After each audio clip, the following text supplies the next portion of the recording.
20 ವರ್ಷ ಆಯ್ತು ಅವ್ರ ಇಂಡಸ್ಟ್ರಿಗೆ ಬಂದು. ಕನ್ನಡ ಕಿರುತೆರೆ ಅದರಲ್ಲಿ ನಿರೂಪಕಿ ಮತ್ತು ನಟಿ.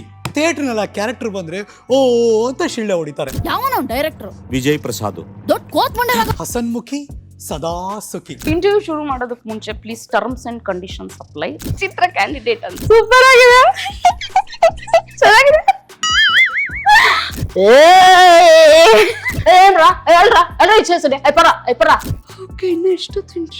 దిమ్మ తిరిగి మైండ్ బ్లాక్ అయిపోయింది నాకు. ಹರಿ ಕಥೆಯಲ್ಲಿ ಹರಿ ಸೈಲೆಂಟ್, ಕಥೆ ಮಾತ್ರ ಹೈಲೈಟ್. ಯಾರೇ ಕೂಗಾಡಲಿ ಊರೇ ಹೋರಾಡಲಿ ನನ್ನ ನೆಮ್ಮದಿಗೆ ಭಂಗವಿಲ್ಲ. ಇಲ್ಲಿ ಕನೆಕ್ಟ್ ಆಗಿರೋದು ಮಾತ್ರ ಫೀಡ್ ಆಗಿರುತ್ತೆ, ಎಲ್ಲ ಹಂಗೆ ಹೋಗ್ತಾರೆ. ಹಾಗಾಗಿ ನೆಮ್ಮದಿಯಾಗಿದ್ದೀನಿ. ದ್ವೇಷ ಮಾಡ್ತಾರೆ ಬಟ್ ನಾನ್ ತಲೆ ಕೆಡಿಸ್ಕೊಳ್ಳೋದಿಲ್ಲ. ಈ ತರದೊಂದು ಲೈಫ್ ಬದುಕೋಕ್ ಸಾಧ್ಯನಾ?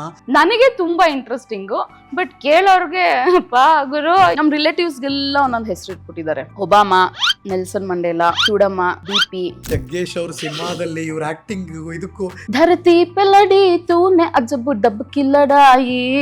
ಅಯ್ಯೋ ಅಲ್ಲೇ ನಮ್ಮ ಯಜಮಾನ್ರನ್ನು ಪರಿಚಯ ಆಗಿದ್ದು. ಸಾರಿ ಪಾರ್ಟ್ನರ್, ಮರ್ತ್ಬಿಟ್ಟೆ ನಿನ್ನ. Totapuri. Oh best female comic ಅಂತ. ಆಗಬಹುದು. ನಿಮ್ಮಿಬ್ರದ್ದು ಲವ್ ಮ್ಯಾರೇಜ್? 4 ವರ್ಷ ನಾನು ಲವ್ ಮಾಡಿದ್ದೆ ಆಯ್ತಾ. ಜಾತಿ ವ್ಯಾಮೋಹ ಇತ್ತು. ನಾವ್ ಯಾರಿಗೂ ಬಕೆಟ್ ಹಿಡಿಯಲ್ಲ, ಸಲಾಂ ಹೊಡಿಯಲ್ಲ. ಆ ಮಹಾನ್ ಭಾವರ ಬಗ್ಗೆ ನಾನು ಹೊಗಳಲೇಬೇಕು. ಯಾರು ಹೇಳಿ ನೀವು ನೋಡೋಣ? ಸಂಬಂಧಿಕರು. ಶ್ರೀಮನ್ ಮಹಾದಿವ್ಯ ತೇಜೋ ವಿರಾಜಿ ಕೃಪಾಳು ಜಗಜ್ಜಾಲ ರಕ್ಷಾ. ನಾನು ಯಾರ ವಿಷಯಕ್ಕೂ ಹೋಗಲ್ಲ. ನನ್ ವಿಷಯಕ್ಕೆ ಬಂದ್ರೆ ಅಂಡ ಮೇಲೆ ಬರ ಎಳೆದು ಕಳಿಸ್ಬಿಡ್ತೀನಿ. What next? ಬರೀ ಕಾಮಿಡಿ ಕಾಮಿಡಿ ಕಾಮಿಡಿ ಅಂತ ಕಾಲ್ ಮಾಡೋರು ನನ್ಗೆ. ಮತ್ತೊಂದು ವರ್ಷ ಸ್ವಿಚ್ ಆಫ್ ಮಾಡ್ಬಿಟ್ಟೆ ನಾನು. ಟೆನ್ಷನ್ ಇರ್ತಾರಲ್ಲ ಅವ್ರಿಗೆ ನಿಮ್ಮ ಸಜೆಷನ್? ಈ ಪ್ರೋಗ್ರಾಮ್ ನೋಡಿ. ಹ್ಯಾಪಿ ಆಗಿರೋದು ಅಂದ್ರೆ ಏನು? ಯಾರ ಲೈಫಲ್ಲಿ ಏನ್ ನಡೀತಾ ಇದೆ ಅಂತ ದುರ್ಬಿನ್ ಹಾಕೊಂಡು ನೋಡೋದ್ ಬೇಕಾಗಿಲ್ಲ. ನಾವು ತೊಳ್ಕೊಂಡ್ರೆ ಸಾಕು. ಲಿಸ್ಟ್ ಅಲ್ಲಿ ನೀವೇನೇನ್ ಬರ್ಕೊಂಡ್ ಬಂದಿದ್ದೀರಿ ಮುಗಿತಾ? ಓ ಮೈ ಗಾಡ್, ಇಂಟರ್ವ್ಯೂ ಆದ್ಮೇಲೆ ನಂಗೆ ಒಂದು ಐಸ್ ಕ್ರೀಮ್ ಪಾರ್ಟಿ ಕೊಡಿಸ್ಬೇಕು ನೀವು. ಅವಳದಮ್ಮ ಮ್ಯಾಟರ್. ಡಾಕ್ಟರ್ ರಾಜ್ಕುಮಾರ್ ಅವರು ಬಸ್ಟ್ ಮಾಡಿರೋರಪ್ಪ, ಪುನೀತ್ ರಾಜ್ಕುಮಾರ್ ಅವರು ಬಸ್ಟ್ ಮಾಡಿರೋದು ಅಪ್ಪ. ಮೋದಿ ಅವರು ಫಸ್ಟ್ ಟೈಮ್ ಬ್ಯಾಂಗ್ಳೂರಿಗೆ ಬಂದಾಗ ಬೆಳ್ಳಿದು ಅಶ್ವಾರೂಢ ಮಾಡಿಕೊಟ್ಟಿದ್ರು. ಫೈನಾನ್ಷಿಯಲಿ ಸಿಕ್ಕಾಪಟ್ಟೆ ಬರ್ಡನ್ ಸಿಕ್ಕಾಕೊಂಡ್ವಿ ನಾವು ಒಂದು 4-5 ವರ್ಷ. ಸಮ್ಮರ್ ಹಾಲಿಡೇಸ್ ಟೈಮಲ್ಲಿ ಒಂದು ಕರಾಳ ದಿನ ಅದು ನನ್ನ ಲೈಫಲ್ಲಿ. ಡೈಲಾಗ್ ಕಿಂಗ್ ಅಂತ ನಂಗೆ ಅವತ್ತು ನಾನು ಆಸ್ ಎ ಮದರ್ ಆಗಿ ನನ್ನ ಸೋಲಿಲ್ಲ, ನಾನು ಗೆದ್ದೆ ಅಂತ ಅನ್ನಿಸ್ತು.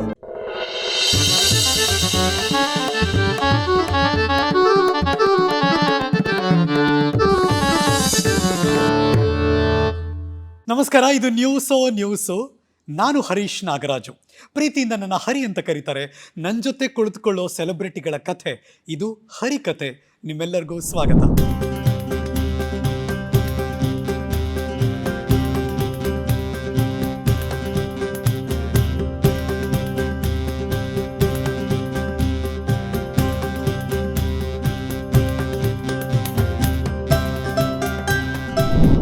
ಹೆಂಗೂರು ಇವ್ರು ಇದುವರೆಗೂ ಒಬ್ಬರ ಕೈಗೂ ಸಿಕ್ಕಿಲ್ವಲ್ಲ ಅಂದರೆ ಒಂದು ಕಾಂಟ್ರವರ್ಸಿ ಮಾಡ್ಕೊಳ್ಳೋ ಗಿರಾಕಿ ಅಲ್ಲ. ಸುಮ್ಮನೆ ಯಾರ್ಯಾರೋ ಕರೆದ್ರೆ ಎಲ್ಲೆಲ್ಲೋ ಹೋಗಲ್ಲ. ಅವ್ರಾಯಿತು, ಅವ್ರ ಕೆಲಸ ಆಯಿತು, ಅವ್ರ ಮನೆ ಆಯಿತು, ಇಷ್ಟೇ ಅವರ ಇಡೀ ಜಗತ್ತು. ಹಂಗೂ ಹಿಂಗೂ ಮಾಡಿ ನನ್ನ ಮೇಲಿರೋ ಒಂದು ಪ್ರೀತಿಗೆ, ಆ ಪ್ರೀತಿ ಏನು ಅಂತ ಆಮೇಲೆ ಹೇಳ್ತಾರೆ ಅವರು. ಇವತ್ತು finally first time ever on Kannada screen ನಿಮ್ಮ ನ್ಯೂಸೋ ಹರಿಕತೆಗೆ ಬಂದಿದ್ದಾರೆ. ನನ್ ಅದರ್ ದೆನ್ ನಮ್ಮ ಜೊತೆ ಇದ್ದಾರೆ ನಟಿ, ನಿರೂಪಕಿ, ಪೋಷಕ ನಟಿ. ಯಾವಾಗಲೂ ನಗ್ನಗ್ತಾ ಇರ್ತಾರೆ. ಅದು ಯಾರು ಬರೆದ್ರೋ ಆ ಲೈನನ್ನು ಅಂತ ಯೋಚನೆ ಮಾಡ್ತಾ ಇದ್ದೀನಿ. ಹಸನ್ಮುಖಿ ಸದಾ ಸುಖಿ, one and only Hema Dutt. ನೀವು ಕೊಟ್ಟಿರೋ ಇಂಟ್ರೊಡಕ್ಷನ್ಗೆ ನಾನು ನಿಮಗೆ ಚಪ್ಪಾಳೆ ಹೊಡಿತಾ ಇದ್ದೀನಿ. ಹೆಂಗಿದು ಹಿಂಗೆ ನಗ್ತಾನೆ ಇರ್ತೀಯಲ್ಲಮ್ಮ? ಸಿಂಪಲ್. ಯಾರೇ ಕೂಗಾಡಲಿ ಊರೇ ಹೋರಾಡಲಿ ನನ್ನ ನೆಮ್ಮದಿಗೆ ಭಂಗವಿಲ್ಲ. ಹಿಂಗೂ ಬದುಕಕ್ಕೆ ಸಾಧ್ಯನಾ ಅಂತ? ಎಸ್ ನನಗೆ ಸ್ವಲ್ಪ ಇದು ನೆನಪಿನ ಶಕ್ತಿ ತುಂಬಾ ಕಡಿಮೆ ಆಯ್ತಾ. ಈಗ ಹೇಳಿದೀನಿ, ನಾನು 2 ನಿಮಿಷಕ್ಕೆ ಮರ್ತೋಗ್ಬಿಟ್ಟಿರುತ್ತೆ. ಅದೇ ಸೆಲೆಕ್ಟಿವ್ ಮೆಮರಿ ನಂದು. ಇಲ್ಲಿ ಕನೆಕ್ಟ್ ಆಗಿರೋದು ಮಾತ್ರ ಫೀಡ್ ಆಗಿರುತ್ತೆ, ಎಲ್ಲ ಹಂಗೆ ಹೋಗ್ತಾರೆ. ಹಾಗಾಗಿ ನೆಮ್ಮದಿಯಾಗಿದ್ದೀನಿ. ಈಗ ನಿಮ್ಗೆ ಅನಿಸ್ತಾ ಇರುತ್ತೆ, ಓ ಈ ಕ್ಯಾರೆಕ್ಟರ್ಗಳನ್ನ ಎಲ್ಲೆಲ್ಲೋ ನೋಡಿದ್ವಲ್ಲ, ಹೇಗೆಗೋ ಕನೆಕ್ಟ್ ಆಗ್ತಿದ್ದೀವಲ್ಲ. ನಮ್ಮ ಚಾನಲ್ಗೊಂದು ಸಬ್ ಕ್ಯಾಪ್ಷನ್ ಇದೆ, ನ್ಯೂಸು ಇದ್ದಂಗೆ. ಈ ಇದ್ದಂಗೆ ಇದೆಯಲ್ಲ, ಅದಕ್ಕೆ ಯಾರನ್ನಾದ್ರೂ ಬ್ರ್ಯಾಂಡ್ ಅಂಬಾಸಿಡರ್ ಮಾಡಬೇಕು ಅಂತ ನನ್ಗೆ ಯಾರಾದ್ರೂ ಪರ್ಮಿಷನ್ ಕೊಟ್ರೆ ಇದ್ದಂಗೆ ನಾನೇ ಯಾವ ಫಿಲ್ಟ್ರು ಇಲ್ಲ, ಯಾರಿದ್ರೂ ಮುಲಾಜು ನೋಡಲ್ಲ. ಹಾಗಾಗಿ ಇವ್ರನ್ನ ತುಂಬಾ ಜನ ಇಷ್ಟಪಡ್ತಾರೆ ಮತ್ತು ತುಂಬಾ ಜನ ದ್ವೇಷ ಮಾಡ್ತಾರೆ. ದ್ವೇಷ ಮಾಡ್ತಾರೆ, ಬಟ್ ನಾನ್ ತಲೆ ಕೆಡಿಸ್ಕೊಳ್ಳೋದಿಲ್ಲ. ಆಮೇಲೆ ಇನ್ನೊಂದು, ಇಂಟರ್ವ್ಯೂ ಶುರು ಮಾಡೋದಕ್ಕೆ ಮುಂಚೆ please terms and conditions apply. ನನ್ನ ಕಡೆಯಿಂದ ಒಂದು ಕಂಡೀಷನ್ ಇದೆ. ನಿಮ್ದಾ? ಹಾ ಸರ್, ಹರೀಶ್ ಅವರೇ ಪ್ಲೀಸ್, ನನ್ನ ಯಾರೋ ಈ ದೂರದ್ದು ಯಾರೋ ಅಂದ್ಬಿಟ್ಟು ಅಂತೀವಲ್ಲ, ಆ ಥರ ಜನದ ಜೊತೆ ಮಾತಾಡ್ತಿದ್ದೀನಿ ಅನ್ಸ್ಬಿಡುತ್ತೆ. ಕರೆಕ್ಟ್. ಅಚ್ಚುಕಟ್ಟಾಗಿ ನಾನು ಆಫ್ ಕ್ಯಾಮ್ರಾನು ನಿಮ್ನ ಅಣ್ಣಯ್ಯ ಅಂತ ಕರಿತೀನಿ, ಇಲ್ಲೂ ಹಂಗೆ ಕರಿತೀನಿ. ಓಕೆನಾ? ತುಂಬಾ ಕಡಿಮೆ ಜನನ ಆಕೆ ಹಂಗೆ ಕರೆಯೋದು. ಹೌದು ಹೌದು ಹೌದು. ಅದರಲ್ಲಿ ನಾನೊಬ್ಬ ಇದ್ದೀನಿ ಮೊದಲಿಂದನು. ಅದರಲ್ಲೂ ಅಣ್ಣಯ್ಯ ಅಂತ ನನ್ನ ಆಕೆ ಕರೀತಾರೆ. ಕರೆಯುವ ಟೋನ್ ಬೇರೆ ಇದೆ. ಏನಂತ ಕರಿತೀಯ? ಅಣ್ಣಯ್ಯ. ಇದು ಅವಳನ್ನ ಕರೆಯೋದು ಅಣ್ಣಯ್ಯ. ಅಫ್ಕೋರ್ಸ್ ಅವಳಿಗಿಂತ ದೊಡ್ಡವನು, ಅದು ಬೇರೆ ವಿಚಾರ. ಬಟ್ ಆದರೆ ಈ ಕಲಾ ಲೋಕದಲ್ಲಿ ಅನುಭವ ತುಂಬಾ ದೊಡ್ಡದವ್ರದ್ದು ಅಲ್ವಾ? ಏನೋ ಗೊತ್ತಿಲ್ಲ, ನೀವು ಹೇಳಿದ್ರೆ ನಾನು ಕೇಳಿಸ್ಕೊತಾ ಇದ್ದೀನಿ. ಈಗ ಫಸ್ಟ್ ಅಂಡ್ ಫಾರ್ಮೋಸ್ಟ್ ಓಕೆ, ನಾನು ಕಲಾವಿದೆ, ಆಮೇಲೆ ಅನುಭವ, ನಾ ಇಂಥದಕ್ಕೆಲ್ಲ ಡಿಟ್ಯಾಚ್ ಆಗಲ್ಲ ಅಣ್ಣಯ್ಯ. ಆ ನಿಮಿಷಕ್ಕೆ ಕೆಲಸ 100% ಕೊಟ್ಬಿಟ್ಟು ಟಾಟಾ ಅಂದ್ಬಿಟ್ಟು ಹೊರಡ್ತಾ ಇರ್ತೀನಿ ಅಷ್ಟೇ. ಒನ್ಸ್ ನಾ ಮನೆ ಸೇರ್ಕೊಂಡ್ಬಿಟ್ರೆ, ನನ್ನ ಪ್ರಪಂಚಕ್ಕೆ ನಾನು ಹೋದ್ರೆ, ಆ ಪ್ರಪಂಚದಲ್ಲಿ ಟಿವಿ, ಸಿನಿಮಾ, ಆರ್ಟಿಸ್ಟ್, ದುಡ್ಡು, ಹೆಸರು ಏನಿರಲ್ಲ. ನನ್ನ ಜೊತೆ ನಾನೇ ಇರ್ತೀನಿ. ಈ ಥರದೊಂದು ಲೈಫ್ ಬದುಕೋಕೆ ಸಾಧ್ಯನಾ ಈ 2025 ಅಂತ ನಿಜ ಅನಿಸ್ಬಿಡುತ್ತೆ. ನಾನು ಈ ವರ್ಷ ಮಾತ್ರ ಮಾತಾಡ್ತಿಲ್ಲ, ನಾನು ಇಂಟರ್ವ್ಯೂ, ಅವರ ಲೈಫು ಬೇರೆ ಎಲ್ಲ ಹೇಳೋಕೆ ಮುಂಚೆ ಅವ್ರಿಗೊಂದು ನೇರವಾದ ಪ್ರಶ್ನೆ. ಬದುಕಕ್ಕೆ ಸಾಧ್ಯ? ನೀವು ಇಂಟರ್ವ್ಯೂ ಕೊನೆಯಲ್ಲಿ ಹೇಳ್ತೀರಾ ಇದು ಪಕ್ಕ ಆಗುತ್ತೆ, ನಾನು ಮಾಡ್ತೀನಿ ಅಂತ. ನೋಡ್ತಾರೆ, ಆ್ಯಕ್ಚುಲಿ ನಂಗೆ ಅನಿಸ್ತಾ ಇರೋದು ಇವತ್ತು ನನ್ನ ಮಾತು ಕಡಿಮೆ.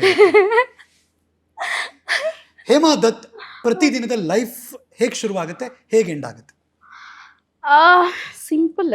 ಇದು ಸಖತ್ತಾಗಿದೆ, ಪ್ರತಿಯೊಬ್ರು ಕೇಳಿಸ್ಕೋಬೇಕಿದನ್ನ. ಏನ್ ಮಾಡ್ತಾಳ ಆಕೆ ಬೆಳಗ್ಗೆ ರಾತ್ರಿ ತನಕ? ಗೋ ಹೆಡ್. ಶೂಟಿಂಗ್ ಇದ್ದಾಗ ಹೆಂಗೆ, ಶೂಟಿಂಗ್ ಇಲ್ಲದಾಗ ಹೇಗೆ? ಗೋ ಹೆಡ್. ಶೂಟಿಂಗ್ ಇದ್ರು ಅಷ್ಟೇ, ಇಲ್ಲದೆ ಇದ್ರು ಅಷ್ಟೇ, ಒಂದೇ ಲೈಫ್ ಸ್ಟೈಲು. ನನಗೆ ತುಂಬಾ ಇಂಟ್ರೆಸ್ಟಿಂಗು, ಬಟ್ ಕೇಳೋರ್ಗೆ ಅಪ್ಪ ಗುರು ಈ ಹುಡುಗಿನ ಎತ್ಕೊಂಡು ಹೋಗ್ಬಿಟ್ಟು ಯಾವ್ದಾರ ಹಿಮಾಲಯ ಪರ್ವತದಲ್ಲಿ ಕೂರಿಸ್ಬಿಟ್ಟು ಬಂಡ್ರೋ ಅಂತ ಅನ್ಬೇಕು. ಸಿಂಪಲ್.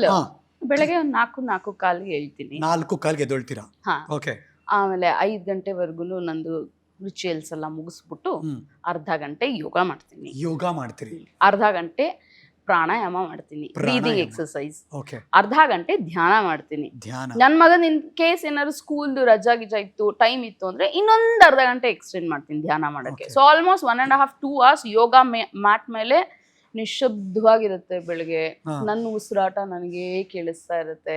ತುಂಬಾ ಚೆನ್ನಾಗಿ ಎಲ್ಲೋ ದೂರದಲ್ಲಿ ಒಂದು ಹಕ್ಕಿದು ಒಂದು ಕಿಕ್ ಅನ್ನೋ ಶಬ್ದ ಕೇಳೋದು ಬಿಟ್ರೆ, ಆಹಾ ಸ್ವರ್ಗ, ಅದು ಬ್ರಹ್ಮ ಮುಹೂರ್ತ, ಸ್ವರ್ಗ. ಹಂಗ್ ಸ್ಟಾರ್ಟ್ ಆಗತ್ತೆ ನನ್ನ ಲೈಫ್. ಓಕೆ. ಅಲ್ಲಿ ತನಕ ಒಂದು 7:30 ಆಗುತ್ತಾ? ಇಲ್ಲ, 5 ಗಂಟೆಗೆ ಶುರು ಮಾಡಿದ್ರೆ 6:30, 6:45. ಓಕೆ. ಆಮೇಲೆ ಅಷ್ಟೇ, ಮಗನ್ ಸ್ಕೂಲ್ ಕಳ್ಸೋದು. ಆಮೇಲೆ 8 ಗಂಟೆ ಅಷ್ಟರಲ್ಲಿ ನಂದು ಒಂದಷ್ಟು ಈ ಡಿಟಾಕ್ಸ್ ವಾಟ್ರು, ಆ ವಾಟ್ರು, ಈ ವಾಟ್ರು, ಜೀರಾ ವಾಟ್ರು, ಮೆಂತ್ಯ ವಾಟ್ರು, ಅದೇನೇನೋ ವಾಟರ್ಗಳು ಇಟ್ಕೊಂಡಿರ್ತೀನಿ ದಿನ ಕುಡಿಯೋದು ಒಂದೊಂದು ದಿನ ಒಂದೊಂದು. ಆಮೇಲೆ ಚಿಯಾ ಸೀಡ್ಸ್ ವಾಟರ್ ಕುಡಿದ್ಬಿಟ್ಟು ವಾಕಿಂಗ್ ಹೋಗ್ತೀನಿ. ಅಲ್ಲಿ ಒಂದು 1 hour ವಾಕ್ ಮಾಡ್ತೀನಿ. ಎಲ್ಲ ಫುಲ್ ನಿಮ್ಮಂಥವ್ರದ್ದು ಇನ್ಸ್ಪೈರ್ ಆಗೋ ಅಂತ ಇಂಟರ್ವ್ಯೂಸ್ ಕೇಳ್ಕೊಂಡು 3/4 ರೌಂಡ್ ವಾಕ್ ಮಾಡ್ತೀನಿ. ಇನ್ನು 1/4 ರೌಂಡ್ ಹಿಂಗೆ ಚಪ್ಪಾಳೆ ತಡ್ತಾ ಇರ್ತೀನಿ. ಎಲ್ಲ ಒಂದ್ಸತಿ ಹಿಂಗೆ ವಾಕಿಂಗ್ ಅಲ್ಲಿ ನೋಡ್ತಾ ಇರ್ತಾರೆ ಯಾರಿದ್ದು ಚಿತ್ರ ಕ್ಯಾಂಡಿಡೇಟ್ ಅಂತ. ಸೊ ಆಯ್ತು, ವಾಕಿಂಗ್ ಮುಗಿಸ್ಕೊಂಡು ಬಂದು ಮಾಮೂಲಿ ಅಷ್ಟೇ. ಬೆಳಗ್ಗೆ ನಂದು ಬೆಳಗ್ಗೆನೂ ಲಿಕ್ವಿಡಲ್ಲಿ ಇರ್ತೀನಿ, ರಾತ್ರಿನೂ ಲಿಕ್ವಿಡಲ್ಲಿ ಇರ್ತೀನಿ. ಮಧ್ಯ ಒಂಚೂರು ಹಸುವಾದರೆ ಹಣ್ಣು, ಡ್ರೈ ಫ್ರೂಟ್ಸು, ಸಲಾಡಲ್ಲಿ ಇರ್ತೀನಿ ವಿನಃ ನಾನು ಊಟ ಮಾಡೋದು ಒಂದೇ ಹೊತ್ತು, ಸಾಲಿಡ್ ಫುಡ್ ಮಧ್ಯಾಹ್ನ ಮಾತ್ರ. ಇವತ್ತು ಮಧ್ಯಾಹ್ನ ನಾ ಊಟ ಮಾಡಿದ್ರೆ ನೆಕ್ಸ್ಟ್ ಡೇ ಮಧ್ಯಾಹ್ನನೇ ಊಟ ಮಾಡಿ. ನೀವೇ ನಮ್ಮ ತರ ಪಾನಿಪುರಿ, ಬೇಲ್ಪುರಿ, ಗೋಬಿ ಮಂಚೂರಿ ಎಲ್ಲ ತಿಂತೀನಿ, ನೂಡಲ್ಸ್ ಎಲ್ಲ ತಿಂತೀನಿ. ಓನ್ಲಿ ಫಾರ್ ಟೇಸ್ಟ್ ಅಷ್ಟೇ, ಅದು ಭಾನುವಾರದ ಮಾತ್ರ. ಹಿಂಗೂ ಇದಾರೆ ಅಂತ ಹೀಗೆ ಇರಬೇಕು ಆಕ್ಚುಲಿ. ಆಮೇಲೆ ಇನ್ನೊಂದು ಏನ್ ಗೊತ್ತಾ, ನನ್ನ ಮಗ 4:15 ಸ್ಕೂಲಿಂದ ಬರ್ತಾನ, 5 ಗಂಟೆ ಸ್ವಿಚ್ ಆಫ್ ಮಾಡಿದ್ರೆ ಫೋನು, ನೆಕ್ಸ್ಟ್ ಡೇ ಬೆಳಗ್ಗೆ 9 ಗಂಟೆ ಅಥವಾ 10 ಗಂಟೆಗೆ ನಾನು ಆನ್ ಮಾಡೋದು. Point to be noted your honour. ಪ್ರತಿದಿನ ಸಂಜೆ 4:15-5 ಗಂಟೆಗೆ ಮೊಬೈಲ್ ಸ್ವಿಚ್ ಆಫ್ ಆದ್ರೆ ಮಾರನೇ ದಿನ ಬೆಳಗ್ಗೆ 9:30 ತನಕ ಮೊಬೈಲ್ ಸ್ವಿಚ್ ಆನ್ ಆಗಲ್ಲ. ಹೌದು, ಬಡ್ಕೊಂಡ್ರು ಯಾರಾದ್ರೂ ರೀಚ್ ಆಗ್ಬೇಕು ಅಂದ್ರೆ ಆಗಲ್ಲ. ನಮ್ಮಪ್ಪ ಅಪ್ಪ ನನ್ನ ಫೋನ್ ಸ್ವಿಚ್ ಆಫ್ ಇರುತ್ತೆ ಅಪ್ಪ, ಏನಾದ್ರು ಮೆಡಿಕಲ್ ಎಮರ್ಜೆನ್ಸಿ ಇದ್ರೆ ಮಾತ್ರ ಕಾಲ್ ಮಾಡಿ. ಯಾರಿಗೆ ಮಾಡ್ಲಿ ನಾನು ಮೆಡಿಕಲ್ ಎಮರ್ಜೆನ್ಸಿ? ನೀವು ಕರೆ ಮಾಡಿರುವ ಚಂದಾದಾರರು ಸ್ವಿಚ್ ಆಫ್ ಆಗಿದ್ದಾರೆ ಅಂತ ಬರುತ್ತೆ, ಯಾರಿಗೆ ಮಾಡ್ಲಿ? ನೀ ಹೆಂಗೆ ಅಂದ್ರೆ ಇದು ಅವರು ಸುಮ್ಮನೆ ರೇಗ್ಸೋದಷ್ಟೇ. ಪ್ರಾಣ ಹೋಗಿ ಪ್ರಾಣ ಪಕ್ಷಿ ಹಾರಿ 3 ದಿನ ಆದ್ಮೇಲೆ ಬರ್ತೀಯ ನೀನು, ಏನಾಯ್ತು? ಪ್ರಪಂಚನೇ ಪ್ರಳಯ ಆಗ್ಬಿಟ್ರು, ನೀನ್ ಮಾತ್ರ ಧ್ಯಾನ ಮಾಡ್ಕೊಂಡು ಯೋಗ ಮಾಡ್ಕೊಂಡು ನೆಮ್ಮದಿಯಾಗಿರ್ತೀಯ ಅಂದಂಗೆ. ಅದಕ್ಕೆ ನಂಗೆ ಒಂದು ಹೆಸರಿಟ್ಟಿದ್ದಾರೆ ನಮ್ಮಪ್ಪ. ಅಪ್ಪ ಇಟ್ಟರೆ ಹೆಸರು ಮಗಳಿಗೆ ಏನಂತ? ಮಹದಾಯಿ ಆನಂದಮಯಿ. ಅಪ್ಪ ಮಗಳಿಗೆ ಹೆಸರು ಮಹದಾಯಿ ಆನಂದಮಯಿ. ಯಾವಾಗಲೂ ಖುಷಿಯಾಗಿರ್ತೀಯಲ್ಲ ಮಗ, ಗುಡ್, ಸುಖ ಪುರುಷ ನೀನು ಅಂತಾರೆ. ಅಪ್ಪಂಗೆ ಎಷ್ಟು ಪ್ರೌಡ್ ಫೀಲ್ ಆಗ್ಬೋದ ಗುರು, ಮಗಳು ಹಿಂಗಿದ್ದಾಳೆ ಅಂದ್ರೆ. ಹೌದು, ಅದು ಯಾಕೆ ಅಂತ ಆಮೇಲೆ ಹೇಳ್ತೀನಿ. ಓಕೆ, ಬಿಫೋರ್ ದಟ್ ಅವ್ರದೇ ಜೀನ್ಸು. ಬಿಫೋರ್ ದಟ್ ಮಗಳ ಲೈಫ್ ಅನ್ನ ಮುಂದಕ್ಕೆ ತಗೊಂಡೋಗಕ್ ಮುಂಚೆ ಇಡೀ ಕರ್ನಾಟಕದ ಪ್ರತಿಯೊಬ್ಬರೂ ಕೂಡ ಗೊತ್ತಾಗಬೇಕಾಗಿರೋ ವಿಚಾರ, ಅವರ ತಂದೆ ಯಾರು ಮತ್ತು ಅವರ ತಂದೆಯ ಕಾಯಕ ಏನು ಮತ್ತು ಆ ಕಾಯಕಕ್ಕೆ ಸಿಕ್ಕಿರುವ ಮನ್ನಣೆ ಏನು. Please go head. First time ever Hema Dutt reveal ಮಾಡ್ತಿದ್ದಾರೆ ಅವರ ತಂದೆ ಹೆಸರು, ತಂದೆಯ ಕಾಯಕ. ಅದನ್ನ ಹೇಳಿದ್ಮೇಲೆ ನೀವು ಕನೆಕ್ಟ್ ಆಗ್ತೀರಾ, ಅಯ್ಯೋ ಅವರ ಇವ್ರ ತಂದೆ. ಗೋ ಹೆಡ್ ಹೇಮಾ. ಅವರು ಶಿವದತ್ ಅಂತ. ಶಿವದತ್. ನಾನು ಹೇಮದತ್. ಓಕೆನಾ?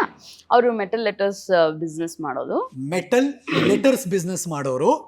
ಓಕೆ. ಸೊ ನಾವು ಫಸ್ಟ್ ಮೈಸೂರಲ್ಲಿ ಇದ್ವಿ, ಅಲ್ಲಿ ಪಟಾಕಿ ಬಿಸ್ನೆಸ್ ಮಾಡಿದ್ರು ಅವರು ಪಾರ್ಟ್ನರ್ಶಿಪ್ ಅಲ್ಲಿ. ಅಲ್ಲಿ ಸ್ವಲ್ಪ ಲಾಸ್ ಆಯ್ತು ಅಂದ್ಬಿಟ್ಟು ಮತ್ತೆ ಬ್ಯಾಂಗ್ಳೂರ್ಗೆ ಬಂದು ಬಿಸ್ನೆಸ್ ಸೆಟಪ್ ಮಾಡಿ ಅದನ್ನ ಎಸ್ಟಾಬ್ಲಿಷ್ ಮಾಡಿ ಸಾಧಿಸಿ ತೋರಿಸಿದಂತಹ ವಾರಿಯರ್. ಆದ್ರೆ ಒಂಥರ ಫನ್ನಿ, ಒಂಥರ ಕಾಮ್ ಆಗಿರುವಂತ ವಾರಿಯರ್ ಅವರು, ಸ್ಟ್ರಿಕ್ಟ್ ವಾರಿಯರ್ ಅಲ್ಲ. ಇದು ಮೈಸೂರು ಝೂ ಮುಂದೆ ಶ್ರೀ ಜಯಚಾಮರಾಜೇಂದ್ರ ಒಡೆಯರ್ ಅಂತ ಇದೆ, ಗೊತ್ತಾ? ಮೆಟಲ್ ಸ್ಟೆನ್ಸಿಲ್ ಅಲ್ಲಿ ಬರ್ದಿದ್ದಾರೆ, ಗೊತ್ತಾ? ಕರೆಕ್ಟ್. ಅದು ಪ್ರತಿ ಸರಿ ಝೂಗ್ ಹೋಗ್ತೀವಿ, ಎಷ್ಟು ಚೆನ್ನಾಗಿ ದೊಡ್ಡ ಲೆಟರ್ಸ್ ಅಲ್ಲಿ ಮೆಟಲ್ ಅಲ್ಲಿ ಬರ್ದಿದ್ದಾರೆ, ನೋಡ್ಬಿಟ್ಟು ಒಳಗೆ ಹೋಗ್ತೀವಿ. ಆದ್ರೆ ಅದನ್ನ ಕೆತ್ತಿಸಿ ಅದನ್ನೆಲ್ಲ ಹಾಕಿರುವಂತ ಕಲಾವಿದರು ಅಂದ್ರೆ ಅವರ ತಂದೆಯವರು. ಆಮೇಲೆ ವಿಶ್ವ ಕನ್ನಡ ಸಮ್ಮೇಳನ ಟೈಮಲ್ಲಿ ಅಶ್ವಾರೂಢ ಮಾಡಿದ್ ನಮ್ ತಂದೆ. ನಿಮ್ ಮನೇಲಿ ಇದೆ ಅಂದ್ರಲ್ಲ, ಎಕ್ಸಾಕ್ಟ್ಲಿ. ಅದು ವಿಶ್ವ ಕನ್ನಡ ಸಮ್ಮೇಳನದಲ್ಲಿ ಮೊಮೆಂಟೋ ಕೊಟ್ರು ಯಾವಾಗ್ಲೂ, ಅದನ್ನ ಮಾಡಿರೋದು ಅವರ ತಂದೆಯವರು. ಆಮೇಲೆ ರಾಜ್ಕುಮಾರ್ ಸಮಾಧಿ, ಅವರು ಡಾಕ್ಟರ್ ರಾಜ್ಕುಮಾರ್ ಅವರು ಬಸ್ಟ್ ಮಾಡಿರೋರಪ್ಪ, ಪುನೀತ್ ರಾಜ್ಕುಮಾರ್ ಅವರು ಬಸ್ಟ್ ಮಾಡಿರೋದು ಅಪ್ಪ. ಆಮೇಲೆ ಇನ್ನೊಂದು ವಿಷಯ ಹೇಳ ಪ್ಲೀಸ್, ಅರುಣ್ ಯೋಗಿರಾಜ್ ಅವ್ರು ಇದಾರಲ್ಲ, ಹೌದು, ರಾಮ್ಲಲ್ಲಾ ಶಿಲ್ಪಿ. ಎಸ್, ಅವರ ತಂದೆ ನಮ್ ತಂದೆ ಒಟ್ಟಿಗೆ ಕೆಲಸ ಮಾಡ್ತಿದ್ದವರು, ಅಂಡ್ ಅವ್ರು ನಮ್ಮ ರಿಲೇಷನ್ ಕೂಡ. ಸೊ ವೆರಿ ಪ್ರೌಡ್ ಅನ್ಸುತ್ತೆ. ಅವರ ಮಗಳು Hema Dutt very creative person, ಅದಕ್ಕೆ ನಾನು ಹಾಗೆ ಆಗಿರೋದು. ಯಾವಾಗ್ಲಾರು ಅವರಪ್ಪನ ಭೇಟಿ ಮಾಡಬೇಕು ಅಂದ್ರೆ ಬೆಂಗಳೂರಿನ ವಿದ್ಯಾಪೀಠ, ಕರೆಕ್ಟ್, ವಿದ್ಯಾಪೀಠ ಆ ಕಡೆ ಸಿಗುತ್ತೆ. ಅದರ ಆಪೋಸಿಟ್ ಅಲ್ಲಿ ಹಿಂಗ್ ಗಮನಿಸಿದ್ರೆ ಅಂಗಡಿ ಕಾಣುತ್ತೆ, ಕ್ರಿಯೇಷನ್ಸ್ ಅಂಗಡಿ ಕಾಣುತ್ತೆ. ಒಳಗೆ ಹೋಗಿ, ಸರ್ ನಿಮ್ ಬಗ್ಗೆ ನಿಮ್ ಮಗಳು ನ್ಯೂಸೋ ಹರಿಕತೆಯಲ್ಲಿ ಮಾತಾಡಿದ್ರು ಅಂತ ವಿಶ್ ಮಾಡಿ ಬನ್ನಿ. ಶಿವದತ್ ಅವ್ರು ಖುಷಿ ಆಗ್ಬಿಡುತ್ತೆ. ಎಸ್ ಖಂಡಿತ. ನೈಸ್. ಅಂದ್ರೆ ಜಗತ್ತು ಗೊತ್ತಾಗ್ಬೇಕು ನೀವು ಮತ್ತೆ ನಿಮ್ ಫ್ಯಾಮಿಲಿ ಏನು ಅಂತ. ಆ ತರದ ಇನ್ನ ಸುಮಾರು ಕೆಲಸಗಳು ಮಾಡಿದ್ದಾರೆ. ಓಕೆ. ಸೊ ಅದು ಹೇಳ್ತಾ ಅಂದ್ರೆ ಒಂದು ದೊಡ್ಡ ಲಿಸ್ಟ್ ಆಗುತ್ತೆ. ಸೊ ಮೇನ್ ಹೇಳಿ, ಹೌ ಪ್ರೌಡ್ ಯು ಆರ್ ಶಿವದತ್ ಅನ್ನೋ ಮಗಳು. ಖುಷಿ ಆಗತ್ತೆ. ಮೋದಿ ಅವರು ಫಸ್ಟ್ ಟೈಮ್ ಬ್ಯಾಂಗ್ಳೂರ್ಗೆ ಬಂದಾಗ ಬೆಳ್ಳಿದು ಅಶ್ವಾರೂಢ ಮಾಡಿ ಕೊಟ್ಟಿದ್ರು, ಗೊತ್ತಾ? ಎಷ್ಟು ಚೆನ್ನಾಗಿ ಬಂದಿತ್ತು ಗೊತ್ತಾ ಅದು. ಅದೆಲ್ಲ ಫೋಟೋ ತೆಗೆದಿಟ್ಕೊಂಡಿದ್ದಾರೆ ಅವರು. ಅಪ್ಪಾಜಿ ಮಾಡಿದ್ರು. ಸೀರಿಯಸ್ಲಿ ಆ ಬೆಳ್ಳಿ ಗಟ್ಟಿಗಳೆಲ್ಲ ಫುಲ್ ಹಾಸಿಗೆ ಮೇಲೆ ಹಿಂಗ್ ಜೋಡಿಸ್ಬಿಟ್ಟಿದ್ದಾರೆ ದಿವಾನದ ಮೇಲೆ. ಅಪ್ಪ ನನಗ್ ಕೊಡಕ್ಕ ಇದೆಲ್ಲ ಅಷ್ಟೇ. ಆಮೇಲೆ ಮೋದಿ ಅವರು ಕೊಡಕ್ಕೆ ಮಗ ಆಮೇಲೆ ಮೆತ್ತಿಗೆ ತೆಗೆದ್ಬಿಟ್ಟಿ. ಅವಾಗ ಅವ್ರ ಜೇಬಿಂದ 100-200 ಈಗ್ಲೂ ತೆಗಿತೀನಿ. ಆಮೇಲೆ ಅವರು ನಿದ್ದೆ ಮಾಡ್ಬಿಟ್ರೆ ಒಂದು 10-100 ಜನ ಅಳ್ಳಾಡ್ಸಿದ್ರು ಹೇಳಲ್ಲ. ಸೊ ಆ ಗ್ಯಾಪ್ ಅಲ್ಲಿ ನಾವು ನೀಟಾಗಿ ಅವ್ರಿಗೆ ಜುಟ್ಟಾಕಿ ಪೌಡರ್ ಹಾಕಿ ಈ ತರದೆಲ್ಲ, ಅಂದ್ರೆ ಆ ಚಿಕ್ಕ ಮಗುದು ಆ ಆಟ ಎಲ್ಲ ಇನ್ನ ಬಿಟ್ಟಿಲ್ಲ. ಚೆನ್ನಾಗಿರುತ್ತೆ. ಈಗಲೂ ಮಾಡ್ತೀವಿ? ಖಂಡಿತ. ಮೊನ್ನೆ ಮಾಡಿರೋದು ಒಂದು ವಿಡಿಯೋ ಇದೆ. ಅಪ್ಪಂಗ್ ಹೋಗಿ ಈ ತರದೆಲ್ಲ ಮಾಡೋದು. ಡೈ ಹಾಕು ಅಂದ್ರು, ಹಾ ಅದು ಡೈ ಹಾಕಿದ್ಮೇಲೆ ರಫ್ ಆಗ್ಬಿಡುತ್ತಲ್ಲ ಕೂದಲು, ಹಾ ಡೈ ಆಗ್ತಾ ಈ ಕಡೆ ಒಂದ್ ಜುಟ್ಟು ಈ ಕಡೆ ಒಂದ್ ಜುಟ್ಟು. ಆಮೇಲೆ ಅವ್ರು ಅಷ್ಟೇ ಡೈ ಮಾಡ್ತಾ ನಿದ್ದೆ ಮಾಡ್ಬಿಟ್ಟಿದ್ರು. ನನ್ನ ಮಗಂಗೆ ಒಂದು ಫೋಟೋ ತೆಗಿ ಅವ್ರ ತಾತಂದು ಅಂದ್ಬಿಟ್ಟು ಫೋಟೋ ತೆಗಿ ತೋರ್ಸು. ಹಂಗೆ ನಕ್ರೆ ಯಾವಾಗ್ಲೂ ಆಯುಸ್ ಜಾಸ್ತಿ ಆಗುತ್ತಂತೆ. ಎಷ್ಟ್ ನಗ್ತೀವೋ ಮರೆಗೆ. ನೀವು ನನ್ನ ತಂದೆನ ಮೀಟ್ ಮಾಡಿದ್ರೆ ನನಗಿಂತ ಜಾಸ್ತಿ ನಗಿಸ್ತಾರ ಅವರು. ಅವ್ರು ಹೆಂಗ್ ಗೊತ್ತಾ, ನಮ್ಮ ರಿಲೇಟಿವ್ಸ್ಗೆಲ್ಲ ಒಂದೊಂದು ಹೆಸರು ಇಟ್ಬಿಟ್ಟಿದ್ದಾರೆ. ಒಬಾಮಾ, ನೆಲ್ಸನ್ ಮಂಡೇಲಾ, ಕ್ಯೂಡಮ್ಮ, BP, 1.5, ಮೂರಡಿ. ನನ್ನ ತಂಗಿಗೆ ಕ್ವೀನ್ ಬ್ರಿಗ್ಯಾಂಡಾ. ಹಾ ಓಕೆ. ಆಮೇಲೆ ನನಗೆ ಅವಾಗ 12 ವರ್ಷದ ಹಿಂದೆ ಹೆಬ್ಬಾವು ಅಂತ ಹೆಸರಿಟ್ಟಿದ್ರು. ಯಾಕೆ ಗೊತ್ತಾ, ತಿಂದ ತಕ್ಷಣ 4 ಅವರ್ ನಿದ್ದೆ ಮಾಡ್ಬಿಡುವೆ. ಅವ್ರು ಈ ಹೆಬ್ಬಾವುಗಳು ಏನಾದ್ರು ಪ್ರಾಣಿ ನುಂಗ್ಬಿಟ್ರೆ ಹೋಗಿ ಮರಕ್ಕೆ ಹೋಗಿ ಸುತ್ಕೊಂಡ್ಬಿಟ್ರೆ 2 ದಿನ ಅಳ್ಳಾಡಲ್ಲ. ಆ ಕ್ಯಾಟಗರಿ ಹೋದ್ ಜನ್ಮಲ್ಲಿ ಹೆಬ್ಬಾವಾಗಿದೆ ಅನ್ಸುತ್ತೆ. ಹಾಗೆ ಒಬ್ಬೊಬ್ರಿಗೆ ಒಂದೊಂದು ಹೆಸರಿಡ್ತಾರೆ. ನಗಿಸ್ಕೊಂಡು ಆರಾಮಾಗಿ ಎಷ್ಟೇ ಕಷ್ಟ ಇದ್ರು ಆ ಸೆನ್ಸ್ ಆಫ್ ಹ್ಯೂಮರ್ ಮಾತ್ರ ಅವ್ರು ಬಿಟ್ಟಿರ್ಲಿಲ್ಲ. ನಗ್ನಗ್ತಾನೇ ಜೀವನ ಸಾಗಿಸ್ತಾ ಇದ್ದಾರೆ ಈಗ್ಲೂ. ಈ ಸಿನಿಮಾ ಕ್ಯಾರೆಕ್ಟರ್ಗೂ ರಿಯಲ್ ಲೈಫ್ನ ಹೇಮಂಗೂ ವ್ಯತ್ಯಾಸನೇ ಇಲ್ಲ. ಹೌದಾ? No filter. ಎಸ್ ನಂಗೆ ಕಂಫರ್ಟ್ ಝೋನ್ ಇದ್ರೆ ಮಾತ್ರ ಆ ಪ್ಲೇಸ್ ಅಲ್ಲಿ ಇರ್ತೀನಿ ಅಣ್ಣಯ್ಯ.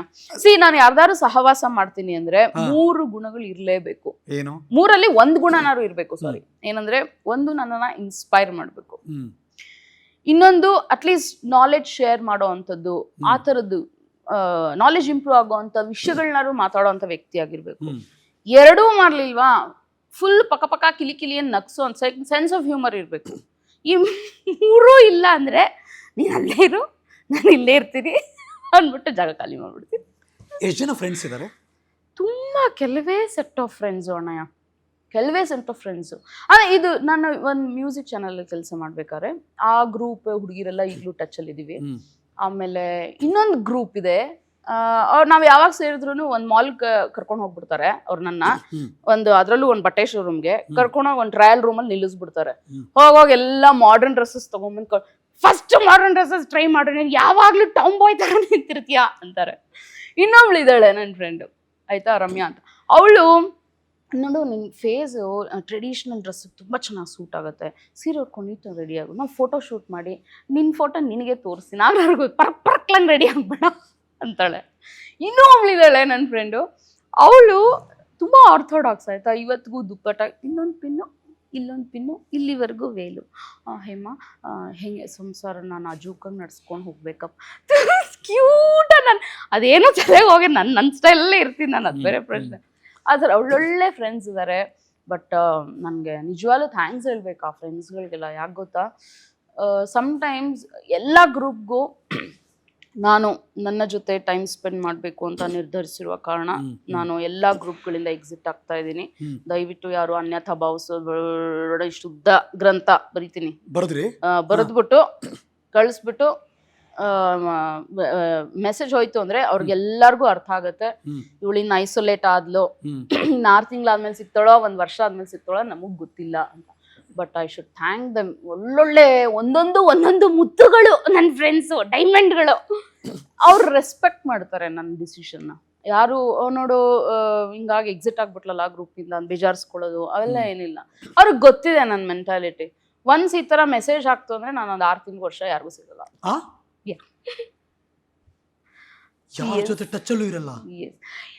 ಕೊರೋನಾ ಟೈಮಲ್ಲಿ ಏನು ಗೊತ್ತಾ, ಈ ಫೋನಿಂದ ನನಗೆ ನೆಮ್ಮದಿ ಹಾಳಾಗ್ತಿದೆ ಅಂತ ಅನ್ನಿಸ್ತಷ್ಟೆ. 2 years ಫೋನ್ ಸ್ವಿಚ್ ಆಫ್ ಮಾಡಿದ್ದೆ ನಾನು. ಕೊರೋನಾ ಟೈಮಲ್ಲಿ ನಂಬರ್ ಅದೇ ಕ್ಯಾರಿ ಆಗಿದೆ, ಆದರೆ 2 ವರ್ಷ ಎಕ್ಸಾಗ್ರೇಟ್ ಮಾಡು ಹೇಳ್ತಿಲ್ಲ, 2 ವರ್ಷ ಆಕೆ ಮೊಬೈಲ್ ಸ್ವಿಚ್ ಆಫ್. ಈಗಲೂ 5 o'clockಗೆ ಸಂಜೆ ಸ್ವಿಚ್ ಆಫ್, 9 o'clockಗೆ ಆನ್. ನಂಗೆ ಹೆಂಗೆ ತುಂಬ ಖುಷಿ ಆದರೂ ನಾನು ಫೋನ್ ಸ್ವಿಚ್ ಆಫ್ ಮಾಡ್ತೀನಿ. ತುಂಬ ಬೇಜಾರು ಒಬ್ಬಳೇ ಇರಬೇಕು ಅಂದರೂ ಫೋನ್ ಸ್ವಿಚ್ ಆಫ್ ಮಾಡ್ತೀನಿ. ನನ್ನ ಕಂಪ್ನಿ ನಾನು ಎಂಜಾಯ್ ಮಾಡ್ತೀನಿ, ನನ್ನ ಜೊತೆ ನಾನು ಟೈಮ್ ಸ್ಪೆಂಡ್ ಮಾಡೋದು ಎಂಜಾಯ್ ಮಾಡ್ತೀನಿ. ಆಮೇಲೆ ನೀವಂದರೆ ನಂಗೆ ತುಂಬ ಇಷ್ಟ, ಆಯಿತಾ. ಬಟ್ ನಿಮ್ಮ ಹತ್ರ ನನಗೆ ಕಂಟಿನ್ಯೂಸ್ ಆಗಿ ಮಾತಾಡ್ತಾ ಹೋದರೆ ಸಫೋಕೇಟ್ ಆಗುತ್ತೆ. ನೋ, ಅಮೃತನೂ ವಿಷ ಆಗ್ಬಿಡುತ್ತೆ ಅಂತಾರಲ್ಲ, ಹಂಗೆ ಓವರ್ ಡೋಸ್ ಆಗ್ಬಿಡುತ್ತೆ ನನಗೆ. ಸೊ ನನಗೆ ಬ್ಯಾಲೆನ್ಸ್ ಮಾಡ್ತೀಯಾ ಅಂತ ಕೆಲವ್ರು ಹೇಳ್ತಾರೆ. ಐ ಡೋಂಟ್ ನೋ ಹೆಂಗೆ ಬ್ಯಾಲೆನ್ಸ್ ಮಾಡ್ತಿದ್ದೋ, ಬಟ್ ನನಗೆ ಎಲ್ಲರೂ ಅಕ್ಸೆಪ್ಟ್ ಮಾಡ್ಕೊಂಡಿದ್ದಾರೆ. ನಾನು ಹೆಂಗಿದ್ದೀನಿ ಹಾಗೆ ಅಕ್ಸೆಪ್ಟ್ ಮಾಡ್ಕೊಂಡಿದ್ದಾರೆ. ನಮ್ಗೆ ಅನ್ಸೋದು ಹೆಂಗೆ ಗೊತ್ತಾ, ಇದು ಹೇಳ್ತಿರ್ಬೇಕಾರೆ ಗುರು ಹಿಂಗೂ ಬದುಕ್ಬೋದಾ, ಹಿಂಗೂ ಜೀವನ ಆಗುತ್ತೆ ಆಗುತ್ತೆ, ಒಂಚೂರು ಮೈಂಡ್ ಸೆಟ್ ಮಾಡ್ಕೋಬೇಕಷ್ಟೇ. ನಾನು ಹ್ಯಾಪಿಯಾಗಿಲ್ವಾ ಮತ್ತೆ ಮೊಬೈಲ್ ಇಲ್ಲದೆ ಬದುಕೋಕ್ ಆಮೇಲೆ ಜನ ಯೋಚನೆ ಮಾಡ್ತಿರ್ತಾರಮ್ಮ. ನಮ್ಮ ಮನೇಲಿ ಏನ್ ಗೊತ್ತಾ, ನಾನು ನನ್ನ ಗಂಡ ನನ್ನ ಮಗ ನಾವ್ ಯಾರು ಒಬ್ರಿಗೊಬ್ರು ಮಾತಾಡೋದೇ ಇಲ್ಲ. ಅವ್ರೊಂದು ರೂಮು, ಇಲ್ಲೊಂದು ರೂಮು, ನಾನೊಂದು ರೂಮು, ಆಯ್ತಾ. ಅವ್ರವ್ರ ಸ್ಪೇಸ್ ಅವ್ರವ್ರದ್ದು. ನಾವು ಇಂಡಿವಿಜುವಲ್ ಇದಕ್ಕೆ ಸ್ಪೇಸ್ಗೆ ಬಹಳ ಗೌರವ ಕೊಡ್ತೀವಿ. ಏನೋ ಒಂದು ವಿಷಯ ಇದೆ ಅಂದಾಗ 3 ಜನ ಒಟ್ಟಿಗೆ ಸೇರ್ತೀವಿ, 10 ನಿಮಿಷ ಮಾತಾಡ್ತೀವಿ. ಆ 10 ನಿಮಿಷದ ಮಾತು ಎಷ್ಟು ಇಂಟೆನ್ಸಿಟಿ ಇರುತ್ತೆ ಅಂದ್ರೆ 24 hours ಕ್ಯಾರಿ ಆಗುತ್ತೆ. ಮತ್ತೆ ಡಿಸ್ಪಸ್ ಅವ್ರವ್ರ ಪ್ರಪಂಚ, ಅವ್ರವ್ರ ರೆಸ್ಪಾನ್ಸಿಬಿಲಿಟಿ ಅವ್ರವ್ರದ್ದು, ಅವ್ರವ್ರ ಪ್ರಪಂಚ ಅವ್ರವ್ರದ್ದು. ಯಾರಿಗೂ ಡಿಸ್ಟರ್ಬ್ ಮಾಡಲ್ಲ, ಹ್ಯಾಪಿಯಾಗಿದ್ದೀವಿ ನಾವು. ಸಖತ್ ಗುರು. ಈ ದೇವರೊಳಗೆ ಯಾವ ಮನೇಲಿ ಇರಕ್ ಸಾಧ್ಯ? ನನ್ ಮಗಂಗೂ ಟ್ರೈನ್ ಮಾಡ್ಬಿಟ್ಟಿದೀವಿ. ನನ್ ಗಂಡನಿಂದ ಆಕ್ಚುಲಿ ನಾನ್ ಹಿಂಗಾಗಿರೋದ್ ಗೊತ್ತಾ. ಅವ್ರು ಇನ್ನೂ ಇಂಟ್ರೋವರ್ಟ್. ಅವರು ನನ್ ಮಗನ್ನೂ ಹಂಗೆ ತಯಾರು ಮಾಡ್ಬಿಟ್ಟಿದೀವಿ ನಾವು. ಪಾಪ ಒಬ್ನೇ ಎಂಜಾಯ್ ಮಾಡೋ ಮಗ, ಪ್ರಪಂಚದಲ್ಲಿ ಯಾರನ್ನೂ ನಂಬಕ್ ಆಗಲ್ಲ ನೋಡು. ಒಬ್ನೇ ಖುಷಿಯಾಗಿರೋದ್ ಕಲ್ತ್ಬಿಟ್ರೆ ನೆಕ್ಸ್ಟ್ ಒಳ್ಳೊಳ್ಳೆ ಜನಗಳು ಅಥವಾ ಈ ತರದ್ ಏನೇ ಸಿಚುಯೇಷನ್ ಬಂದ್ರು ಎಕ್ಸ್ಟ್ರಾ ಬೋನಸ್ ಹ್ಯಾಪಿನೆಸ್ ನಿನಗೆ. ಬಟ್ ಒಬ್ನೇ ಇರೋದ್ ಕಲ್ತ್ಕೊಪಸ್ತು ಹಂಗೆ. He is also matured enough. Okay. ಎಷ್ಟು ದೊಡ್ಡವನು? ಈಗ ಅದಕ್ಕೆ 13 ವರ್ಷ ಅನ್ಸುತ್ತೆ. 13 ವರ್ಷ. ಸೊ ಬದುಕನ್ನ ನೋಡುವ ಬಗೆ ಬೇರೆ ಮಾಡ್ಕೋಬೇಕು. ಎಸ್. ನಾನು ನನ್ನ ಗಂಡ ಬರ್ತ್ಡೇಸ್ ಆಚರಿಸ್ಕೊಳ್ಳೋದಿಲ್ಲ, ವೆಡ್ಡಿಂಗ್ ಆನಿವರ್ಸರಿ ಆಚರಿಸ್ಕೊಳ್ಳೋದಿಲ್ಲ, ಆಯ್ತಾ. ನಾವು ನಮ್ಮ ಅಮ್ಮನೋ ನನ್ನ ತಂಗಿನೋ ಕಾಲ್ ಮಾಡಿ ಹೇಳ್ತಾರೆ, ಇವತ್ತು ಪಾರ್ಟ್ನರ್ ಅವ್ರದ್ದು ಬರ್ತ್ಡೇ, ವಿಶ್ ಮಾಡ್ಕೊಳ್ಳಿ. ಪಾರ್ಟ್ನರ್ ಅಂದ್ರೆ ಗಂಡ ಹೆಂಡತಿ ಒಬ್ರಿಗೊಬ್ರು ಕರೆಯೋ ಭಾಷೆ ಅದು. ಅದನ್ನ ಹೇಳ್ಬಿಡು. ಹೇಳ್ತೀನಿ, ಆಮೇಲೆ ಹೇಳ್ತೀನಿ, ಆಯ್ತಾ. ಆಮೇಲೆ ಇದು ಬರ್ತ್ಡೇ ನಿಂದು ಇವತ್ತು, ಹ್ಯಾಪಿ ಬರ್ತ್ಡೇ. ಇವತ್ತಾ ಬರ್ತ್ಡೇ ನನ್ನದು? ಆಮೇಲೆ ನಮ್ಮ ಫ್ರೆಂಡ್ಸ್ ಎಲ್ಲ ನೆನಪಿಸ್ತಾರೆ ನನಗೆ. ಆಮೇಲೆ ಇನ್ನ ಕೆಲವು ಫ್ರೆಂಡ್ಸ್ ಇದ್ದಾರೆ, ಏಯ್ ನೋಡು, ಹೋದ ವರ್ಷ ನಾನು ನಿನ್ಗೆ ಬರ್ತ್ಡೇ ವಿಶ್ ಮಾಡಿದೀನಿ, ನಾಳೆ ನನ್ ಬರ್ತ್ಡೇ, ಜ್ಞಾಪಕ ಇಟ್ಕೊಂಡ್ ವಿಶ್ ಮಾಡು ಅಂತಾರೆ. ಅದು ಮರ್ತೋಗ್ಬಿಟ್ಟಿರ್ತೀನಿ. ಹೇಳಿರ್ತಾರೆ ವಿಶ್ ಮಾಡು ಅಂತ, ನೆಕ್ಸ್ಟ್ ಡೇ ವಿಶ್ ಮಾಡು ಬೆಳಗ್ಗೆ ಅಂತ, ಅದು ಮರ್ತೋಗಿರ್ತೀನಿ. So lady Ghazni. ಹೌದು, ತುಂಬಾ ಮರುವು ನನಗೆ. ಅದೊಂಥರ ಬ್ಲೆಸ್ಸಿಂಗ್ ಕೂಡ. ಇದೇನದು ಚೀಟಿ? ಅದಕ್ಕೆನಾ? ಎಸ್. ಇದು ಝೂಮ್ ಮಾಡಬೇಡಿ ಪ್ಲೀಸ್. ಫಸ್ಟ್ ಟೈಮ್ ಹರಿಕತೆಯ ಅತಿಥಿಗಳಲ್ಲಿ ಹೋಮ್ವರ್ಕ್ ಯಾರೋ ಒಬ್ರನ್ನ ಈಗ ನೋಡ್ತಾ ಇದ್ದೀನಿ, ಚೀಟಿ ಇಟ್ಕೊಂಡ್ ಬಂದವರಲ್ಲ ಅಂತ. ಹೋಮ್ವರ್ಕ್ ನಂಗೆ ಮರ್ತೋಗ್ಬಿಡುತ್ತೆ ಪಾಯಿಂಟ್ಸ್. ಏನ್ ಮಾತಾಡ್ಬೇಕು ಅಂತ ಮರ್ತೋಗ್ಬಿಡ್ತೀನಿ ನಾನು. ಎಲ್ಲ ತುಂಬಾ ತಲೆ ತಿನ್ನೋ ಪಾಯಿಂಟ್ ಅಲ್ಲ, ಒಂದೊಂದು ಎಕ್ಸ್ಟ್ರಾರ್ಡಿನರಿ ಆಗಿ ಥ್ರಿಲ್ಲಿಂಗ್ ಆಗಿದೆ. ಅಂತರದ್ ಮಾತ್ರ ಆರಿಸ್ಕೊಂಡಿದೀನಿ ಅಷ್ಟೇ. ಯಾಕಂದ್ರೆ ಮಾತಾಡ್ಬೇಕಾದ್ರೆ ನನಗೆ ಬೋರ್ ಆಗ್ಬಿಟ್ರೆ ಓಕೆ ಇನ್ನು ಎಷ್ಟು ತಿನ್ರಿ ಅಂತ ಆಗ್ಬಿಡುತ್ತೆ. ನನಗ್ ಫಸ್ಟ್ ಬೋರ್ ಆಗ್ಬಾರ್ದು. ಯಾವ ಲೆವೆಲ್ ಇದೆ ಅವಾಗ ನಿಮ್ಗೂ ಬೋರ್ ಆಗಲ್ಲ, ಇಲ್ಲಿರೋರ್ಗೂ ಬೋರ್ ಆಗಲ್ಲ, ಆಡಿಯನ್ಸ್ ಅದು ಇದು ಬೋರ್ ಆಗಲ್ಲ. ಹಿಂಗೇನ ಚಿಕ್ಕ ವಯಸ್ಸಿಂದನು ಕಿಡ್ಡಿದ್ದಾಗ ಹೆಂಗೆ? ಏನ್ ಗೊತ್ತಾ, ಅಲ್ಲೇ ಡ್ರಾ ಅಲ್ಲೇ ಬಹುಮಾನ. ಕಿಡ್ಡಿದ್ದಾಗ್ಲೋ ಯೋಚನೆ ಮಾಡಿ ಅಳ್ದು ನಂಗೆ ಅನ್ಸಿದ್ ನಾನು ಹೇಳ್ಬಿಡ್ತೀನಿ. ಚಿಕ್ಕವಳಿದ್ದಾಗ್ಲೂ ಇದೇ ತರ? Yes yes. ನನ್ಗೆ ಅನ್ಸಿದ್ ನಾ ಹೇಳ್ತೀನಿ. ಇಷ್ಟಪಟ್ಬಿಡ್ತೀನಿ.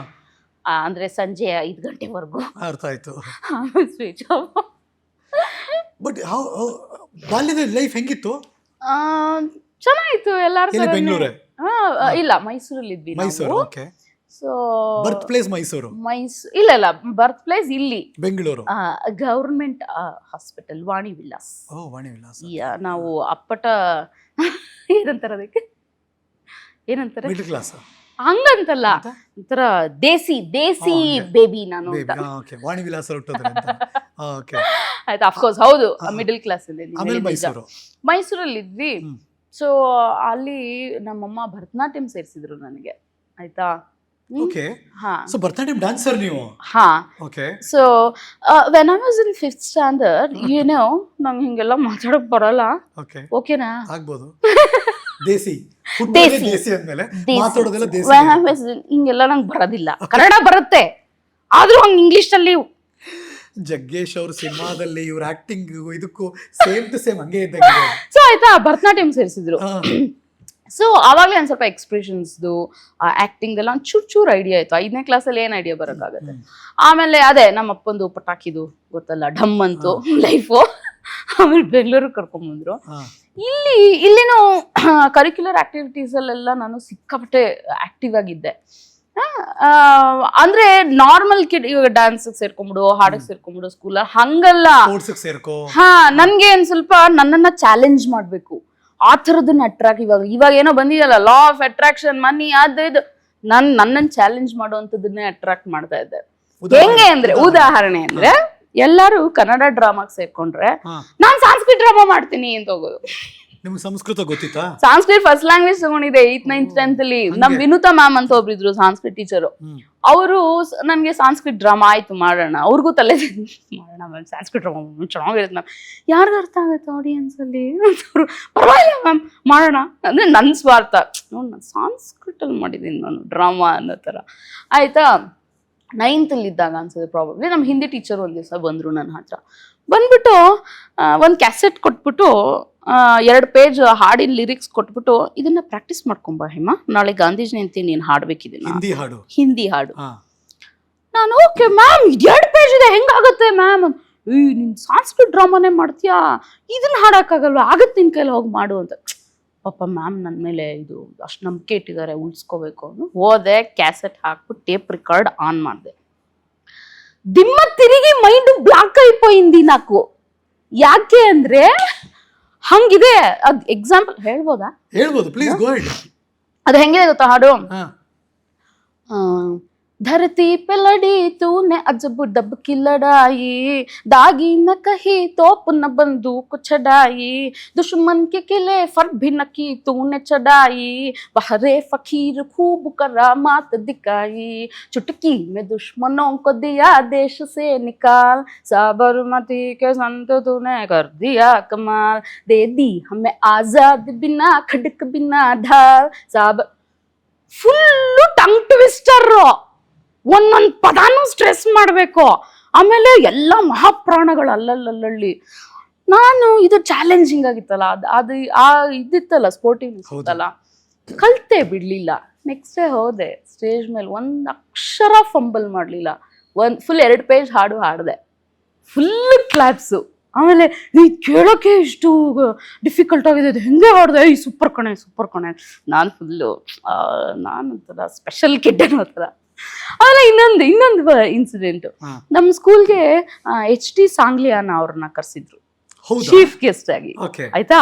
ಆಮೇಲೆ ಇನ್ನೊಬ್ರು ಮಿಲಿಟರಿ ಆಫೀಸರ್ನು ಕರೆಸಿದ್ರು. ಇದು ನಾನು ಬ್ಯಾನ್ಸೆಟ್ ಲೀಡರ್ ಆಗಿದ್ದೆ, ಮೆಜೆಸ್ಟಿಕ್ ಇಟ್ಕೊಳ್ಳೋದು. ಅದೇ ಚೇಂಜ್, ನನ್ನ ಚಾಲೆಂಜ್ ಮಾಡ್ಬೇಕು, ಆ ಥರದ್ದೇ ಅಲ್ವಾ ಅಟ್ರಾಕ್ಟ್ ಮಾಡೋದು ನಾನು. ಸೊ ನಾನು ಕಮಾಂಡ್ ಕೊಟ್ಮೇಲೆ ಬ್ಯಾನ್ಸೆಟ್ ಫ್ಲೂಟು ಎಲ್ಲ ನುಡ್ಸೋದು.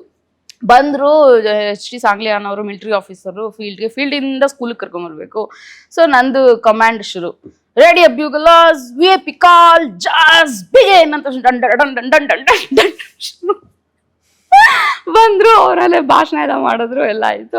ನಾವೆಲ್ಲ ಮಿಲಿಟರಿ ಆಫೀಸರ್ ಬಂದ್ಬಿಟ್ಟು ಚೆನ್ನಾಗಿ ಕಮೆಂಟ್ ಕೊಟ್ಟೆ, ಗುಡ್ ಅಂದ್ಬಿಟ್ಟು ಅಷ್ಟೇ, ಅಕ್ಕ ಆಫ್. ಮತ್ತೆ ಬಟರ್ಫ್ಲೈ ಆನ್ ಆಗೋಯ್ತು ನನಗೆ. ಆಮೇಲೆ 1 ವಾರ ಅದೇ ಟ್ರಾಮಾನಲ್ಲಿದ್ದೆ. ಮಿಲಿಟರಿ ಆಫೀಸರ್ ಹೋಗ್ಲಿದ್ದಕ್ಕೆ ನಮ್ಮಪ್ಪಂಗೆ ನೆಮ್ಮದಿ ಹೋಗ್ಬಿಡ್ತು. ನಾನ್ ನೆಮ್ಮದಿ ಕೊಟ್ರೆ ತಾನೆ, ಅಪ್ಪ ಇದು ಕೂರಕ್ ಬಿಡ್ತಾ ಇಲ್ಲ, ನಿಲ್ಲಕ್ ಬಿಡ್ತಾ ಇಲ್ಲ, ಮಲ್ಗಕ್ ಬಿಡ್ತಾ ಇಲ್ಲ, ಅಪ್ಪ ನಾನು ಮಿಲಿಟರಿ ಸೇರ್ಕೋಬೇಕಪ್ಪ, ಅಪ್ಪ ನಾನು ಆರ್ಮಿ ಆಫೀಸರ್ ಆಗ್ಬೇಕಪ್ಪ, ಅಪ್ಪ ನಾನು ಸೋಲ್ಜರ್ ಆಗ್ಬೇಕು.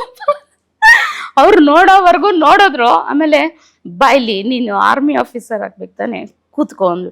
ನಿಜವಾಗ್ಲೂ ಹೇಳ್ತೀನಿ, ನಾನು ಯಾವ ತಂದೆನೂ ಪ್ರಪಂಚದಲ್ಲಿ ಮಗಳಿಗೆ ಆ ಲೆವೆಲಲ್ಲಿ ಮೋಟಿವೇಟ್ ಮಾಡೋಕ್ಕೆ ಚಾನ್ಸೇ ಇಲ್ಲ. ನಾನು ಬರ್ಕೊಡ್ತೀನಿ ಆಯ್ತಾ, ಕೂರಿಸ್ಕೊಂಡ್ರು ಪಕ್ಕ. ಓಕೆ ನೋಡು, ಮಿಲ್ಟ್ರಿಗೆ ಸೇರೋದು ಅಷ್ಟು ಸುಲಭ ಅಲ್ಲ ಆಯಿತಾ.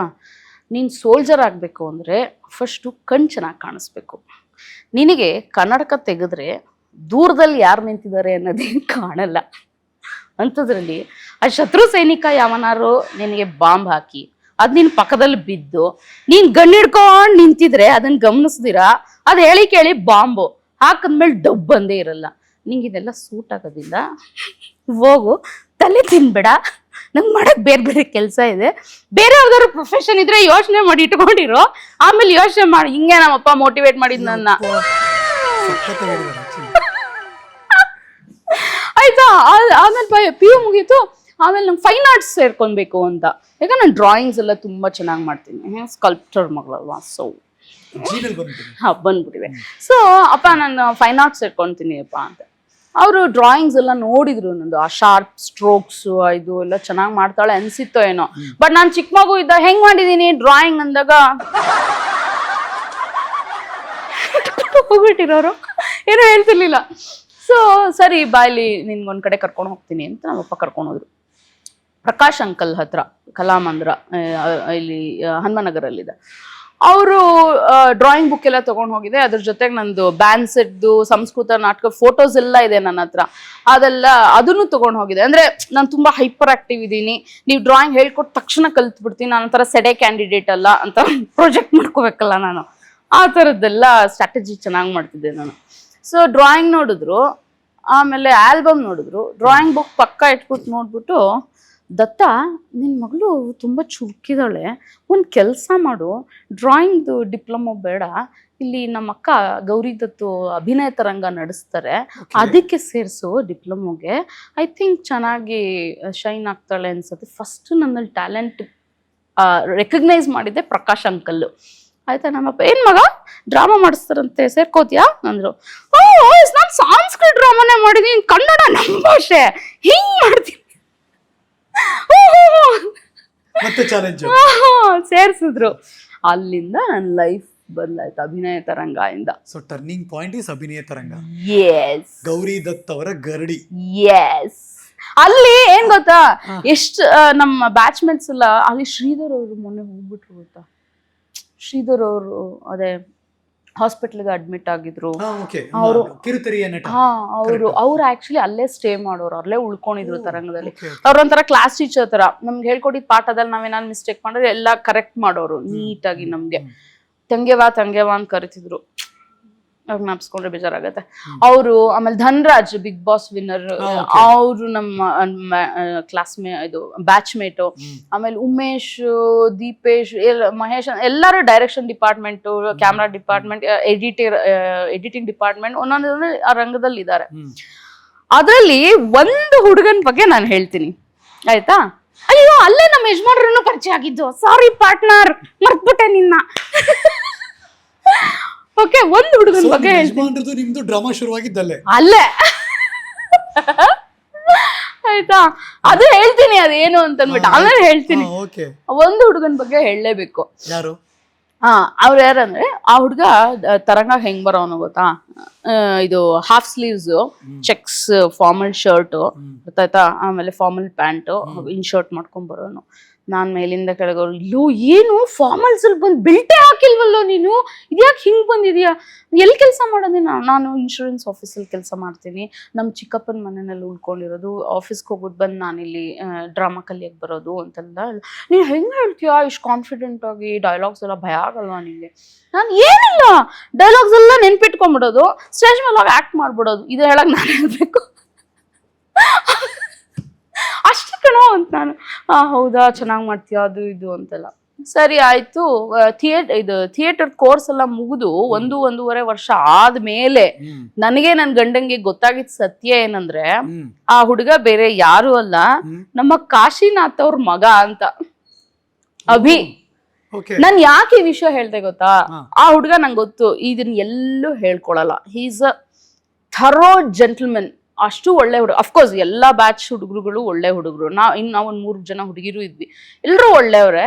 ಬಟ್ ಆ ಹುಡುಗ ಇದನ್ನ ಎಲ್ಲೂ ಹೇಳ್ಕೊಳಲ್ಲ. ಅವ್ರು ಯಾಕೋ ನೀನ್ ಹೇಳಲೇ ಇಲ್ಲ, ಹೇಳ್ಬೋದಾಗಿತ್ತಲ್ಲ ಅಭಿ ಅಂದ್ರೆ, ಇಲ್ಲ ನಮ್ಮ ಅಪ್ಪಂಗೆ ನನ್ನ ಮಗ ಅಂತ ಹೇಳ್ಬಿಡ್ತು ಅಂದ್ರೆ ನಿನ್ನ ನೋಡೋ ದೃಷ್ಟಿ ಚೇಂಜ್ ಆಗ್ಬಿಡುತ್ತೆ, ಟ್ರೀಟ್ ಮಾಡೋದ್ ವೇ ಚೇಂಜ್ ಆಗೋದು, ನೀನೇನು ಕಲಿಯಕ್ಕಾಗಲ್ಲ, ಗ್ರೌಂಡ್ ರಿಯಾಲಿಟಿ ಏನು ಗೊತ್ತಾಗೋದಿಲ್ಲ ನಿಂಗೆ, ಹಾಗಾಗಿ ಸ್ವಲ್ಪ ಗೌಪ್ಯವಾಗಿಟ್ಟಿರೋ ಅದನ್ನ. ನನಗೂ ಅದೇ ಕಂಫರ್ಟ್ ಇತ್ತು ಹಿಮಾ, ಅದಕ್ಕೆ. ಸೊ ಹಂಗೆ ಆ ಹುಡುಗ ಚೆನ್ನಾಗಿತ್ತು, ಅದೊಂಥರ ಇದು. ಆಮೇಲೆ ಬಿ ಸುರೇಶ್ ಅವರು ಯಕ್ಷಗಾನ ಡ್ರಾಮಾ ಮಾಡಿಸಿದ್ರು ನಮ್ಗೆ. ಆ ಯಕ್ಷಗಾನ ವೇಷ, ಅಯ್ಯೋ ಎಷ್ಟು ಕಷ್ಟ ಇದೆ ಗೊತ್ತಾ ಅದೆಲ್ಲ ಹಾಕೊಳ್ಳೋದು. ಹಾ, ಅಲ್ಲಿ ಕಲ್ಸಿದ್ರು ಅವ್ರು ಮಾಸ್ಟರ್ ಬಂದು. ಏನ್ ಮರ್ತೋಗಿದೆ ನನ್ಗದು ಇವಾಗ. ಅದು ಏನೋ ಆ ಗೆಟಪ್, ಆ ವೇಷ ಅದೇನೆ ಒಂಥರ ಇದ್ರ ತರ ಇತ್ತು. ಹಾ, ಬಟ್ ಚೆನ್ನಾಗಿತ್ತು. ಅದೊಂಥರ ಗುಬ್ಬಚ್ಚಿ ರೋಲ್ ಮಾಡಿದ್ರು, ಈಗ್ಲೂ ಗುಬ್ಬಚ್ಚಿ ಅಂತಾರೆ ಬಿ ಸುರೇಶ್ ಸರ್. ಸ್ಮೂರ್ತಿ ತಾತ, ಲಾಲ್ಬಾಗ್ ನಡಿಗೆದಾರರ ಸಂಘ ಅಂತ ತಿಂಗಳಲ್ಲಿ ಮೋಸ್ಟ್ಲಿ 3ನೇ ಭಾನುವಾರನೋ ಏನೋ ಬೀದಿ ನಾಟಕ ಮಾಡ್ಸೋರು. ಹೌದಾ, ಅವರು ಜರ್ನಲಿಸ್ಟ್ ಅಲ್ವಾ, ಕೆಲಸ ಎಲ್ಲ ಮುಗಿಸ್ಕೊಂಡ್ಬಂದು 70ನೇ ವಯಸ್ಸಲ್ಲಿ ಅವರು ಕ್ಲಾಸಿಗೆ ಬರೋ ಅಷ್ಟ್ರಲ್ಲಿ 7 ಗಂಟೆ ಆಗ್ಬಿಡೋದು ಸಂಜೆ. ಅವಾಗ ಬಂದು ವಜ್ರಾಸನದಲ್ಲಿ ಕುತ್ಕೊಂಡು ಹಿಂಗ್ ಬರೆಯೋರು. ಅಲ್ಲಿ ನಾಟಕ 10-15 ಪೇಜ್ ಬರೆಯೋರು. ಅಣ್ಣ ಎಂತ ಇನ್ಸ್ಪಿರೇಷನ್ ಅಲ್ವಾ ಅದು ನೋಡೋದಕ್ಕೇನೆ. ಕಡ್ಲೆಪುರಿ ತರ ಪೇಜಸ್ ಹಿಂಗ್ ಹಂಚೋರು ನಮ್ಗೆ. ನಾವ್ ಅವಾಗ ಡೈಲಾಗ್ಸ್ ಎಲ್ಲ ನೋಡ್ಕೊಂಡು ನೆಕ್ಸ್ಟ್ ಡೇ ಬೆಳಗ್ಗೆ 6 ಗಂಟೆಗೆ ಹೋಗ್ಬಿಟ್ಟು ನಾಟಕ ಮಾಡ್ತಿದ್ವಿ. ಅದು ಕರಿಯೋದ್ ಗೊತ್ತಲ್ಲ, ಎಲ್ಲಾರ್ನು ಅಟ್ರಾಕ್ಟ್ ಮಾಡ್ಬೇಕಲ್ಲ, ಇದು ವಾಕ್ ಮಾಡೋರ್ನೆಲ್ಲ. ತಮಟೆ ಶಬ್ದ ಅಂದ ತಕ್ಷಣ ಬರೋರು. ನಾಟಕ ಎಲ್ಲ ಆದ್ಮೇಲೆ ಅದೇ ತಮಟೆ ಉಲ್ಟಾ ಮಾಡ್ಬಿಟ್ಟು ದುಡ್ಡೆಲ್ಲ ಕಲೆಕ್ಟ್ ಮಾಡಕ್ ಹೋಗ್ತಾ ಇದ್ವಿ. ಆ ಫೋಟೋ ಇದೆ ನನ್ನ ಹತ್ರ. ದುಡ್ಡು ಕಲೆಕ್ಟ್ ಮಾಡ್ತಿದ್ದು ತಾತಂಗ್ ಕೊಡ್ತಾ ಇರೋದು. ಫೋಟೋ ತೋರಿಸ್ತೀವಿ ನಾವು. ಓ ಶೋರ್ ಪ್ಲೀಸ್. ಎಷ್ಟು ಕಲೆಕ್ಟ್ ಆಗ್ತಿತ್ತು ಅವಾಗ? ನಮ್ಗೆ ಅದೆಲ್ಲ ಗೊತ್ತಾಗ್ತಿರ್ಲಿಲ್ಲ. ನಮ್ಗೆ ನಾಟಕದ ಮೇಲೆ ಅಷ್ಟೇ ಗಮನ ಇರ್ತಾ ಇತ್ತು. ಆಮೇಲೆ 1 woman ಶೋ ಮಾಡಿದ್ದೆ ನಾನು. ಸ್ಟೇಜ್ ಮೇಲೆ ಅರ್ಧ ಗಂಟೆ ನಾನು ಒಬ್ಳೆ ಡ್ರಾಮಾ ಮಾಡಿದ್ದು. ಒಂದು ದ್ವಂದ್ವ ಅಂತ ಒಂದು ನಾಟಕ. ನಾನು ಒಬ್ಳೆ. ಆಯ್ತಾ, ಚಾಲೆಂಜ್ ಆಗ್ಬೇಕಲ್ಲ ನಮ್ದು. ಅದೊಂದು ಇದೆಯಲ್ಲ, ಹೇಮಾ ದತ್ತು ಸ್ಟ್ಯಾಂಪ್ ಆಗ್ಬೇಕಲ್ಲ ಎಲ್ಲಾ ಕಡೆ. ಕಿರುತೆರೆಯಲ್ಲಿ ಚಾಲೆಂಜಿಂಗ್ ಸ್ಟಾರ್. ಕರೆಕ್ಟ್. ಹೈ, ಚೆನ್ನಾಗಿದೆ, ಸೂಪರ್ ಆಗಿದೆ, ಚೆನ್ನಾಗಿದೆ. ಅಯ್ಯಪ್ಪ. ಆಮೇಲೆ ಏನಾಯ್ತಾ, ಪ್ರಕಾಶ್ ಬೆಳವಾಡಿ ಅವರು, ಇದು ಒಳ್ಳೆ ಚೆನ್ನಾಗಿದೆ ಇನ್ಸಿಡೆಂಟ್. ಪಿ ಲಂಕೇಶ್ ಅವ್ರದ್ದು ಸಂಕ್ರಾಂತಿ ಡ್ರಾಮಾ ಮಾಡಿಸಿದ್ರು ಅವರು. ಅದರಲ್ಲಿ ಸಿ ಕೈ ಚಂದ್ರು ಅವರು ಬಿಜ್ಜಾಳ ರೋಲ್, ಮಹಾರಾಜ ರೋಲ್ ಮಾಡಿದ್ರು. KSL ಸ್ವಾಮಿ ಅವ್ರು ಮಾಡಿದ್ರು. MD ಪಲ್ಲವಿ ಅವರು, ಅವ್ರ ತಂಗಿ ಶ್ವೇತಾ ಅವರು. ಆಮೇಲೆ ಇದು ಅವನೇ ಶ್ರೀಮನ್ನಾರಾಯಣ ಚಾವಲ್ ಮಾಡಿದಾರಲ್ಲ, ಬಾಲಾಜಿ ಅವರು ಎಲ್ಲ ದಿಗ್ಗಜ ಆರ್ಟಿಸ್ಟ್ಗಳೇ ಎಲ್ಲ ಮಾಡಿದ್ದಾರೆ. ಶೋ ಎಲ್ಲ ಸೂಪರ್ ಸಕ್ಸಸ್ ಆಯ್ತು, ಒಳ್ಳೆ ರೆಸ್ಪಾನ್ಸ್ ಎಲ್ಲ ಬಂತು. ಅಂದ್ರೆ ತರಂಗಕ್ಕೆ ಸೇರಿದ ತಕ್ಷಣ ನಮ್ ಸೀನಿಯರ್ ಸ್ಟೂಡೆಂಟ್ಸ್ಗೆ ಅಂತ ನಾಟಕ ಮಾಡಿಸಿದ್ದವರು, ಲೇಡಿ ಆರ್ಟಿಸ್ಟ್ ಕಡಿಮೆ ಇದಾರೆ ಅಂತ ನನ್ನನ್ನು ತಗೊಂಡ್ರು. ನೋಡಿ, ಸೇರಿದ ತಕ್ಷಣ ಮೇಜರ್ ಪ್ರೊಡಕ್ಷನ್ ಅಲ್ಲಿ ಮಾಡಿದ್ ನಾನು.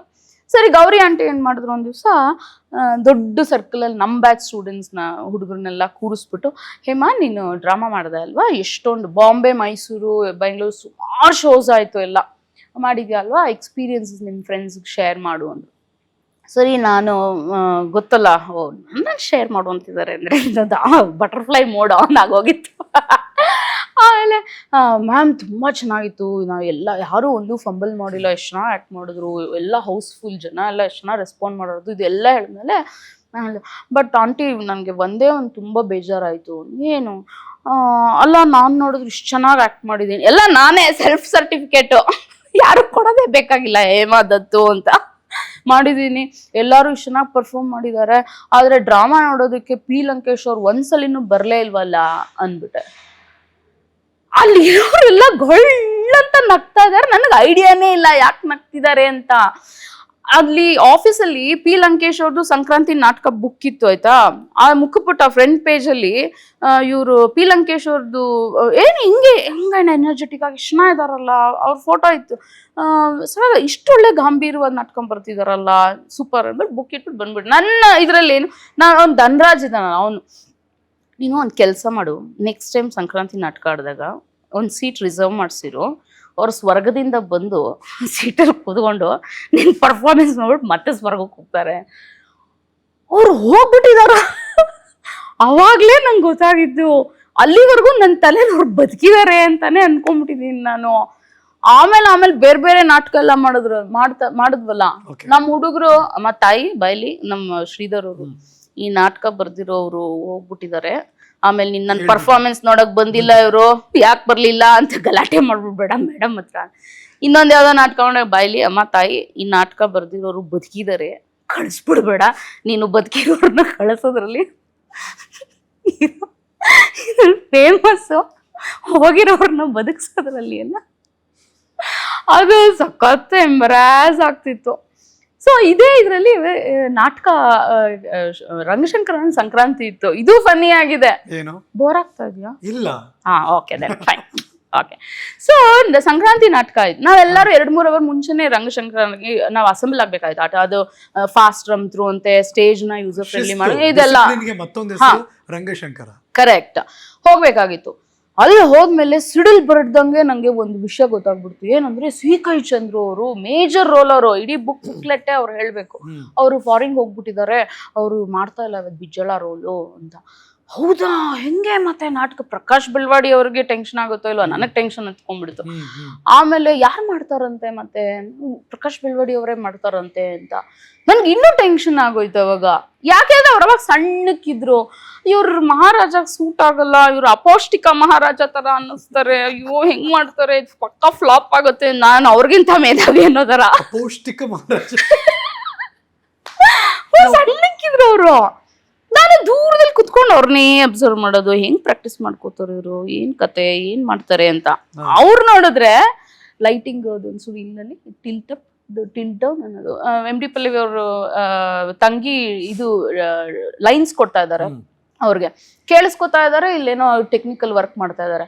ಆಮೇಲೆ ಶ್ವೇತಾ ಕಮ್ಮಗೆ ಅದು ಇನ್ನೊಂದ್ಸತಿ ಹಂಗತ್ತ ರಿಜಿಸ್ಟರ್ ಆಗ್ಲಿಲ್ಲ ಡೈಲಾಗ್. ಓ ಪಕ್ಕಾ ಫಂಬಲ್, ಇದು ಪಕ್ಕಾ ಫ್ಲಾಪ್ ಶೋ. ಅವತ್ತೆಲ್ಲ ಆಕ್ಟ್ ಮಾಡಕ್ ಮೂಡಿಲ್ಲ ನನ್ಗೆ, ಇವತ್ತು ಫ್ಲಾಪ್ ಆಗತ್ತೆ ಅಂತ. ನಾಟಕ ಶುರು ಆಯ್ತು. ಅಣ್ಣಯ್ಯ ಒಂದ್ ಕಡೆ ಫಂಬಲ್ ಮಾಡ್ಲಿಲ್ಲ, ಅವ್ರ ಕಾನ್ಫಿಡೆನ್ಸ್ ಎಲ್ಲೂ ಡೌನ್ ಆಗ್ಲಿಲ್ಲ. ಎಷ್ಟು ಚೆನ್ನಾಗಿ ಡೈಲಾಗ್ ಹೇಳ್ತಿದ್ದಾರೆ ಅಂದ್ರೆ ಆಡಿಯನ್ಸ್ ಕಡೆಯಿಂದ ರೆಸ್ಪಾನ್ಸ್ ಅಷ್ಟು ಚೆನ್ನಾಗಿ ಬರ್ತಾ ಇದೆ. ಟೈಮಿಂಗ್ ಹಂಗಿದೆ. ಅಫ್ಕೋರ್ಸ್ ಸಿಹಿಕೈ ಚಂದ್ರು ಸರ್ ಮಾಡ್ತಾ ಇದ್ದಿದ್ದೂ ಅಷ್ಟೇ ಮಜಾ ಕೊಡ್ತಾ ಇತ್ತು. ಅವ್ರ ಬಾಡಿ ಲ್ಯಾಂಗ್ವೇಜ್, ಅವ್ರ ಇಂಟೋನೇಷನ್ಗೆ ತದ್ವಿರುದ್ಧವಾಗಿದೆ ಪ್ರಕಾಶ್ ಬೆಳ್ವಾಡಿ ಅವರು ಹೇಳ್ತಾ ಇರೋದು. ಬಟ್ ಸ್ಟಿಲ್ ಇದು ಏನೋ ಜನದ ಕಡೆಯಿಂದ ಅಷ್ಟೇ ರೆಸ್ಪಾನ್ಸ್ ಚೆನ್ನಾಗಿ ಬರ್ತಾ ಇದೆ. ಅರ್ಥ ಆಯ್ತಾ? ನಾಟಕ ಆದ್ಮೇಲೆ ನನಗೆ ಗೊತ್ತಾಗಿದ್ದ 2 ಸತ್ಯ ಏನಂದ್ರೆ, ಒಂದು ಡೈರೆಕ್ಟರ್ ಆದವನು ಆಕ್ಟ್ ಮಾಡಬಲ್ಲ ಅನ್ನೋದು. ಇನ್ನೊಂದು ಸತ್ಯ ಅಂದ್ರೆ ಬ್ಯೂಟಿ ಅವಶ್ಯಕತೆ ಇಲ್ಲ, ನೆಟ್ಟಿಗೆ ಆಕ್ಟ್ ಮಾಡಿದ್ರೆ ಸಾಕು ಜನನ್ನ ನಮ್ ಕಡೆ ಸೆಳ್ಕೋಬಹುದು ಅನ್ನೋದು ಶುರೂಲೆ ಗೊತ್ತಾಗೋಯ್ತು. ಸೊ ಗ್ಲಾಮರ್ಗಿಂತ ಗ್ರಾಮರ್ ಮುಖ್ಯ. ಎಸ್. ಆಮೇಲೆ ನಾನು ಅದು ಅಷ್ಟಕ್ಕೆ ಬಿಡ್ಲಿಲ್ಲ. ಸೊ ಅದೇ ನಂದು ಹೇಮಾ ದತ್ ಸ್ಟ್ಯಾಂಪ್ ಹಾಕ್ಬೇಕಲ್ಲ, ನಾನೊಂಚೂರು R&D ಮಾಡಕ್ ಶುರು ಮಾಡಿದೆ. ಒಂದು ರೂಲ್ ಶೀಟ್ ತಗೊಂಡು ಎಲ್ಲಾ ಆರ್ಟಿಸ್ಟ್ಗಳ ಹೆಸರುಗಳು ಬರ್ಕೊಂಡೆ.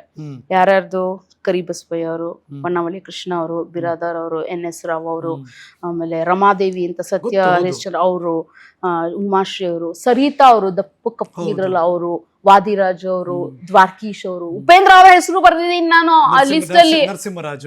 ನರಸಿಂಹರಾಜು ಅವರು, ಬಾಲಕೃಷ್ಣ ಅವರು, ಉಪೇಂದ್ರ ಅವ್ರ ಹೆಸರು. ಆಮೇಲೆ ಆ ಉಷ್ ಸಿನಿಮಾನಲ್ಲಿ ಒಬ್ರು ಡಾಕ್ಟರ್ ಇದ್ರ, ಏನ್ರಿ ನಿಮ್ಗೆ ಗೊತ್ತಾಗಲ್ವೇನ್ರಿ, ಏನ್ರಿ ಇದರೆಲ್ಲ ಮಾಡ್ತೀರಾ, ಹಾಳು ಮಾಡ್ತಿದ್ದೀರಾ ಅಂತ ಬರೋರ್ ಗೊತ್ತಾ, ಅವ್ರ ಹೆಸರು ಗೊತ್ತಿರ್ಲಿಲ್ಲ. ಉಷ್ ಸಿನಿಮಾ ಡಾಕ್ಟರ್ ಅಂತ ಬರ್ದಿದ್ದೀನಿ. ನನ್ ಯಾಕೆ ಈ ಆರ್ಟಿಸ್ಟ್ಗಳನ್ನ ಕೆಲವು ಇನ್ನೊಂದಷ್ಟು ಜನದೆಲ್ಲ ಲಿಸ್ಟ್ ಔಟ್ ಮಾಡಿದ್ದು ಉದ್ದೇಶ ಅಂದ್ರೆ, ಇವರಲ್ಲೆಲ್ಲ ಒಂದು ಕಾಮನ್ ಕ್ವಾಲಿಟಿ ಇದೆ. ಏನಂದ್ರೆ, ಫಸ್ಟ್ ಕ್ವಾಲಿಟಿ, ಇವ್ರು ಯಾರು ನೋಡಕ್ ಚೆನ್ನಾಗಿಲ್ಲ. ಫ್ಯಾಕ್ಟ್ ಇದು, ನನ್ನ ರಿಯಾಲಿಟಿ ಮಾತಾಡ್ತಾ ಇದ್ದೀನಿ. ಇವ್ರು ಯಾರು ನೋಡಕ್ ಚೆನ್ನಾಗಿಲ್ಲ, ಯಾರಿಗೂ 6 ಪ್ಯಾಕ್ ಇಲ್ಲ, ಯಾರಿಗೂ ಜಿಮ್ ಬಾಡಿ ಇಲ್ಲ. ಆಕ್ಟಿಂಗ್ ಮಾಡಕ್ ನಿಂತ್ಕೊಂಡ್ರೆ ಆಡಿಯನ್ಸ್ ಕಣ್ಣಲ್ಲಿ ಹಂಗೆ ನೀರು ಬರೆಸ್ಬಿಡ್ತಾರೆ, ಹೊಟ್ಟೆ ಹುಣ್ಣಾಗೋಷ್ಟು ನಗಿಸ್ತಾರೆ. ಅವ್ರ ಪಾತ್ರದಲ್ಲಿ ಪರಕಾಯ ಪ್ರವೇಶ ಅದ್ ಮಾಡೋದು ಇರ್ಲಿ ಸದ್ಯ, ನಾವೇ ಅವ್ರ ಒಳಗಡೆ ಹೋಗಿ ಕುತ್ಕೊಂಡ್ಬಿಡ್ಬೇಕು. ಆ ಥರ ಹಿಪ್ನಟೈಸ್ ಮಾಡ್ತಾರೆ ಆಡಿಯನ್ಸ್ನ. ಎಂಥ ತಾಕತ್ತಲ್ವಾ ಅದು. ಸೊ ಈ ಥರ ನಂದೇ ಆದ ಓನ್ ಸ್ಟ್ರಾಟಜಿ, ಈ ಥರ ನಾನು ಪ್ಲಾನ್ ಮಾಡಿಕೊಂಡು ನಾನು ಕಾನ್ಫಿಡೆನ್ಸ್ ತಗೊಂಡು ಇದು ಮಾಡಿದ್ದು. ಸೊ ಪ್ರಕಾಶ್ ಬೆಳ್ವಾಡಿ ಅವರು ಫಸ್ಟ್ ಥಿಯರಿ ಕ್ಲಾಸ್ ಅಂತ ತಗೊಂಡ್ರು. ಇದು ಮಜಾ ಇದೆ ಆಕ್ಚುಲಿ. ಬೋರ್ ಮಾಡ್ತಿದ್ದೀನಾ ಇಲ್ವಾ? ನಾನು ಸ್ಟಾರ್ಟಿಂಗ್ ಹೇಳ್ಬಿಟ್ಟಿದ್ದೀನಿ, ಇವತ್ತು ಹರಿ ಕಥೆಯಲ್ಲಿ ಹರಿ ಸೈಲೆಂಟ್, ಕಥೆ ಮಾತ್ರ ಹೈಲೈಟ್. ಓಕೆ, ನನ್ನ ಕೆಲಸ ತುಂಬಾ ಕಡಿಮೆ. ನನ್ ಕುತೂಹಲ ಇದ್ರೆ ಮಾತ್ರ ಪ್ರಶ್ನೆ, ಇಲ್ಲಾಂದ್ರೆ ನಾನ್ ಸ್ಟಾಪ್ ಹರಿಕತೆ. Super. So first theatre class ಶುರು ಮಾಡಿದ್ರು. ಅವರು ಕ್ಲಾಸ್ ಶುರು ಮಾಡ್ತಿದ್ದಂಗೆ ಒಂದು ಬಾಂಬ್ ಹಾಕಿದ್ರು ಪ್ರಕಾಶ್ ಬೆಳ್ವಾಡಿ ಅವರು. ಏನಂದ್ರೆ, ನೋಡ್ರಿ ನೀವು ಇಲ್ಲಿ ಆಕ್ಟಿಂಗ್ ಕ್ಲಾಸಿಗೆ ಸೇರ್ಕೊಂಡಿದ್ದೀರಾ, ಇಲ್ಲೇನಿದ್ರು ಡೈರೆಕ್ಷನು, ಪ್ರೊಡಕ್ಷನು, ಕ್ಯಾಮ್ರಾ, ಮೇಕಪ್ಪು, ಇದ್ರದ್ದು ಲೈಟಿಂಗು, ಆಮೇಲೆ ಅದೆಂಥದ್ದು ಕಾಸ್ಟ್ಯೂಮು, ಇಂಥದ್ದೆಲ್ಲ ತಿಳ್ಕೊಬೋದೇ ವಿನಃ ಆಕ್ಟಿಂಗ್ ಕ್ಲಾಸಲ್ಲಿ ಆಕ್ಟಿಂಗ್ ಎಲ್ಲ ಕಲಿಯಕ್ ಆಗಲ್ಲ ರೀ ಅಂದ್ರು. ಅರೇ ನಾವು ಬಂದಿರೋದೇ ಆಕ್ಟಿಂಗ್ ಕಲಿಯೋಕೆ, ಏನಪ್ಪ ಹಿಂಗಂದ್ರಲ್ಲ. ನೆಕ್ಸ್ಟ್ ಪಾಯಿಂಟ್ ಹೇಳಿದ್ರು, ಆಕ್ಟಿಂಗ್ನ ಕಲ್ತ್ಕೊಳ್ಳೋದಲ್ಲ, ಅದನ್ನ ಆರ್ಗ್ಯಾನಿಕ್ ಆಗಿ ಮೈಗೂಡಿಸ್ಕೋಬೇಕು. ಹೆಂಗೆ ಅಂದ್ರೆ, ಆಕ್ಚುಲಿ ಯಾರು ಪ್ಯಾಷನೇಟ್ ಆಗಿ ನ್ಯಾಚುರಲ್ ಆಗಿ ಆಕ್ಟಿಂಗ್ ನಾನು ಫೀಲ್ಡ್ಗೆ ಬರಬೇಕು ಅಂತ ಮನ್ಸಿದ್ರೆ ಆಡಿಯನ್ಸ್, ಅದು ಕೇಳುಗರು, ಇದಕ್ಕೆ ಈಗ ಕೇಳುಗರಿಗೆ ಇದು ನಾನು ಇವಾಗ ಹೇಳೋ ಪಾಯಿಂಟ್ ತುಂಬಾ ಹೆಲ್ಪ್ ಆಗುತ್ತೆ ಸೀರಿಯಸ್ ಆಗಿ ತಗೊಂಡ್ರೆ. ಆಯ್ತಾ? ನಾನ್ ಕಲ್ತಿದ್ ರೀತಿ ಇದು ಪ್ರಕಾಶ್ ಬೆಳ್ವಾಡಿ ಅವರಿಂದ. ಅವ್ರು ಅಂದ್ರು, ನೀವೀಗ ಬಸ್ ಸ್ಟ್ಯಾಂಡ್ ಅಲ್ಲಿ ನಿಂತಿರ್ತೀರಾ, ಎಷ್ಟು ತರ ಜನಗಳು ಬರ್ತಾರೆ. ಒಬ್ರು ಟೆನ್ಷನಲ್ಲಿ ನಿಂತಿರ್ತಾರೆ, ಅಥವಾ ಇನ್ನೊಬ್ರು ಯಾರೋ ಮಲ್ಕೊಂಡು ನಿಂತು ಕುಡಿಸ್ತಾ ಇರ್ತಾರೆ, ಇನ್ನೊಬ್ರು ಹೆಡ್ಫೋನ್ ಹಾಕೊಂಡಿರ್ತಾರೆ. ಬಸ್ಸಲ್ಲಿ ಹತ್ತಿದ್ರೆ ಅಲ್ಲಿ ಕಂಡಕ್ಟರು ಡ್ರೈವರ್ ಎಲ್ಲ ಎಷ್ಟು ಟೆನ್ಷನ್, ಆ ನುಗ್ಲು ಮಧ್ಯೆನೇ ಟಿಕೆಟ್ ಅಂತ ಇದು ಮಾಡ್ತಿರ್ತಾರೆ. ಅವಾಗ ಬಸ್ ಹಿಂಗ್ ವಾಲ್ ಬಿಟ್ಟಿರೋದು, ಅಷ್ಟು ರಶ್. ಅವಾಗ 15 ವರ್ಷದ ಹಿಂದೆ ಅಲ್ವಾ, ಇದ್ರಲ್ಲೇ ಹೆಂಗೆ ಇದ್ ಮಾಡ್ತಾರೆ. ಆಮೇಲೆ ಒಂದ್ ಮಾರ್ಕೆಟ್ ಹೋದ್ರೆ ವ್ಯಾಪಾರಸ್ಥ ಹೆಂಗ್ ವ್ಯಾಪಾರ ಮಾಡ್ತಾನೆ, ಇನ್ಯಾರೋ ಒಬ್ಳು ಹೆಂಗೆ ಬಾರ್ಗೇನ್ ಮಾಡ್ತಾಳೆ. ಆಮೇಲೆ ರೋಡಲ್ಲಿ ತರಕಾರಿ ಮಾಡೋರು, ಸೊಪ್ಪು ಮಾಡೋರು, ಆಮೇಲೆ ಹೂವೆಲ್ಲ ಮಾರೋರು, ಹಾಲೋರು, ಎಷ್ಟು ಜನ ಬರ್ತಾರೆ. ಅಷ್ಟು ಜನದ ಇಂಟೋನೇಷನ್ ಒಂದೇ ತರ ಇರುತ್ತಾ? ವಾಯ್ಸ್ ಹೆಂಗ್ ಥ್ರೋ ಮಾಡ್ತಾರವ್ರು. ಸೊ ನೀವು ಮನೇಲಿದ್ದಾಗ ಅದ್ರ ಕಡೆ ಗಮನ ಕೊಡಿ, ಕಿವಿ ಕೊಡಿ. ಆ ಕಡೆ ನೀವು ಆಡಿಯನ್ಸ್ ಅದೆಷ್ಟು ಹೆಲ್ಪ್ ಆಗುತ್ತೆ ಅಂದ್ರೆ, ನೀವು ನಾಟಕ ಮಾಡ್ಬೇಕಾದ್ರೆ ವಾಯ್ಸ್ ಥ್ರೋ ಮಾಡ್ಬೇಕಾಗತ್ತೆ, ಕೊನೆಯಲ್ಲಿರೋವನಿಗೂ ಕೇಳಿಸ್ಬೇಕಾಗತ್ತೆ, ಅದು ಹೆಲ್ಪ್ ಆಗುತ್ತೆ. ಕೇಳಿಸ್ಕೊಳ್ಳಿ. ಆಮೇಲೆ ಒಬ್ಬೊಬ್ಬ ಒಂದೊಂದ್ ತರ ಕೂಗ್ತಾ ಇರ್ತಾನೆ. ತರಕಾರಿ 6ನೇ ಅಂತಸ್ತಿನಲ್ಲಿರೋಳುಗುನು ಕೇಳಿಸ್ಬಿಟ್ಟು ಅಪ್ಪ ಇರು ತಂದೆ ಬರ್ತಾ ಇದೀನಿ ನಾನು ಅಂತ ತಿಳ್ಕೊಂಡ್ ಬರ್ತಾಳೆ. ಹಂಗೆ ಇವಾಗ ಮೈಕ್, ಅವಾಗೆಲ್ಲ ಮೈಕ್ ಇರ್ಲಿಲ್ವಲ್ಲ, ಅವರೇ ಕಿರ್ಚೋರು. ಸೊ ನಾನು ಅಬ್ಸರ್ವ್ ಮಾಡಿದೀನಿ. ಅದನ್ನೊಬ್ರು ಏನ್ ಗೊತ್ತಾ, ಛತ್ರಿ ಕೊಡೆ ರಿಪೇರಿ ಅದ ರೀ ಬಂದ್ರೆ ಈ ಬೀದಿಯಿಂದ ಆ ಬೀದಿವರೆಗೂ ಕೇಳೋದು. ಆಯ್ತಾ? ಹಂಗೆ ತರಕಾರಿ ಸೊಪ್ಪು ಬೇಡ, ಇಲ್ಲಿ ತರಕಾರಿ ಸೊಪ್ಪು ಹೀರೆ ಸೊಪ್ಪು, ಗನೆ ಸೊಪ್ಪು ಇದು ಎಲ್ಲ ಹೇಳೋರು. ಇಳಿಕಾಯಿ ಹುಳಿಕಾಯಿ ಬಂದಕಾಯಿ ಯಾವ್ದು ಬೇಕೋ ಬನ್ನಿ, ಅದೆಲ್ಲ ಅದೊಂಥರ. ಅದು ಒಬ್ಬೊಬ್ರು ಒಂದೊಂದೊಂದೊಂದು ಸ್ಟೈಲ್. ಅದು ಪುರೋಹಿತ್ರು, ಅದು ಮಂತ್ರನೂ ಬರ್ತಿರೋದು ಪುರೋಹಿತ್ರು, ಅದೆಲ್ಲ ನೋಡಕ್ ತುಂಬಾ ಚೆನ್ನಾಗಿರ್ತಿತ್ತು. ನಾನಿದನ್ನ ಇನ್ನೊಂದ್ ಸ್ಟೆಪ್ ಮುಂದಕ್ಕೆ ತಗೊಳೋದೆ. ಅದೇ ಏಮಾದತ್ತದು ಸ್ಟ್ಯಾಂಪ್ ಆಗ್ಬೇಕಲ್ಲ, ಇನ್ನೊಂದ್ ಸ್ಟೆಪ್ ಮುಂದಕ್ಕೆ ತಗೊಳೋದೆ. ಹೆಂಗಂದ್ರೆ ಆಟೋಲ್ ಹೋಗ್ಬೇಕಾರೆ ಅವಾಗೆಲ್ಲ ಒಂದ್ 10 ರೂಪಾಯಿ ಕೊಟ್ರೆ ಪಾಪ 10 ನಿಮಿಷ ವೆಯ್ಟ್ ಮಾಡೋರು ಅವರು. ಇವಾಗೆಲ್ಲ ಟೈಮ್ ಅಂದ್ರೆ ಮನಿ ಅಂದ್ರೆ ಟೈಮ್ ಆಗೋಗಿದೆ. ಸೊ ವೆಯ್ಟ್ ಮಾಡೋರು, ನಿಮಿಷ ಇಲ್ಲಿ ಒಂಚೂರು ಆಟೋ ನಿಲ್ಸಿ, ನಾನು ವೆಯ್ಟಿಂಗ್ ಚಾರ್ಜ್ ಕೊಡ್ತೀನಿ. ಸರಿ, ಯಾಕೆ ಅಂದ್ರೆ ನಿಳಿದ್ಬಿಟ್ಟು ನೋಡೋದು, ರೋಡಲ್ಲಿ ಇಬ್ರು ಕುಡುಕರುಗಳು ಜಗಳ ಆಡ್ತಾ ಇದಾರೆ. ಜಗಳ ಆಡೋದನ್ನ ನೋಡಕ್ಕೆ ವೆಯ್ಟಿಂಗ್ ಚಾರ್ಜ್ ಕೊಟ್ಟು ನಿಂತ್ಕೊಳ್ಳೋದು. ಅದೆಲ್ಲ ಚೆನ್ನಾಗಿರ್ತದೆ, ಒಳ್ಳೆ ಸ್ವೀಟ್ ಮೆಮೊರಿ ನನಗೆ. ಜಗಳ ಆಡ್ತಿದ್ರೆ ನೋಡಕ್ಕೆ ನೋಡ್ತೀನಿ ಅದನ್ನ ಅಂತ. ಯಾಕೆ ನೋಡೋದು ಅಂದ್ರೆ, ನನ್ ಮಗಂಗೆ ಫುಲ್ ಕುಡಿದು ಬಿಟ್ಟಿದ್ದಾನೆ, ನಿಂತ್ಕೊಳಕ್ಕೆ ಶಕ್ತಿ ಇಲ್ಲ. ಅಂತದ್ರಲ್ಲಿ ಈ ಕೈ ಎತ್ತಕ್ಕೆ 2 ವರ್ಷ ಬೇಕು ಅವನಿಗೆ. ನಿನ್ನ ಹೊಡೆದ್ ಚಚ್ಚಿ ಬಿಸಾಕ್ಬಿಡ್ತೀನಿ ಅನ್ನೋ ತರ ಅವನ ಎಕ್ಸ್ಪ್ರೆಷನ್ಸ್. ನನಗೆ ಹುಲ್ಲು ನಗು ಅವ್ನು ನೋಡಿ. ಆಮೇಲೆ ಆಟೋ, ಯಾಕಮ್ಮ ಇದನ್ನ ನೋಡಕ್ ಯಾಕಮ್ಮ ನಿಲ್ಲಿಸ್ದೆ ಅನ್ನೋ ಆಟೋ. ಇಲ್ಲ ಅಂಕಲ್, ಇದು ಆಕ್ಟಿಂಗ್ ಹೆಲ್ಪ್ ಆಗುತ್ತೆ, ಹೆಲ್ಪ್ ಆಗುತ್ತೆ. ಆಮೇಲೆ ರೋಡಲ್ಲಿ ನಡ್ಕೊಂಡು ಹೋಗ್ಬೇಕಾದ್ರೆ ಯಾವ್ದಾದ್ರು ಮನೆ ಮುಂದೆ ಸಾವಾಗಿರುತ್ತಲ್ಲ, ಸೊ ಅದನ್ನ ಅಬ್ಸರ್ವ್ ಮಾಡೋದು. ಯಾರೋ ಹತ್ತು ಸುಸ್ತಾಗ್ಬಿಟ್ಟಿರ್ತಾರೆ, ಇನ್ನೊಬ್ರು ಹೋಗಾಯ್ತಿದೆ ಏನ್ ಮಾಡೋದು ಅಂತ ಅವ್ರ ಜವಾಬ್ದಾರಿಯಿಂದ ಓಡಾಡ್ತಾ ಇರ್ತಾರೆ. ಇನ್ನೊಬ್ರು ಯಾರೋ ತಮಟೆ ಹೊಡಿಯೋರು ಬಿಡಿಸಿತ್ಕೊಂಡು ಅವ್ರ ಪಾಡುಗೋರು ಕೂತಿರೋದು. ಎಷ್ಟು ಕ್ಯಾರೆಕ್ಟರ್ಸು. ನಂಗೆ ಸಮಾಜನ ತುಂಬಾ ಹತ್ರದಿಂದ ನಾನು ಅರ್ಥ ಮಾಡ್ಕೋತಾ ಇದ್ದೀನಿ, ಅಪ್ಪಲ್ ಸಿಗ್ತಾ ಇದೆ ಅಂತ ಅನ್ನಸಕ್ ಶುರು ಆಗೋಗ್ಬಿಟ್ಟಿತ್ತು ನನಗೆ. ಆಮೇಲೆ ನಮ್ಮ ಮಾವನೂ ಬಿಟ್ಟಿಲ್ಲ, ನನ್ ಗಂಡನ ಅಪ್ಪನ. ಅವ್ರದಂತನ ವಿಚಿತ್ರ ಬಾಡಿ ಲ್ಯಾಂಗ್ವೇಜ್. ನಮ್ ಪ್ರೆಸ್ ಹುಡುಗರುಗಳು ಸರಿಯಾಗಿ ಕೆಲಸ ಮಾಡಿಲ್ಲ ಅಂದ್ರೆ ಹೇಳ್ರ ಇಚ್ಛೆ ಐಪರ ಅನ್ನೋರು. ನಾನು ಅದೇ ಹಿಂಗ್ ಮಾತಾಡಿ ಘಾಟಿ ಮುತ್ಕೊಂಡ್ ನೀವು ಫ್ರೆಂಡ್ಸ್ ತರ ಇದ್ವಿ ನಾವು ಮಾವಂಗೆ. ಆಮೇಲೆ ಏನಾರು ಇಷ್ಟ ಆಗ್ಲಿಲ್ಲ, ಅವ್ರು ಹೇಳಿದ ಮಾತೇನೋ ಕೇಳಲಿಲ್ಲ, ಅಸಮಾಧಾನ ಆಯ್ತು, ಮೀ ಕೆಂಚತ್ನ ಅಷ್ಟೇ, ಪೊಂಡ ಹೇಮಾಪ್ చేసుಕೊಂಡ್ ಸಿ ಮಾತಿಲ್ಲಿ, ಬಾಡಿ ಲ್ಯಾಂಗ್ವೇಜ್ ಇಲ್ಲಿ. ಆಯ್ತಾ? ಇದಿಷ್ಟು ಬಾಡಿ ಲ್ಯಾಂಗ್ವೇಜ್ ನಿಮ್ಗೆ ಕೋಪ ತೋರ್ಸುತ್ತೆ, ಅಸಮಾಧಾನ ತೋರ್ಸುತ್ತೆ, ಇದಿಷ್ಟೇ ಅಂತ ತೋರ್ಸುತ್ತೆ. ಆಮೇಲೆ ಎಷ್ಟು ಮೆಸೇಜ್ ಪಾಸ್ ಮಾಡುತ್ತೆ. ನಾನೇನ್ ಮಾಡಿದೆ, ಈ ಬಾಡಿ ಲ್ಯಾಂಗ್ವೇಜ್ನ ಸ್ಟೋರ್ ಮಾಡ್ಕೊಂಡೆ. ಆಯ್ತಾ? ಒಂದ್ 4-5 ವರ್ಷ ಆದ್ಮೇಲೆ ಎತ್ಕೊಂಡೋಗಿ ಸಿನಿಮಾಗೆ ಹಾಕಿದೆ. ಯಾವ ಸಿನಿಮಾಗೆ?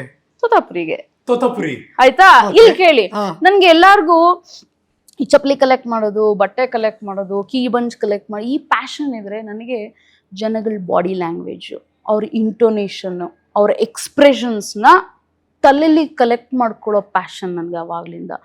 ಯಾವುದೋ ಒಂದು 3-4 ವರ್ಷದ ಹಿಂದೆ ತಲೆಯಲ್ಲಿ ಕಲೆಕ್ಟ್ ಮಾಡ್ಕೊಂಡು ಇದನ್ನು ತೊಗೊಂಡೋಗಿ ಇನ್ಯಾವುದೋ ಒಂದು ಸಿಚುಯೇಷನ್ ನೀಟಾಗಿ ಫಿಟ್ ಮಾಡಿಬಿಟ್ಟಿರ್ತೀನಿ ಹಾಗೆ. ಸೊ ನಾನು ಹೇಳೋದು ಏನು ಗೊತ್ತಾ, ಆಕ್ಟಿಂಗ್ ರಾಕೆಟ್ ಸೈನ್ಸ್ ಎಲ್ಲ ಏನೂ ಅಲ್ಲ. ಯಾವ ವಯಸ್ಸವ್ರು ಯಾರು ಬೇಕಾದ್ರೂ ಮಾಡ್ಬೋದು, ಬಟ್ ಒಂದು ಸ್ವಲ್ಪ ಎಫರ್ಟು ಪ್ಯಾಷನ್ ಇರಬೇಕು. ಅಫ್ಕೋರ್ಸ್ ಆ್ಯಕ್ಟಿಂಗ್ ಆ ಮೇಕಪ್ಪು, ಹೆವಿ ಮೇಕಪ್ಪು, ಆ ಲೈಟು, ಮಳೆ ಚಳಿ ಗಾಳಿ ಇದೆಲ್ಲ ಪ್ರೋಸೆಸ್ ಕಷ್ಟ ಇದೆ ಅಷ್ಟೇ. ಬಟ್ ಆ್ಯಕ್ಟಿಂಗ್ ಸಿಕ್ಕಾಪಟ್ಟೆ ಈಸಿ. ಸ್ವಲ್ಪ ಸೂಕ್ಷ್ಮವಾಗಿ ಗ್ರಹಿಸ್ಬೇಕಾಗತ್ತೆ ಅದನ್ನು. ಆ ಥರ ಟ್ರೈನ್ ಮಾಡಿದ್ರು ನಮಗೆ ಪ್ರಕಾಶ್ ಬೆಳವಾಡಿ. ಹೆಂಗದು ಅದನ್ನ ಅಡಾಪ್ಟ್ ಮಾಡ್ಕೊಂಡಿದ್ದೆ? ಅದು ಸಿ ಬರುತ್ತೆ ಸ್ಕ್ರೀನ್ ಮೇಲೆ. ಹೌದು ಹೌದು, ಅದೊಂದು ಮಜಾ ಇದೆ ಆಕ್ಚುಲಿ. ಸೀರಿಯಲ್ಸ್ ಎಲ್ಲ ಮಾಡ್ತಾ ಇದ್ನಾ, ಅದಾದ್ಮೇಲೆ ಅಡಾಪ್ಟ್ ಮಾಡಿದ್ದು ಅದು ನಾವು ಸುಮನ್ ಮೇಡಮ್ಮು ನಾವೆಲ್ಲ ಒಂದು ಫುಲ್ ಬೆಟಾಲಿಯನ್ ಎಲ್ಲ ಒಂದು ದೇವಸ್ಥಾನಕ್ಕೆ ಹೋಗಿರ್ತೀವಿ. ಏನೋ ಒಂದು ಹೇಳ್ತಾ ಇರ್ತಾರೆ ಸೀರಿಯಸ್ ಆಗಿ ಹತ್ಕೊಂಡು ಸುಮನ್ ಮೇಡಮ್ಮು. ನಾನೊಂದು ಕೀಟ್ಲೆ ಪ್ರಶ್ನೆ ಕೇಳ್ಬಿಡ್ತೀನಿ. ಜಗ್ಗೇಶ್ ಅವರು ಹೇ ನಿಂಗೆ ಎಷ್ಟು ಹೇಳೋರು ಅಷ್ಟು ಹಿಂಗೆ ಗೊತ್ತಾಗಲ್ಲ ಅದು ಇದು. ನಾನು ಓಕೆ ಇನ್ನೊಂದ್ಸರಿ ಆಯ್ತಾಯ್ತು ಏನಾರು ಮಾತಾಡ್ಕೊಳ್ಳಿ, ನೀವೇನಾರು ಮಾತಾಡ್ಕೊಳ್ಳಿ. ಇದಿದೆ, ನಾನು ಯೂಸ್ ಮಾಡಿದೀನಿ. ನಿಮ್ಗೆ ಆ ಬಿಟ್ಟು ಸಿಕ್ಕಿದ್ರೆ ನೋಡಿ ಗೊತ್ತಾಗತ್ತೆ, ಏನೋ ನೋಡ್ಕೊಳ್ಳಿ. ಆಮೇಲೆ ಇನ್ನೊಂದು, ಅವಳು ಬ್ಲೌಸ್ ಹಾಕಿದ್ರೆ ನಾನು ಅದೇನೋ ಬರುತ್ತಲ್ಲ ಡೈಲಾಗ್, ಅವಾಗ್ಲೂ ಅಷ್ಟೇ. ಆಯ್ತು ನೀವು ಆನಂದವಾಗಿ ಮಾತಾಡ್ಕೊಳ್ಳಿ. ಅಲ್ಲೂ ಯೂಸ್ ಮಾಡಿದೀನಿ ಇದನ್ನ. ಅದು ಹೇಳ್ಕೊಟ್ಟಿದ್ದಲ್ಲ ಅದು. ನಾನ್ ಮಾಡಿದ್ದು. ಅವರು ಪ್ರಸಾದ್ ಅವ್ರು ಹೇಳಿದ್ರು, ಏಯ್ ಡಾರ್ಲಿಂಗ್ ಅದು ಚೆನ್ನಾಗಿದೆ, ಅದು ಮಾಡಿ ಚೆನ್ನಾಗಿದೆ, ಮಾಡಿ ಮಾಡಿ ಮಾಡಿ. ಎಲ್ಲಿಂದ ಏನೇನು ಇನ್ಸ್ಪೈರ್ ಆಗುತ್ತೆ ಅಂತ. ಆಮೇಲೆ ನಂಜಮ್ಮ ರೋಲ್ ನನ್ ಒಳಗಡೆ ಹೆಂಗ್ ಹುಟ್ಟಾಕೊಂಡಿದ್ ಗೊತ್ತಾ? ಅದೂನು ನಾನು ವಾಕಿಂಗ್ ಹೋಗ್ಬೇಕಾದ್ರೆ ಒಬ್ರು ಲೇಡಿ, ಅವರು ಒಂಥರ ಸೆಮಿ ಗಂಡಸ್ರು ತರ ನಡೆಯೋರು. ಅವರು ಕೋಪದಲ್ಲಿ ಕಸ ಗುಡಿಸ್ತಾಂಡ್ ಬರೋರು. ಅವರು ಹಿಂಗ್ ಹಿಂಗ್ ಹಿಂಗ್ ಹಿಂಗ್ ನಡೀತಾ ಇರೋರು, ಮಧ್ಯ ಒಂದ್ ಕಡೆ ಹೆಂಗ್ ಬಾಲವ್ರು. ಏನೋ ವಿಚಿತ್ರವಾಗಿ ನಡೀತಾರಲ್ಲ ಯಮ್ಮ ಅಂತ ನಾನು, ಅದ್ ರಿಜಿಸ್ಟರ್ ಆಗೋಗಿತ್ತು. ಆಮೇಲೆ ಯೋಗ ಹೋಗ್ಬೇಕಾದ್ರೆ ಅಲ್ಲಿ ನಮ್ಮ ಅನುರಾಧ ಮ್ಯಾಮ್ ಅಂತ ಒಬ್ರಿದ್ದಾರೆ. ಅವರು ಸ್ಟ್ರಿಕ್ಟ್ ಆಗಿ ಯೋಗ ಹೇಳ್ಕೊಡೋದು, ಆದ್ರೆ ಅದ್ರಲ್ಲಿ ಹ್ಯೂಮರ್ ಇತ್ತು, ಆದ್ರೆ ಅದ್ರಲ್ಲಿ ಅಗಾಧವಾದ ಇನ್ನೋಸೆನ್ಸು ಇತ್ತು. ಹೆಂಗೆ ಅಂದ್ರೆ ಅವ್ರು ಮಾತಾಡ್ತಿದ್ದು, ಏನು ಹಬ್ಬ ಅಂತ ಎಲ್ಲ ಒಬ್ಬಟ್ಟು ಪಾಯಸ ಚೆನ್ನಾಗಿ ತಿಂದಿದ್ದೀರಾ ತಾನೇ, ಬಗ್ಸಿ ಇರಿ, ಅಧೋಮುಖ ಶ್ವಾನಾಸನದಲ್ಲಿ ಇರ್ಬೇಕೋ ಸ್ಥಿತಿಲಿ, ಬೇಡವಾ ಸಿಂಹ ಕಟಿ ಸೊಂಟ ನೋಡ್ಕೊಂಡಿದ್ದೀರಾ ನಿಮ್ ಹೊಟ್ಟೆಗಳು ಹೆಂಗಿದೆ ಅಂತ, ಹಿಂಡ್ಬೇಕು ಬಟ್ಟೆ ಹಿಂಡ್ದಂಗೆ ತಿರುಗ್ಸಿ. ನನಗೆ ಆ ಇಂಟೋನೇಷನ್ ಕ್ಯಾಚಿ ಆಗಿ ಪೆಕ್ಯೂಲಿಯರ್ ಆಗಿದೆ ಅಂತ ತಲೆಯಲ್ಲಿ ಹಾಕೊಂಡಿದ್ದೆ. ಈ ಕಸ ಗುಡ್ಸೋರ್ದು ಲೇಡಿದು ಬಾಡಿ ಲ್ಯಾಂಗ್ವೇಜ್, ನಮ್ಮ ಮ್ಯಾಮ್ದು ಯೋಗ ಮ್ಯಾಮ್ದು ಇಂಟೋನೇಷನ್ನು ಎತ್ಕೊಂಡಾಗ ನಂಜಮ್ಮಂಗೆ ಹಾಕಿದೆ. ಹಾಕ್ಬಿಟ್ಟು ಒಂದೆರಡು ದಿವಸ ಹೆಂಗ್ ಬರ್ತಿದ್ರಪ್ಪ ಅಂತೆಲ್ಲ ಟೆಕ್ನಿಷಿಯನ್ಸ್ನೆಲ್ಲ ಕೇಳಿದೆ. ಚೆನ್ನಾಗಿದೆ ಮೇಡಮ್, ಸಕಲಾಗಿದೆ ಮೇಡಮ್. ಡೈಲಾಗು ಒಂದು ಏನು ಲೂಸ್ ಮೋಷನ್ ಕಣ, ನೆನ್ನೆ ಮೊನ್ನೆ ಎಲ್ಲ ಸ್ವಲ್ಪ ತಳ್ಳಗೆ ಆಗ್ತಿತ್ತು, ಇವತ್ತು ಸ್ವಲ್ಪ ಗಟ್ಟಿಯಾಗಿ ಆಗ್ತಾ ಇದೆ ಕಣ್ತಗ ಅಂತ. ಆ ಥರ ಗೌಡ್ರೆ ಹೋಗಿ ಎತ್ಲಾಗಿ ಬನ್ನಿ ತಗೊಳ್ಳಿ, ಇದು ಕಣ ಅದು ಕಣ, ಎಲ್ಲ ಬನ್ನೂರ್ ಮಿಕ್ಸ್ ಕನ್ನಡ. ಹೌದೌದು, ಅದು ಒಳ್ಳೆ ರೆಸ್ಪಾನ್ಸ್ ಬರ್ತದೆ. ಸೆಟ್ಟಲ್ ಫಸ್ಟ್ ಇಷ್ಟ ಆಗ್ಬಿಟ್ರೆ ಆಡಿಯನ್ಸ್ ಪಕ್ಕ ರೀಚ್ ಆಗತ್ತೆ, ಗೊತ್ತಾಗ್ಬಿಡುತ್ತೆ. ಸೊ ಅದನ್ನ ಕಂಟಿನ್ಯೂ ಮಾಡಿದೆ. ಅಂಡ್ ನಂದೊಂದು ಪ್ಯಾಟ್ರನ್ ಇದೆ ತೋತಾಪುರಿಲೂ ಅಷ್ಟೇನೆ. ಈ ಇವರು ವಿಜಯ್ ಪ್ರಸಾದ್ ಅವರು ಈ ಪ್ಯಾಷನೇಟ್ ಡೈರೆಕ್ಟರ್ ಮನಸ್ಥಿತಿ ಹೆಂಗಿರುತ್ತೆ ಅಂದ್ರೆ, ಇಂಥ ಪಾತ್ರಕ್ಕೆ ಇಂಥ ಆರ್ಟಿಸ್ಟೇ ಬೇಕು ಅಂತ ಅವ್ರು ಇಲ್ಲಿ ಫಿಕ್ಸ್ ಆದ್ರೆ, ಅವ್ರು ಹಿಮಾಲಯ ಪರ್ವತದ ಮೇಲೆ ಕುತ್ಕೊಂಡು ಧ್ಯಾನ ಮಾಡ್ತಿದ್ರು, ಆರ್ಟಿಸ್ಟ್ ಕರ್ಕೊಂಬಂದು ಆಕ್ಟ್ ಮಾಡಿಸ್ತಾರೆ. ಆಯ್ತಾ, ಆ ಥರ ಪ್ರಸಾದ್ ಅವರು. ಅರ್ಥ ಆಯ್ತಾ? ಫೋನ್ ಬಂತು ನನಗೆ, ಅವರು ಇದು ಏನು ಓಕೆ ಸ್ಕ್ರಿಪ್ಟ್ ಬರಿತಾ ಇದ್ದೀನಿ ಹೇಮದತ್ ಅವರೇ, ನೀವೇ ಇದು ಮಾಡಬೇಕು. ಓಕೆ ಅಂದೆ.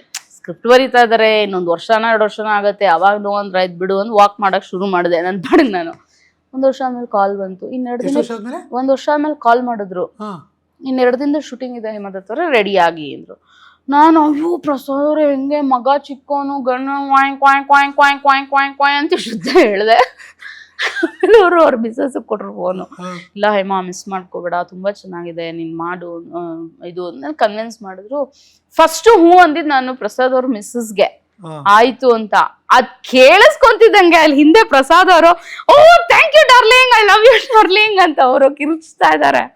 ಸರಿ ಆಯ್ತಾ, ಸಂಜೆ 6 ಗಂಟೆ ಪಿಕಪ್ ಮಾಡಿದ್ರು. 2 ದಿನ ಅಂದಿದ್ರಲ್ಲ, ಕರ್ಕೊಂಡೋದ್ರು, ಒಂದು ರೆಸಾರ್ಟಲ್ಲಿ ಬಿಟ್ಟರು. ನೆಕ್ಸ್ಟ್ ಡೇನೆ ಶೂಟಿಂಗ್ ಇತ್ತು. ಬರೀ ಫುಲ್ಲು ಹತ್ಕೊಂಡು ಹೋಗಿದ್ದೀನಿ ನನ್ನ ಮಗ ನನ್ನ ಗಂಡನ ನೆನೆಸ್ಕೊಂಡು. ಅಯ್ಯೋ, ನಾನು ಅಲ್ಲಿವರೆಗೂ 8 ವರ್ಷ ಯಾವುದು ಮಾಡಿರಲಿಲ್ಲ. ಮನೇಲಿ ಒಂಥರ ಬೇರೆ ಬಿಟ್ಬಿಟ್ಟಿದ್ದೆ ನಾನು, ನಂದೇ ಆದ ಪ್ರಪಂಚ ಅಂತ. ಇದೆಲ್ಲ ಮರ್ತಂಗ ಹೋಗಿತ್ತಲ್ಲ. ಸರಿ ಹೋದೆ, ಅರ್ಧ ದಿನ ಅಷ್ಟೇ ಶೂಟಿಂಗ್ ಮಾಡಿ ಸಮ್ ಮಾಂಟೇಜಸ್ ಶಾರ್ಟ್ಸನ್ನು ತೊಗೊಂಡು, ನಿಮ್ದು ಮುಗೀತು ಹೇಮಂತ್ ಅವರೇ ಅಂದರು. ಹೌದಾ, ಮುಗ್ದೋಯ್ತಾ ಅಂದೆ. ಹಾಂ ಸರಿ. ಅಲ್ಲಿ ಜೂನಿಯರ್ ಆರ್ಟಿಸ್ಟ್ಗಳು ಒಂದಿಬ್ರು ಲೇಡೀಸ್ ಮಾತಾಡ್ಕೋತಾ ಇದ್ರು. ನಾನು ಸ್ಯಾಟಲೈಟ್ ಬಸ್ ಸ್ಟಾಪ್ ಹತ್ರ ಇಳ್ಕೊತೀನಿ, ನೀನಲ್ಲಿ ಹೋಗ್ತೀಯಾ? ಅದು ಕಿವಿಗೆ ಬಿತ್ತು. ಸೀದಾ ಹೋದೆ ಮ್ಯಾನೇಜರ್ ಹತ್ರ, 1000 ರೂಪಾಯಿ ಕೊಡಿ ಅಂದೆ. ನೀನು ಫಸ್ಟೇ ಬಂದಿವ್ರು 1000 ರೂಪಾಯಿ ಕೊಡಿ ಅಂತಿದ್ದಾರೆ. ಆಮೇಲೆ ಯಾಕೆ ಮೇಡಮ್? ಇಲ್ಲ ಕೊಡಿ ಹೇಳ್ತೀನಿ, ಅಲ್ಲಿ ರೆಸಾರ್ಟಲ್ಲಿ ಬ್ಯಾಗಲ್ಲಿ ದುಡ್ಡಿಟ್ಟಿದ್ದೀನಿ, ಅಲ್ಲೋಗಿ ತೊಗೊಂಬಿಡಿ, ಈಗ ನಾನು ಕೊಡಿ ಅಂದೆ. ಯಾರಿಗೂ ಹೇಳಿಲ್ಲ ಕೇಳಿಲ್ಲ. ಅಲ್ಲಿ ಐಡಿ ಹತ್ರ ಹೋಗ್ಬಿಟ್ಟು, ನನ್ನನ್ನು ಕರ್ಕೊಂಡು ಹೋಗ್ತೀರಾ? ನಾನು ಒಬ್ಬೊಬ್ಳೆ ಎಲ್ಲೂ ಓಡಾಡೋದು ಅಲ್ಲ, ನಾನು ಬರ್ತೀನಿ ನಿಮ್ಮ ಜೊತೆ. ಅವ್ರೇನು ಅನ್ಕೊಂಡು ನಾನು ಜೂನಿಯರ್ ಆರ್ಟಿಸ್ಟ್ ಅಂದ್ಕೊಂಡಿದ್ರು. ಬಾ ಕರ್ಕೊಂಡು ಹೋಗ್ತೀನಿ ಅಂದರು. ಆ ಥರ ಇತ್ತಲ್ಲ ನಂಜಮ್ಮನ ವೇಷ. ಸರಿ ರೆಡಿಯಾಗಿ ಬಂದ್ಬಿಟ್ಟೆ ನಾನು ವಾಪಸ್ ಬೆಂಗಳೂರಿಗೆ. ಬಸ್ ಹತ್ಕೊಂಡ್ ಬಂದ್ಬಿಟ್ಟೆ ನಾನು. ಯಾರಿಗೂ ಹೇಳಿಲ್ಲ ಸೆಟ್ಗೆ. ಆಮೇಲೆ ಡೈರೆಕ್ಷನ್ ಡಿಪಾರ್ಟ್ಮೆಂಟ್ ಅವ್ರು ಕಾಲ್ ಮಾಡಿದ್ರು, ಎಲ್ಲಿದ್ದೀರ ನಂಜಮ್ಮ ಅಂದ್ರು. ನಾನು ಬೆಂಗಳೂರಿಗೆ ಬಂದ್ಬಿಟ್ಟೆ. ಬೆಂಗಳೂರಿಗೆ ಹೊಟ್ಟೋದ್ರಾ? ಹೆಂಗ್ ಹೋದ್ರಿ? ಏನ್ ಬಸ್ಸಲ್ಲಿ? ಏನಾಗಿದೆ ನಿಮ್ಗೆ? ಯಾಕೆ ಹೇಳೋದು? ಅವ್ರು ಫುಲ್ ಗಾಬರಿ. ಆಮೇಲೆ ನೆಕ್ಸ್ಟ್ ಡೇ ಮತ್ತೆ ಕಾರ್ ಕಳ್ಸಿದ್ರು. ಹೋದೆ, ಎಲ್ಲ ಏನ್ ಹೋಗ್ತೀನಿ, ಏನೋ ಯಾರು ನೋಡಿದ್ರು ಗಾಬರಿ. ನಂಗೆ ಟಚ್ ಬಿಟ್ಟು ಹೋಗ್ಬಿಟ್ಟಿತ್ತಲ್ಲ, 8 ವರ್ಷ ಆಗಿತ್ತು ಆ್ಯಕ್ಟ್ ಮಾಡಿ. ಯಾರು ನೋಡಿದ್ರು ಗಾಬರಿ, ಯಾರು ನೋಡಿದ್ರು ಭಯ. ಹೆಂಗಪ್ಪ ಏನೋ ಆ್ಯಂಗ್ಸೈಟಿ ಇಶ್ಯೂ ಆಗ್ಬಿಟ್ಟಿದೆ. ಬಟ್ ಆ್ಯಕ್ಟಿಂಗ್ ಮಾಡ್ಬೇಕಾದ್ರೆ ಕ್ಯಾಮ್ರಾ ಹೇಳಕ್ಕಲ್ವಾ ಗುರು, ನಂಗೆ ಆ್ಯಂಗ್ಸೈಟಿ ಇಶ್ಯೂ ಆಗಿದೆ, ಸ್ವಲ್ಪ 50% ಆ್ಯಕ್ಟ್ ಮಾಡ್ತೀನಿ, ಒಂಚೂರು ಅಡ್ಜಸ್ಟ್ ಮಾಡ್ಕೊಂಡು ಹೇಳೋಕ್ಕಾಗಲ್ವಲ್ಲ ಹಾಗೆ. ಆಮೇಲೆ ನಂದೊಂದು ಪ್ಯಾಟ್ರನ್ ಇದೆ, ಹೊಸದು ಏನೇ ಪಾತ್ರ ವಹಿಸ್ಕೊಂಡ್ರು ನಾನೇನು ಮಾಡ್ತೀನಿ, ಫಸ್ಟು ಡೈರೆಕ್ಟರ್ಗಳದ್ದು ಪ್ರಾಣ ಹಿಂಡ್ಬಿಡ್ತೀನಿ. ಹಾಂ, ಹೆಂಗೆ ಗೊತ್ತಾ? ಯಾರು ಗುರು ಫಸ್ಟ್ ಡೈರೆಕ್ಟರ್ ಪ್ರಾಣ ಹಿಂಡ್ತೀನಿ ನಾನು? ಹೌದು, ಹೆಂಗೆ ಅಂತ ಹೇಳ್ತೀನಿ. ನನಗೆ ಅಸೈನ್ ಮಾಡಿರೋ ಪಾತ್ರ ಅದು ಹೆಂಗ್ ನಿಂತ್ಕೊಳ್ಳುತ್ತೆ, ಅದು ಹೆಂಗ್ ಕೂತ್ಕೊಳ್ಳುತ್ತೆ, ಅದು ಹೆಂಗ್ ಉಸಿರಾಡುತ್ತೆ, ಅದು ಹೆಂಗ್ ಜೀವನ ಮಾಡುತ್ತೆ ಅನ್ನೋದು ಡೈರೆಕ್ಟರ್ ಮನ್ಸಲ್ಲಿ ಮಾತ್ರ ಇರುತ್ತೆ. ನಾನು ಹೋಗಿ ಡೈರೆಕ್ಟರ್ ಮನ್ಸಿಗೆ ಡೈ ಹೊಡೆದು ಅದು ಹೆಂಗಿದೆ ಅಂತ ತಿಳ್ಕೊಳಕ್ ನಂಗೇನು ಅತೀಂದ್ರಿಯ ಶಕ್ತಿ ಏನಿಲ್ಲ. ಸೊ ನಾನು, ಸರ್ ಒಂಚೂರು ಎಕ್ಸ್ಪ್ರೆಷನ್ಸ್ ಹೇಳ್ಕೊಡಿ, ಒಂಚೂರು ಇದು ಹೆಂಗೆ ಇದು ಮಾಡೋದು, ಡೈಲಾಗ್ ಹೇಳೋದು ಹೇಳ್ಕೊಡಿ, ಒಂಚೂರು ಇದು ಹೇಳ್ಕೊಡಿ ಅಂದ್ರೆ ಅವ್ರ ಮನಸ್ಸಲ್ಲಿ ಆ ಕ್ಯಾರೆಕ್ಟರ್ ಹೆಂಗ್ ಬಿಹೇವ್ ಮಾಡೋದು ಹೇಳ್ಕೊಡ್ತಾರೆ. ಹೌದು ಪಾಪ. ಆಮೇಲೆ ನಾವು ಕೇಳಬೇಕು. ನನಗೆ ಸಿಕ್ಕಿರೋ ಡೈರೆಕ್ಟರ್ಸ್ ಎಲ್ಲರೂ ತಾಳ್ಮೆಯಿಂದ ಹೇಳ್ಕೊಟ್ಟಿದ್ದಾರೆ ಪಾಪ. ಹಾ, ಒಳ್ಳೆ ಪಾಪ ಸ್ವೀಟ್ ಹಾರ್ಟ್, ಚೆನ್ನಾಗಿ ಹೇಳ್ಕೊಟ್ರು ನನಗೆ. ಅವರು ಒಳ್ಳೆ ಪಾತ್ರ ಅಸೈನ್ ಮಾಡಿದ್ರು. ಬಟ್ ಒಂದು ವಿಚಾರದಲ್ಲಿ ಅವ್ರಿಗೆ ಇರಿಟೇಟ್ ಆಗ್ತಿತ್ತು ನನ್ನ ವಿಚಾರದಲ್ಲಿ. ಏನಂದರೆ, ಈ ಬನ್ನೂರ ಕಡೆ ಎಲ್ಲ ಜಾಸ್ತಿ ಶೂಟಿಂಗ್ ಮಾಡಿದ್ದು ನಾವು. ತುಂಬ ಮಾರ್ಕೆಟ್ ಪ್ಲೇಸೋ ಏನೋ, ಅವರಲ್ಲೆಲ್ಲೋ ಇದ್ದಾರೆ, ತುಂಬ ಲೈಟಿಂಗ್ ಹೋಗ್ತಾ ಇದೆ, ನಾನೇನೋ ಆ್ಯಕ್ಟ್ ಮಾಡಿದೆ, ಅವ್ರಿಗೆ ಆ ಎಕ್ಸ್ಪ್ರೆಷನ್ಸ್ ಸರಿ ಹೋಗ್ತಾ ಇಲ್ಲ. ಅವರೆಲ್ಲ ಎಕ್ಸ್ಪ್ರೆಷನ್ಸ್ ಹೇಳ್ಕೊಡ್ತಿದ್ದಾರೆ, ನನಗಿಲ್ಲಿ ಕಾಣಿಸ್ತಾ ಇಲ್ಲ. ನನ್ನ ಪರ್ಸನಲ್ ಅಸಿಸ್ಟೆಂಟ್ ಹುಡುಕ್ತೀನಿ, ಅವ್ನು ಕನ್ನಡಕ ತಗೊಂಡೆಲ್ಲ ಹೋಗ್ಬಿಟ್ಟಿದ್ದಾನೆ. ಅವ್ರು ಗೊತ್ತಾಗಲ್ಲ, ಅಸಿಸ್ಟೆಂಟ್ ಡೈರೆಕ್ಟರ್ಸ್ಗೆಲ್ಲ ಬೈತಾ ಇದ್ದಾರೆ, ಒಂದು ಕನ್ನಡಕ ಇಟ್ಕೊಳಕ್ಕಾಗಲ್ವ, ಗೊತ್ತು ತಾನೇ ಅವ್ರದ್ದು ಅದು ಇದು ಎಲ್ಲ ಬೆಳ ಬೆಳ ಬೆಳ ಅಂತ ಬೈದರು. ನಾನು ನೆಕ್ಸ್ಟ್ ಡೇ ಹೋದೆ ಪ್ರಸಾದ್ ಅವ್ರ ಹತ್ರ. ಪ್ರಸಾದ್ ಅವರೇ, ಕನ್ನಡಕ ತೆಗೆದ್ರೆ ನನಗೆ ದೂರದ್ದು ಕಾಣಲ್ಲ ಅಂತ ಮೈಕಲ್ಲಿ ಇಡೀ ಬನ್ನೂರು ಕೇಳೋ ಕಿರ್ಚಿದ್ರಲ್ಲ. ಅವ್ರಿಗೆ ಅಲ್ಲಿವರೆಗೂ ಅದು ಹೊಳದೇ ಇಲ್ಲ. ನಗು ಬೇರೆ ಅವ್ರಿಗೆ. ಇಲ್ಲಿ ಬೆಕ್ಕಿಗೆ ಚಲ್ಲಾಟ, ಇಲ್ಲಿಗೆ ಪ್ರಾಣ್ ಸಂಕಟ. ಅವ್ರು ನಗ್ತಾ ಇದಾರೆ ಅವ್ರ ಪಾಡ್ಗವ್ರು. ಓ ಸಾರಿ ನಂಜಮ್ಮ, ಅದು ಗೊತ್ತಾಗ್ಲಿಲ್ಲ ಮೈಕಲ್ಲಿ ಹೇಳ್ಬೇಕು. ಇನ್ನೇನು ಬಿಡಿ, ಇಡೀ ಬನ್ನೂರ್ಗೆ ಗೊತ್ತಾಯ್ತಲ್ಲ ಕಣ್ ಕಾಣಲ್ಲ ಅನ್ನೋದು ಅನೌನ್ಸ್ ಮಾಡ್ಬಿಟ್ರಲ್ಲ, ಇನ್ನೇನು ಇವಾಗ ಸಾರಿ ಕೇಳಿ ಅಂತ ನಾನು. ಸೊ ಹಾಗೆ. ಸೊ ಅದಾಯ್ತಾ. ಜಗ್ಗೇಶ್ ಸರ್, ಓ ಸೀರಿಯಸ್ಲಿ ಅವ್ರ ಜೊತೆ ಕ್ಲಾಸ್. ಅವರು ಅಷ್ಟೇ ಆರ್ಗ್ಯಾನಿಕ್ ಆಗಿ ಕನೆಕ್ಟ್ ಆದರು. ಅವ್ರಿಗೆ ಅಂದರೆ ಪ್ರಸಾದ್ ಅವರು ಒಳ್ಳೆ, ಇಡೀ ಸಿನಿಮಾ ಇದ್ದೀನಿ ಅಣೆಯ ನಾನು. ಅದು ಯಾವ ನಂಬಿಕೆ ಮೇಲೆ ನನಗೆ ಅಷ್ಟು ದೊಡ್ಡ ರೋಲ್ ಕೊಟ್ಟರೋ ಗೊತ್ತಿಲ್ಲ. ನಾನು ಅವ್ರನ್ನ ಕೇಳಿದೆ ಪ್ರಸಾದ್ ಅವ್ರನ್ನ, ಅಲ್ಲ ನೀವು 8 ವರ್ಷ ಆಗಿದೆ ನಾನು ಆ್ಯಕ್ಟ್ ಮಾಡಿ, ಇಷ್ಟು ದೊಡ್ಡ ರೋಲ್ ಕೊಡ್ತಾ ಇದ್ದೀರಾ, ನಾನು ಏನಾರು ಎಡವಟ್ಟು ಮಾಡಿಬಿಟ್ರೆ ಇಂಡಸ್ಟ್ರಿಯಲ್ಲಿ ನಿಮ್ಮ ಮರ್ಯಾದೆ ಹೋಗ್ಬಿಡಲ್ವ ಪ್ರಸಾದ್ ಅವರು? ಇಲ್ಲ ನಂಗೆ ನಂಬಿಕೆ ಇದೆ. ಅವ್ರು ETVನಲ್ಲಿ ನಾನು ಒಂದು 4 ತಿಂಗಳು ಅವ್ರ ಜೊತೆ ಕೆಲಸ ಮಾಡಿದ್ದೆ. ನಿಮ್ಮ ಟೈಮಿಂಗ್ ಬಗ್ಗೆ ನಂಗೆ ನಂಬಿಕೆ ಇದೆ, ನೀವು ಮಾಡ್ತೀರಾ, ಸ್ವಲ್ಪ ಸ್ಟಾರ್ಟಿಂಗ್ ಟ್ರಬಲ್ ಅಷ್ಟೇ ನಿಮಗೆ, ನೀವು ಮಾಡ್ತೀರಾ ಅಂತ ಪರಿಚಯ ಮಾಡಿಸಿದ್ರು. ಜಗ್ಗೇಶ್ ಅವ್ರ ಸರ್ನ ನೋಡಿದೆ ಅಂತಂದೆ ಅಷ್ಟೇನು. ಅದು ಸೆಕೆಂಡ್ ಏನು ಪರಿಚಯ ಬಂದು ಮಾತಾಡ್ಸಿದ್ರು. ಏನಮ್ಮ ಎಷ್ಟು ಮಕ್ಕಳು ಅಂದರು. ಸರ್ ಒಬ್ಬನೇ ಮಗ ಸರ್ ಅಂದೆ. ಅಣ್ಣಮ್ಮಂಗ ಮಾರಮ್ಮಂಗ ಹರಕೆ ಹೊತ್ತಿದ್ದು. ಸರ್ 2 ಅಲ್ಲ ಸರ್, 16 ಸೋಮವಾರದ ವ್ರತ ಅಂತಂದೆ. 16 ಸೋಮವಾರದ ವ್ರತನ ಅಮ್ಮ ಅಂತ ರಪ್ ಅಂತ ಅವ್ರಿಗೆ ಕನೆಕ್ಟ್ ಆಗ್ಬಿಟ್ರೆ ನಾನು. ಹೆಂಗೆ ಅಂದ್ರೆ ಅವ್ರ ತಾಯಿ ಬದುಕಿರೋರ್ಗು ಅವ್ರು ಮಾಡ್ತಾ ಇದ್ದಿದ್ ಒಂದೇ ವ್ರತ ಅಂದ್ರೆ ಅದು 16 ಸೋಮವಾರದ ವ್ರತ ಅಂತೆ. ಅದು ಒಂದೇ ಪೂಜೆ ಅಂತ ಅವ್ರು ಮಾಡ್ತಿದ್ದು. ಅದು ಇಂಟೆನ್ಸ್, ಎಷ್ಟು ಇಂಟೆನ್ಸ್ ಲೆವೆಲ್ ಅಲ್ಲಿ ಅಂತೆ ಅಂದ್ರೆ ಅವ್ರ ಆ ಫೋಟೋ ಎಲ್ಲ ತೋರ್ಸಿದ್ರು ನಂಗೆ. ಈಶ್ವರ್ ಪ್ರಿಂಟರ್ಸ್ ಅನ್ನೋ ಹೆಸರಲ್ಲಿ 16 ಸೋಮವಾರದ ಪುಸ್ತಕಗಳನ್ನ ಪ್ರಿಂಟ್ ಮಾಡಿಸಿ ಹಂಚಿದ್ರಂತೆ ಎಲ್ಲಾರ್ಗು. ಹಾ, ನಮ್ಮನೇಲೂ ನಮ್ಮ ಅಪ್ಪನ ಅಕ್ಕನ ಗಂಡ ಮಾಡ್ತಾ ಇದ್ರು ಆ ಪೂಜೆ. ಅವ್ರು ಹೋಗ್ಬಿಟ್ರಲ್ಲ ಅನ್ಬಿಟ್ಟು ಆ ಪುಸ್ತಕ ನಾನು ಇಟ್ಕೊಂಡಿದ್ದೆ. ಯಾಕಂದ್ರೆ ಅದ್ರ ಮೇಲೆ ಅರ್ಶಿನ, ಕುಂಕುಮ, ಧೂಪದ ಆ ದ್ರವ್ಯಗಳದು ಅದು ಇನ್ನ ಜೀವಂತವಾಗಿ ಇತ್ತ ಆ ಪುಸ್ತಕದಲ್ಲಿ. ಅದ್ ತೆಗೆದ್ ನೋಡಿದ್ರೆ ಈಶ್ವರ್ ಪ್ರಿಂಟರ್ಸ್ ಅಂತ ಇದೆ. ಹೇಳ್ದೆ ಹಿಂಗೆ ಇವ್ರದೇ. ಆಮೇಲೆ ಇನ್ನ ಒಂದು ಯಾಕೆ ಅವ್ರಿಗೆ ನಾನು ಕನೆಕ್ಟ್ ಆಗಿದ್ದಂದ್ರೆ ಅವ್ರ ತಾಯಿ ಹೆಸರು ನಂಜಮ್ಮ, ನನ್ನ ಪಾತ್ರದ ಹೆಸರು ನಂಜಮ್ಮ. ಅದ್ ಹೆಂಗೆ ಕಾಕತಾಳೀಯ ನೋಡಿ. ಈವನ್ ನನ್ನ ಹಸ್ಬೆಂಡ್ ಹೆಸರು ಶಾರದಾ ಪ್ರಸಾದ್ ಆಯ್ತಾ, ನನ್ನ ಹುಟ್ಟ ಹೆಸರು ಶಾರದಾ.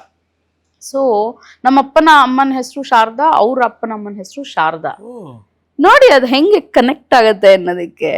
ಸೊ 3 ದಿನದಿಂದ ಫ್ರೆಂಡ್ಸ್ ತರ ಜಗ್ಗೇಶ್ ಜೊತೆ. ಹಾ, ಫ್ರೆಂಡ್ಸ್ ತರ ಒಂದು ತುಂಬಾ ಮಮಕಾರದಿಂದ ನೋಡ್ಕೊಂಡ್ರು ಅಣ್ಣಯ್ಯ. ಮಮಕಾರ ತುಂಬಾ ತೂಕವಾದ ಪದ ನಾನು ಬಳಸ್ತಾ ಇರೋದು. ಮಮಕಾರದಿಂದ ನೋಡ್ಕೊಂಡ್ರು, ತುಂಬಾ ಪ್ರೀತಿಯಿಂದ ನನ್ನನ್ನು ನಡೆಸ್ಕೊಂಡ್ರು. ನಾನು ಆರ್ಟಿಸ್ಟ್ ಅದೇನೋ ಗಾಬರಿ ಏನಿಲ್ಲ, ಸುಮ್ಮನೆ ತಮಾಷೆಗೆ ಗಾಬರಿ ಬೀಳ್ಸೋದೆಲ್ಲ ಮಾಡೋರು. ಎಲ್ಲ ಟೆಕ್ನಿಷಿಯನ್ಸು ಅಷ್ಟೇ ಮನೆ ಮಗಳು ಥರ ಟ್ರೀಟ್ ಮಾಡೋರು ನನ್ನನ್ನು. ಫಸ್ಟ್ ಸಿನಿಮಾ ಅದು ಹಾಗೆಲ್ಲ ಏನಿಲ್ಲ. ಈವನ್ ಪ್ರೊಡ್ಯೂಸರು ಅಷ್ಟೇ, ಅವ್ರಿಗೂ ಅಪನಂಬಿಕೆ ನನ್ನ ಮೇಲೆ. ಸುರೇಶ್ ಅವ್ರಿಗೆ ಯಾವ ವಿಚಿತ್ರವಾಗಿ ಆ್ಯಕ್ಟ್ ಮಾಡ್ತಾರಾ ಇಲ್ವಾ ಅಂತ ಒಂದು 3 ದಿನ ನನ್ನ ಪರ್ಫಾರ್ಮೆನ್ಸ್ ನೋಡಿ ನಂಬಿಕೆ ಬಂತ. ಆಮೇಲೆ ಇಲ್ಲ ಪ್ರಸಾದ್ ಅವ್ರ ಸೆಲೆಕ್ಷನ್ ಆಕ್ಯುರೇಟ್ ಆಗಿದೆ, ಚೆನ್ನಾಗಿ ಮಾಡ್ತಾ ಇದ್ದಾರೆ ಅಂತ. ಅವ್ರು ದೇವರ ಕೊಟ್ಟ ತಂಗಿ ಏನಕ್ಕೆ ಶುರು ಮಾಡ್ಬಿಟ್ಟಿದ್ರು ನನ್ನ. ಅವರು ಒಳ್ಳೆ ವ್ಯಕ್ತಿ ಪಾಪ. ಸೊ ಪ್ರೊಡ್ಯೂಸರ್ ಸುರೇಶ್ ಅವರು, ವಿಜಯ್ ಪ್ರಸಾದ್ ಅವರು, ಜಗ್ಗೇಶ್ ಅವರು ಎಲ್ಲರೂ ಲಿಟ್ರಲಿ ಇಲ್ಲಿ ಕೂರ್ಸ್ಕೊಂಡು ಮೆರೆಸಿದ್ದಾರೆ ಅನ್ಬೇಕು. ನನ್ನ ಅದೃಷ್ಟ ಅದು. ಇಡೀ ಸೆಟ್ಟೆ. ತೋತಾಪುರಿ ಒಳ್ಳೆ ಸೀಸನ್, ನಂಗೆ ಅವಾರ್ಡು ಬಂತು. ಜನ ಇಷ್ಟಪಟ್ರು, ಅದನ್ನ ಹೇಳಕ್ ಬಂದೆ. ಜನ ಇಷ್ಟಪಟ್ರು, ನಿಮ್ಗೆ ಅವಾರ್ಡು ಬಂತು. ಬೆಸ್ಟ್ ಫೀಮೇಲ್ ಕಾಮಿಕ್ ಅಂತ. ನಾನೇನಾ 20 ಸತಿ ಫಸ್ಟ್ ಫಿಲಮ್ಗೆ ಬಂತಲ್ಲ ಅಂತ ನನಗೆ ಖುಷಿ full. Congratulations. Thank you. All credit goes to Vijay Prasad ಅವರು. ಬಟ್ ಫಸ್ಟ್ ಟೈಮ್ ನಮ್ಮ ಹಸ್ಬೆಂಡ್ಗೆ ಅವ್ರಿಗೆ ನಾನು ಆಕ್ಟ್ ಮಾಡ್ಬೇಕು ಅಂತ ಸಿಕ್ಕಾಪಟ್ಟೆ ಇಷ್ಟ ಆಯ್ತು ಗೊತ್ತಾ.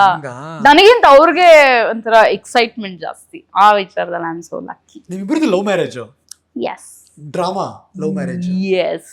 ಯಾರು ಫಸ್ಟ್ ಲವ್ ಆಗಿದ್ದು? ಅವ್ರಿಗೇನೆ. ಅದೇನ್ ಗೊತ್ತಾ, ನಾನು ಎಲ್ಲಾರ್ನು ಹುಡುಗರನ್ನೆಲ್ಲ ರೇಗಿಸ್ತಾ ಇದ್ನಾ.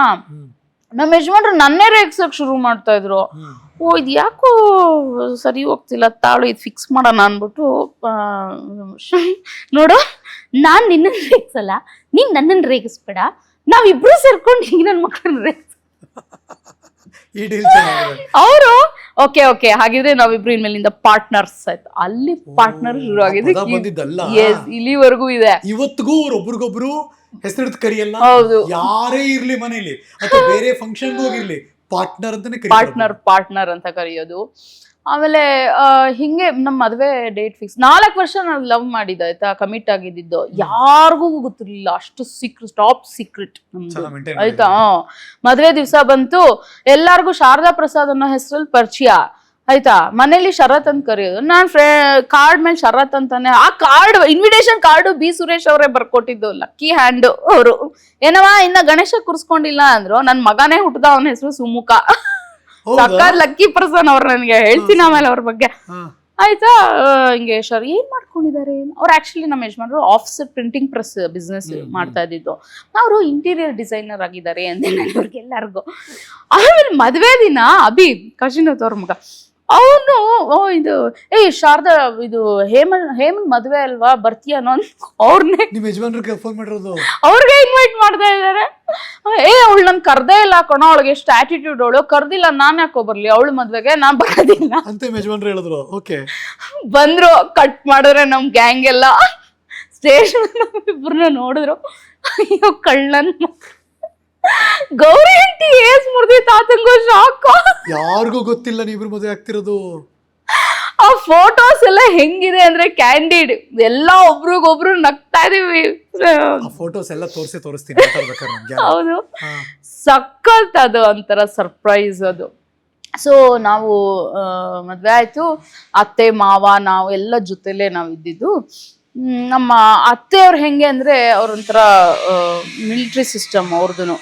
ಅವರು ಎದ್ರು ಅಂದ್ರೆ 5:30 ಆಯ್ತು ಅಂತ, ತಿಂಡಿ ಆಯ್ತು ಅಡುಗೆ ಆಯ್ತು ಅಂದ್ರೆ ಬೆಳಗ್ಗೆ 8:30 1:30 ಆಗಿದೆ ಅಂದ್ರೆ ಸಂಜೆ ಅಡುಗೆ ಬಡಿಸಿದ್ರು ಅಂದ್ರೆ 1:30 ಆಗಿದೆ, 7:30 ಆಗಿದೆ ಅಂತ ಲೆಕ್ಕ. ಅಷ್ಟು ಸಿಸ್ಟಮೆಟಿಕ್ ಲೇಡಿ ಅವರು. ಈವನ್ ನಮ್ಮ ಮಾವನು ಅಷ್ಟೇ, ಅವರು ಮಿಲಿಟ್ರಿಲಿ ಇದ್ರಂತೆ, ಆಮೇಲೆ ಸಿವಿಲ್ ಕಾಂಟ್ರಾಕ್ಟರ್ ಅಂತೆ, ಕಾಫಿ ಪುಡಿ ಅಂಗಡಿ ಇಟ್ಟಿದ್ರಂತೆ, ಅದ್ರ ಜೊತೆ ಸೆಮಿ ಲಾಯರ್ ಕೂಡ ಆಗ್ಬಿಟ್ಟಿದ್ರು ಅವರು. ಅದ್ ಹೆಂಗೆ ಅಂದ್ರೆ ಈ ಕಾನೂನು ಸಲಹೆ ಅಂತ ಬರ್ತಾಯ್ತು ಗೊತ್ತಾ ಟಿವಿಲಿ, ಅದ್ ನೋಡಿ ನೋಡಿ ಲಾ ಪಾಯಿಂಟ್ ಎಲ್ಲ ಹಾಕ್ತಾ ಇದ್ರು. ವ್ಯಾವಹಾರಿಕವಾಗಿ ರುಸ್ತು ನಮ್ಮ ಮಾವ, ಸಖತ್ ತಲೆ ಮಾತ್ರ ಅವ್ರಿಗೆ. ಸೊ ಚೆನ್ನಾಗಿತ್ತು. ಬಟ್ ನಮ್ಮ ಅತ್ತೆ ಮಾವನಿಗೆ ಸ್ವಲ್ಪ ಜಾತಿ ವ್ಯಾಮೋಹ ಇತ್ತು. ಅಂದ್ರೆ ನಮ್ ಕಡೆಯವ್ರನ್ನೇ ಮದ್ವೆ ಆಗ್ಬೇಕಾಯ್ತು ನನ್ ಮಗ, ಲವ್ ಮ್ಯಾರೇಜ್ ಆಗ್ಬಿಟ್ಟ ಅನ್ನೋದು. ಅಫ್ಕೋರ್ಸ್ ನಮ್ಮ ಅಮ್ಮಂಗೂ ಇತ್ತದು ಜಾತಿ ವ್ಯಾಮೋಹ, ನಮ್ ಕಡೆಯವ್ರನ್ನೇ ಮದ್ವೆ ಆಗ್ಬಿಟ್ಟು ಇವಳು ಲವ್ ಮ್ಯಾರೇಜ್ ಆಗ್ಬಿಟ್ಲಲ್ಲ ಅನ್ನೋದು. So it's okay. ಬಟ್ ಆದ್ರೂ ಚೆನ್ನಾಗಿದ್ವಿ, 4 ವರ್ಷ ಜೊತೆಲಿದ್ವಿ. ಆಮೇಲೆ ಸ್ವಲ್ಪ ಡಿಫ್ರೆನ್ಸ್ ಆಫ್ ಒಪಿನಿಯನ್ ಬಂತು, ಇಲ್ಲ ದೂರದಲ್ಲಿ ಇಟ್ಕೊಂಡು ಚೆನ್ನಾಗಿರೋಣ ಅಂತಂದ್ಬಿಟ್ಟು ನಾವು ಸಪ್ರೇಟ್ ಆಗಿದ್ವಿ. ಅಲ್ಲಿ ನಾನು ಹೇಳಿದ್ನಲ್ಲ, ಚೆನ್ನಾಗಿ ಲೈಫ್ ಎಲ್ಲ ಚೆನ್ನಾಗಿ ನಡೀತಾ ಇತ್ತು. ಆಫ್ಸೆಟ್ ಪ್ರಿಂಟಿಂಗ್ ಪ್ರೆಸ್ ಅಂತ ಹೇಳಿದ್ನಲ್ಲ ನಮ್ಮ ಯಜಮಾನ್ರು ಬಿಸ್ನೆಸ್ ಮಾಡ್ತಾ ಇದ್ರು.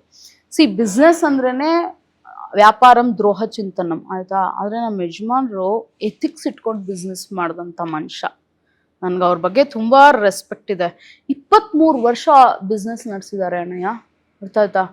23 ವರ್ಷದಲ್ಲಿ ಒಂದೇ ಒಂದು ತಿಂಗಳು ಕೂಡ 7ನೇ ತಾರೀಕು ಬಿಟ್ಟು ಬೇರೆ ಡೇಟಲ್ಲಿ ಅವ್ರ ಸಂಬಳ ಕೊಟ್ಟಿದ್ದೇ ನೋಡಿಲ್ಲ ನಾನು. ಅಷ್ಟು ಚೆನ್ನಾಗಿ ಟ್ರ್ಯಾಕ್ ರೆಕಾರ್ಡ್ ಇಟ್ಕೊಂಡಿದ್ದಾರೆ. 7ನೇ ತಾರೀಕು ಆಯಿತು ಅಂದರೆ ಎನ್ವೆಲಪ್ಗೆ ಎಲ್ಲ ಒಂದು 16-17 ಜನ ಹುಡುಗರು ಕೆಲಸ ಮಾಡೋರು, ಅವ್ರ ಹೆಸರೆಲ್ಲ ಬರೆದು ಇದೆಲ್ಲ ಸಂಬಳ ಎಲ್ಲ ಹಾಕಿ ನಮ್ಮ ಮಾವನ ಕೈಲಿ ಕೊಟ್ಬಿಟ್ಟು ಹೋಗ್ಬಿಡೋರು. ಆಮೇಲೆ ಎಲ್ಲರಿಗೂ ಪೇಮೆಂಟ್ ಕೊಡೋರಿಗೆಲ್ಲ ಆನ್ ಟೈಮ್ ಕರೆಕ್ಟಾಗಿ ಪೇಮೆಂಟ್ ಕೊಟ್ಬಿಡೋದು. ಈ ಥರ ಚೆನ್ನಾಗಿ ಮೇಂಟೈನ್ ಮಾಡಿದ್ರು ಅವರು. ನಮ್ಮ ಹುಡುಗರುಗಳಿಗೆ ಇವತ್ತಿಗೂ ಬಾಸ್ ಸರ್ ಅಂದರೆ ಬೇರೆ ಲೆವೆಲ್ ರೆಸ್ಪೆಕ್ಟ್ ಇದೆ. ಸೊ ಹಿಂಗಿದ್ದಿದ್ದ ಪ್ರೆಸ್ಸು ಕೊರೋನಾ ಟೈಮಲ್ಲಿ ಬಿಸ್ನೆಸ್ನ ಕಂಪ್ಲೀಟ್ ಕ್ಲೋಸ್ ಮಾಡೋ ಹಂತಕ್ಕೆ ಬಂತು.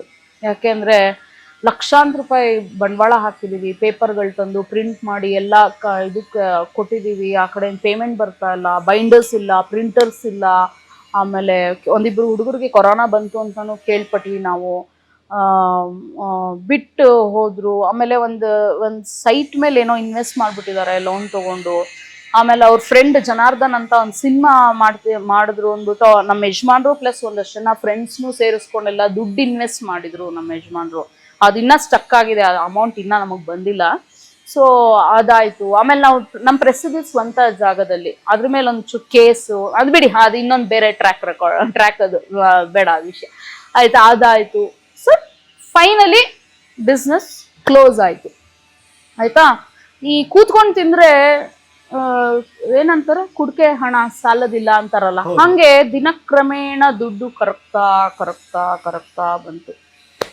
ಫೈನಾನ್ಷಿಯಲಿ ಸಿಕ್ಕಾಪಟ್ಟೆ ಬರ್ಡನ್ ಸಿಕ್ಕಾಕೊಂಡ್ವಿ ನಾವು ಒಂದು 4-5 ವರ್ಷ, ಅರ್ಥ ಆಯ್ತಾ.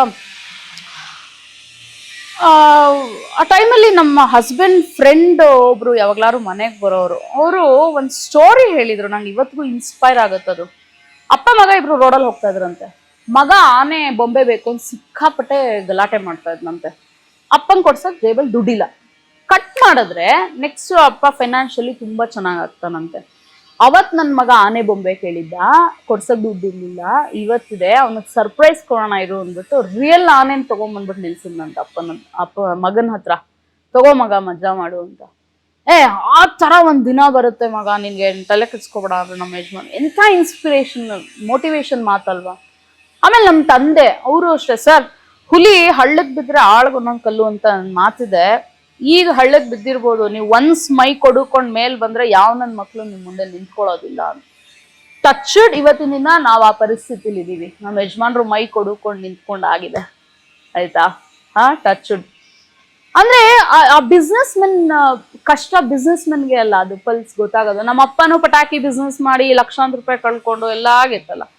ಆಗ್ಲೂ ನಮ್ಮ ಅಪ್ಪ ಆಗ್ಲಿ ನಮ್ಮ ಹಸ್ಬೆಂಡ್ ಆಗ್ಲಿ ಆ ಹ್ಯೂಮರ್ ಬಿಟ್ಟಿರ್ಲಿಲ್ಲ. ಅವರು ಸಖತ್ ತಮಾಷೆ ಮಾಡ್ತಾರೆ, ಬಾಯ್ ಬಿಟ್ರೆ ಜೋಕ್ಸ್ ಮಾಡ್ತಾರೆ ಅವರು ಇದ್ರು. ಒಂದ್ ದಿವ್ಸ ಏನಾಯ್ತು, 20 ರೂಪಾಯಿ ಇದೆ ಅಣ್ಣಯ್ಯ ಸಂಸಾರ ಮಾಡಕ್ಕೆ, ಮನೆ ನಡ್ಸ 20 ರೂಪಾಯಿ.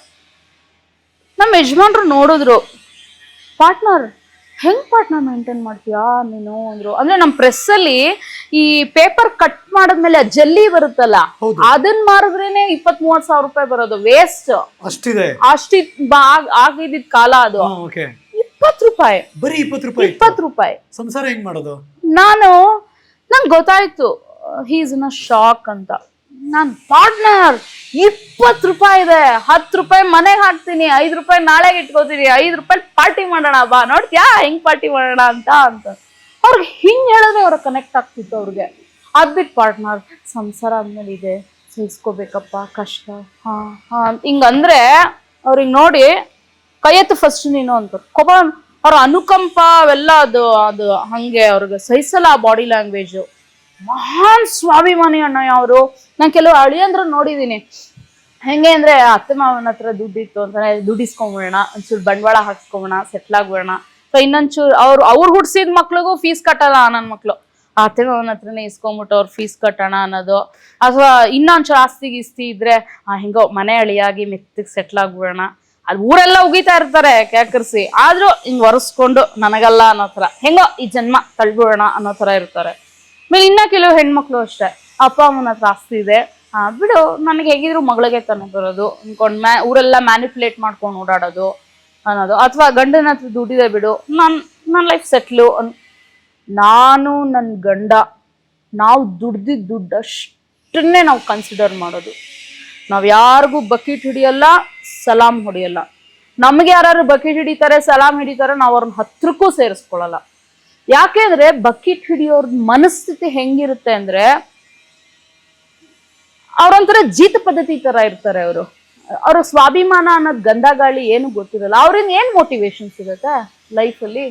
ಸೊ ಹಂಗೆ ನಮ್ಮ ಯಜಮಾನ್ರು ಮಹಾನ್ ಸ್ವಾಭಿಮಾನಿ ಅವರು, ಸಚ್ ಅ ಸ್ವೀಟ್ ಹಾರ್ಟ್. ಅಂದ್ರೆ ನಾನು ಆಕ್ಚುಲಿ ಅವ್ರನ್ನ ಮದ್ವೆ ಆಗೋದಕ್ಕೆ ತುಂಬಾ ಪುಣ್ಯ ಮಾಡಿರ್ಬೇಕು ನಾನು, ಸೀರಿಯಸ್ಲಿ. ಅಷ್ಟೂ ಒಳ್ಳೆ ಮನುಷ್ಯ. ಟಚ್ವುಡ್ ಅವ್ರು 100 ವರ್ಷ ಚೆನ್ನಾಗಿರ್ಲಿ ಅವರು. ಹಿಂಗಾಯ್ತಾ. ಇದಾದ್ಮೇಲೆ ಇನ್ನೊಂದು, ಅಯ್ಯೋ ಕರ್ಮ ಕಾಂಡವೇ, ನೀವ್ ಎಷ್ಟೇ ನೀವು ಕ್ವಶನ್ ಇಲ್ಲ. ಓಕೆ, ಅಲ್ಲ ನನ್ಗೆ ಗೊತ್ತಿಲ್ಲ, ನಂಗೆ ಬರ್ತಾ ಇದೆ ನ್ಯಾಚುರಲ್ ಆಗಿ ಪಾಯಿಂಟ್ಸ್. ಏನ್ ಗೊತ್ತಾ, ನೀವು ಸಮಾಜದಲ್ಲಿ ಏನೇ ಸಾಧನೆ ಮಾಡಿರಿ, ಇಡೀ ಸಮಾಜ ಎಲ್ಲ ನಿಮ್ನ ಹೊಗಳ್ತಾ ಇರಿ, ಒಂದು ಎಕ್ಸ್ಟ್ರಾರ್ಡಿನರಿ ವರ್ಗ ಇರುತ್ತೆ. ಆ ಮಹಾನ್ ಭಾವ್ರ ಬಗ್ಗೆ ನಾನು ಹೊಗಳಲೇಬೇಕು. ಯಾರು ಹೇಳಿ ನೀವು ನೋಡೋಣ, ಹೇಳಿ ನೋಡೋಣ. ಗೊತ್ತಿಲ್ಲಪ್ಪ ಯಾರವರು? ಸಂಬಂಧಿಕರು. ಆಯ್ತಾ? ಅಫ್ಕೋರ್ಸ್ ಪಾಪ ಒಂದ್ 25% ಸಂಬಂಧಿಕರು ದೇವ್ರಂತವ್ರು, ಒಳ್ಳೆಯವ್ರವ್ರು. ಉದ್ಧಾರ ಆಗಿರ್ತೀವಿ ನಾವು. ಒಳ್ಳೆಯವ್ರು ಇರ್ತಾರೆ, ಇಲ್ಲ ಅಂತಲ್ಲ. ಇನ್ನು 75% ಸಂಬಂಧಿಕರ ಇದಾರೆ ನೋಡಿ, ವರ್ಸ್ಟ್ ಜನಗಳು. ಸೀರಿಯಸ್ ಆಗಿ ಹೇಳ್ತಾ ಇದೀನಿ. ಹೆಂಗ್ ಕೊಂಕಾಡ್ಲಿ, ಹೆಂಗ್ ವ್ಯಂಗ್ಯ ಆಡ್ಲಿ, ಹೆಂಗ್ ತರ್ತರ್ಲೆ ಸ್ಟೇಟ್ಮೆಂಟ್ಗಳು ಕೊಡ್ಲಿ, ಬೆನ್ನಿಂದೆ ನಿಂತ್ಕೊಂಡು ಹೆಂಗ್ ವ್ಯಂಗ್ಯ ಮಾಡ್ಲಿ, ಹೆಂಗ್ ಕಣ್ಸನ್ನೆ ಮಾಡ್ಲಿ, ಹೆಂಗ್ ಬಾಯ್ ಸನ್ನೆ ಮಾಡ್ಲಿ, ಈ ತರ ಆಡ್ಕೊಂಡು ನಗಲಿ, ಬರೀ ಈ ತರ ಹೇಸ್ಗೆ ತಿನ್ನೋ ಬುದ್ಧಿ ಮಾಡು ಅಂದ್ರೆ ತುಂಬಾ ಚೆನ್ನಾಗಿ ಮಾಡ್ತಾರೆ. 2-3 ಕತ್ತೆ ವಯಸ್ಸಾಗಿರುತ್ತೆ, ಆದ್ರೂ ಆ ಬುದ್ಧಿ ಬಿಟ್ಟಿರಲ್ಲ. ನಾನು ಅವ್ರನ್ನೆಲ್ಲ ಈ ಅತೃಪ್ತ ಆತ್ಮಗಳ ಕ್ಯಾಟಗರಿಗೆ ಹಾಕ್ಬಿಟ್ಟಿದೀನಿ. ಆ ಮಂಗ್ಮುಂಡೆವು ಅವು ನೆಮ್ಮದಿಯಾಗಿರಲ್ಲ, ನಮಗೂ ನೆಮ್ಮದಿಯಾಗಿರಕ್ ಬಿಡಲ್ಲ. ಈ ತಿಳಿ ನೀರಲ್ಲಿ ಕಡ್ಡಿ ಎಲ್ಲ ಅಣಿಸ್ತಾ ಇರ್ತವು. ನಿಜ, ಅಯ್ಯೋ ರಾಮಚಂದ್ರ. ಆಯ್ತಾ? ಹಂಗೆ. ಸೊ ಇದನ್ನ ಈ ಲೈಫ್ ಎಕ್ಸ್ಪೀರಿಯನ್ಸಸ್ನೆಲ್ಲ ಕನ್ಸಾಲಿಡೇಟ್ ಮಾಡಿ ನಾನು ಅರ್ಥ ಮಾಡ್ಕೊಂಡಿದ್ ಒಂದ್ ಸತ್ಯ ಏನಂದ್ರೆ, ಒಳ್ಳೇದು ಕೆಟ್ಟದು ಎರಡು ಇದೆ. ಕೆಟ್ಟದ್ದು ಅಂತ ಈ ಕೆಟ್ಟ ಜನಗಳು ಈ ಚೇಂಬರ್ ಅಲ್ಲಿರೋ ಹುಳುಗಳ ತರ, ಅವನ್ನ ಆಸಿಡ್ ವಾಶ್ ಮಾಡಿ ಬಿಸಾಕ್ಬಿಟ್ರೆ, ಈ ಕಡೆ ಒಳ್ಳೇದು ಅಂತ ಲಿಸ್ಟ್ ಔಟ್ ಮಾಡಿದ್ರೆ ಒಂದ್ 500 ಪಾಯಿಂಟ್ ಸಿಗುತ್ತೆ ನಮ್ಗೆ, ಅಥವಾ 1000 ಪಾಯಿಂಟ್ ಸಿಗುತ್ತೆ.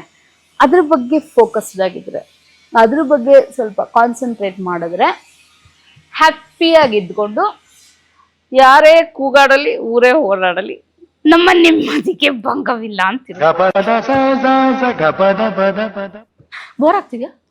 ಯಪ್ಪ, ಹೆಂಗಿತ್ತು ಅಂದ್ರೆ ಜೋಶು, ಜೋವಿಯಲ್ಲು, ಹಾಸ್ಯ, ಕೀಟಲೆ, ಹಾಸ್ಯ ಚಟಾಕಿ, ಇದ್ರ ನಡುವೆ ಬದುಕಿನ ಸೀರಿಯಸ್ ಮಾತುಗಳು, ಕಷ್ಟ, ಏಳು ಬೀಳುಗಳು.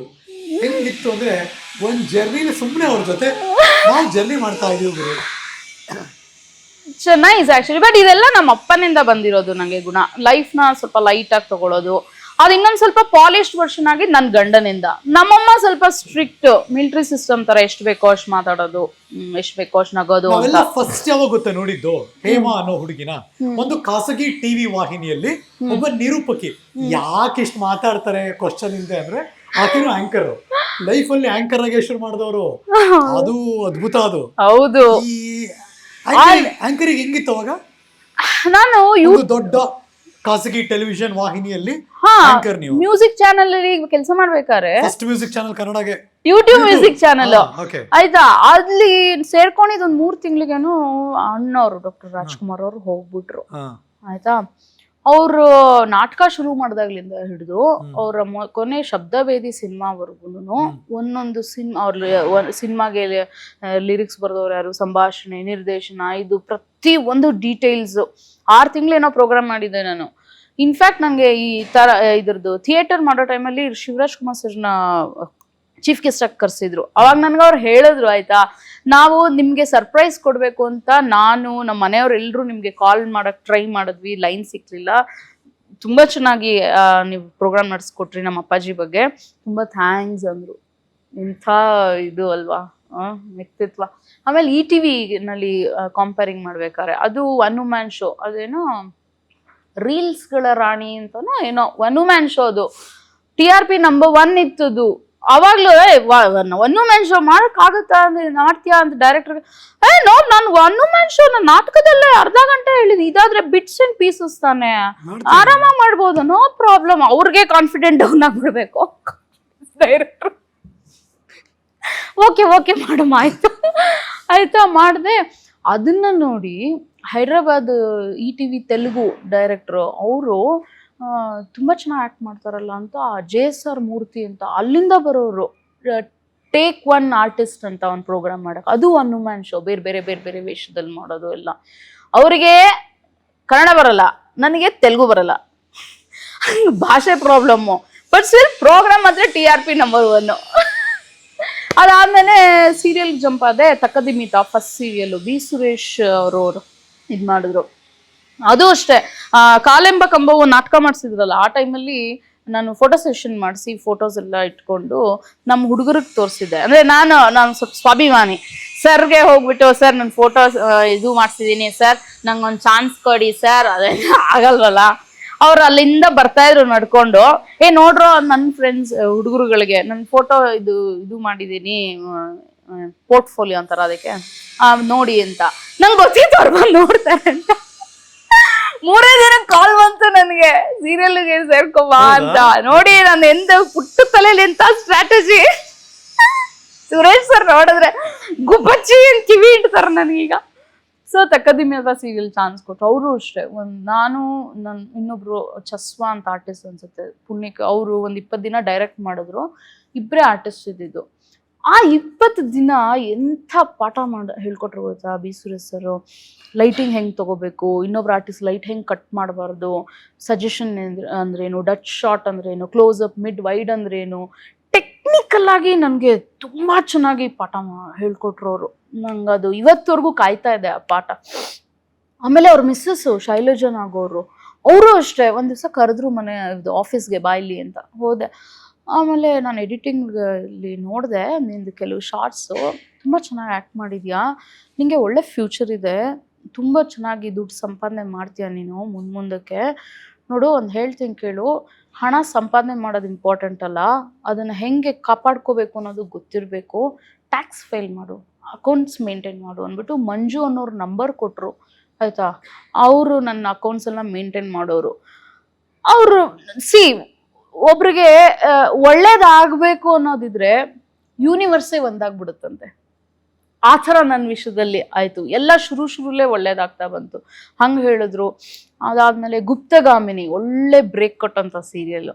ಅದು ಅಷ್ಟೇ, ಒಬ್ರು ಅಜ್ಜಿ ನನ್ನ ಹತ್ರ ಬಂದ್ಬಿಟ್ಟು, ಅಲ್ಲಮ್ಮ ಇಷ್ಟು ಚಿಕ್ಕ ವಯಸ್ಸಿಗೆ ಈ ಥರ ವಿಲ್ಲನ್ ರೋಲ್ಗಳು ಮಾಡ್ತೀರ, ನಿಮ್ಮನ್ನೆಲ್ಲ ಯಾರಮ್ಮ ಮದುವೆ ಆಗ್ತಾರೆ ಅಂದರೆ ಆ ವಿಲ್ಲನ್ ಪಾತ್ರ ಆಕೆಗೆ ವರ್ಕ್ ಆಗಿದೆ. ಇನ್ನೊಂದು ಸುಧಾ ಇದ್ರಲ್ಲೋ ಏನೋ ನನ್ನ ಬಗ್ಗೆ ಸ್ವಲ್ಪ ನೆಗೆಟಿವ್ ಆಗಿ ಆರ್ಟಿಕಲ್ ಬಂದಿತ್ತು. ಏನಂದ್ರೆ ಆ ವಿಲನ್ ಪಾತ್ರಧಾರಿ ಮಗುನ ರಫ್ ಹ್ಯಾಂಡಲ್ ಮಾಡ್ತಿದ್ದಾರೆ ಇದು ಅಂತ. ನಾನು ಕಿಡ್ನ್ಯಾಪರ್, ಮಕ್ಕಳು ಕಳ್ಳಿ, ಕಿಡ್ನಾಪ್ ಮಾಡ್ಬಿಟ್ಟು ಇನ್ನೊಬ್ಬಂಗೆ ಇದು ಮಾಡೋದು.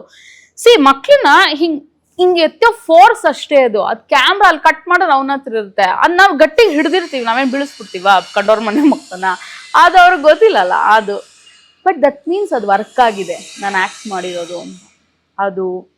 ಆಮೇಲೆ ರಾಧಾ ಸೀರಿಯಲ್ ಸಂಜೀವ್ ತೆಗ್ದೂರ್ ಅವರು ಡೈರೆಕ್ಟ್ರು.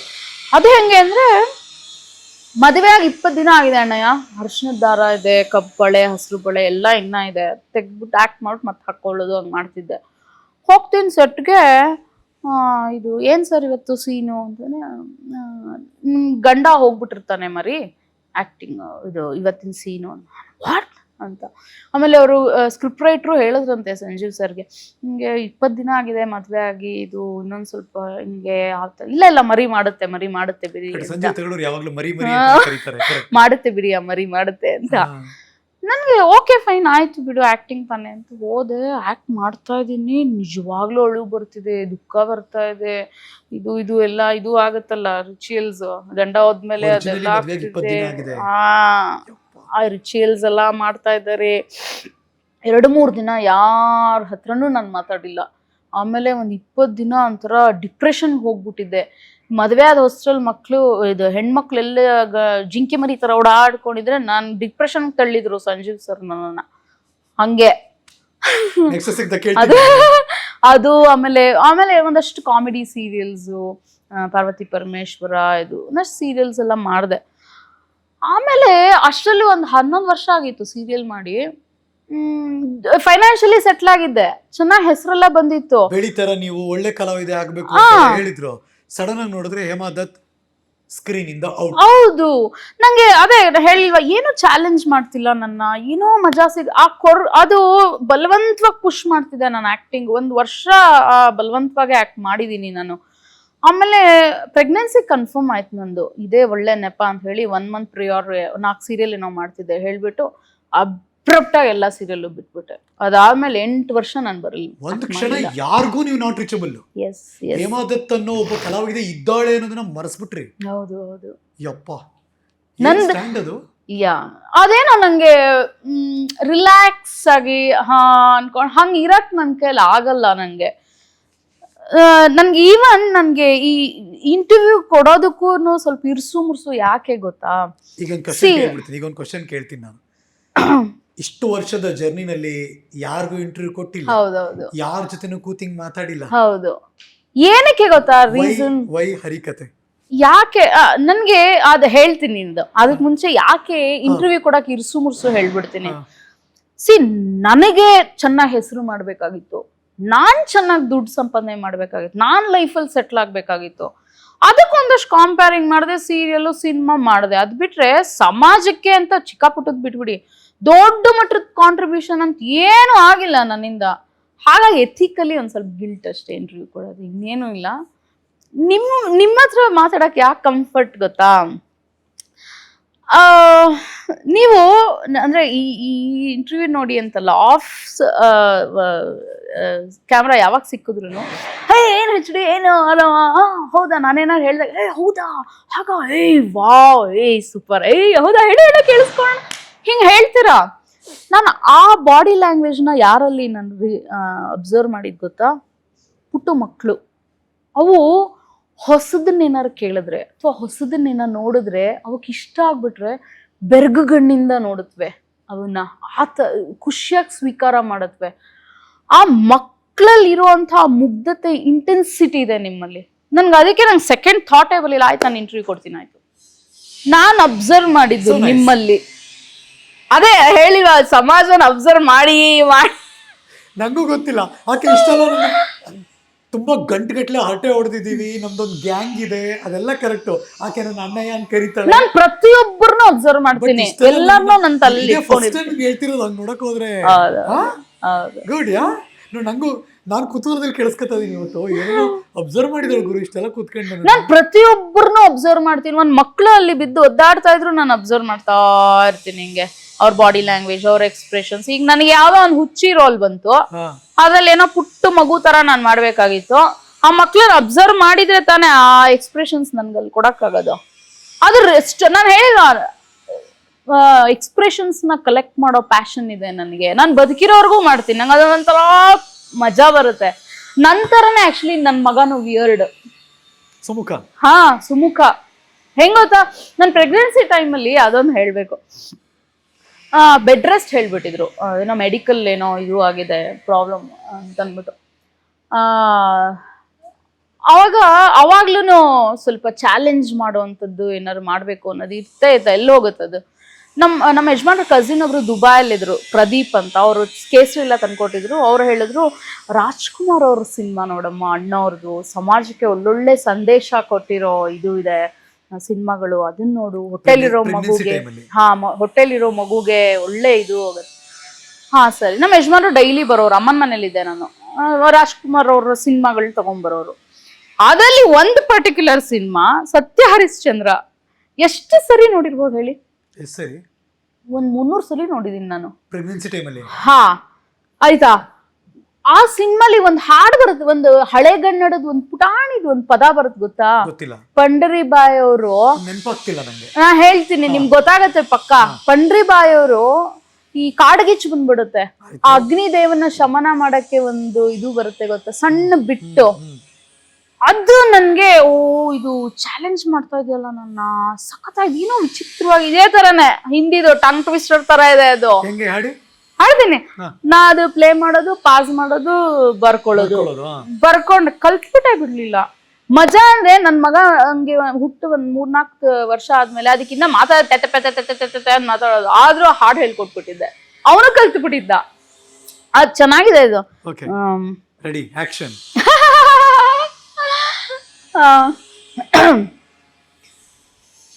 श्रीमन् महादिव्य तेजो विराजे कृपालु जगज्जाल रक्षा विलक्ष प्रभा भासुरा रक्षितो लोहिताक्षा कृपादीक्षा लोकत्रयासार धूम्रध्वजा बंधुरा भव्य ज्वालाधरा सार जीवंगला सत्व चैतन्य नीने दयाभूतने कायो दंडने जातवे दंडने देवा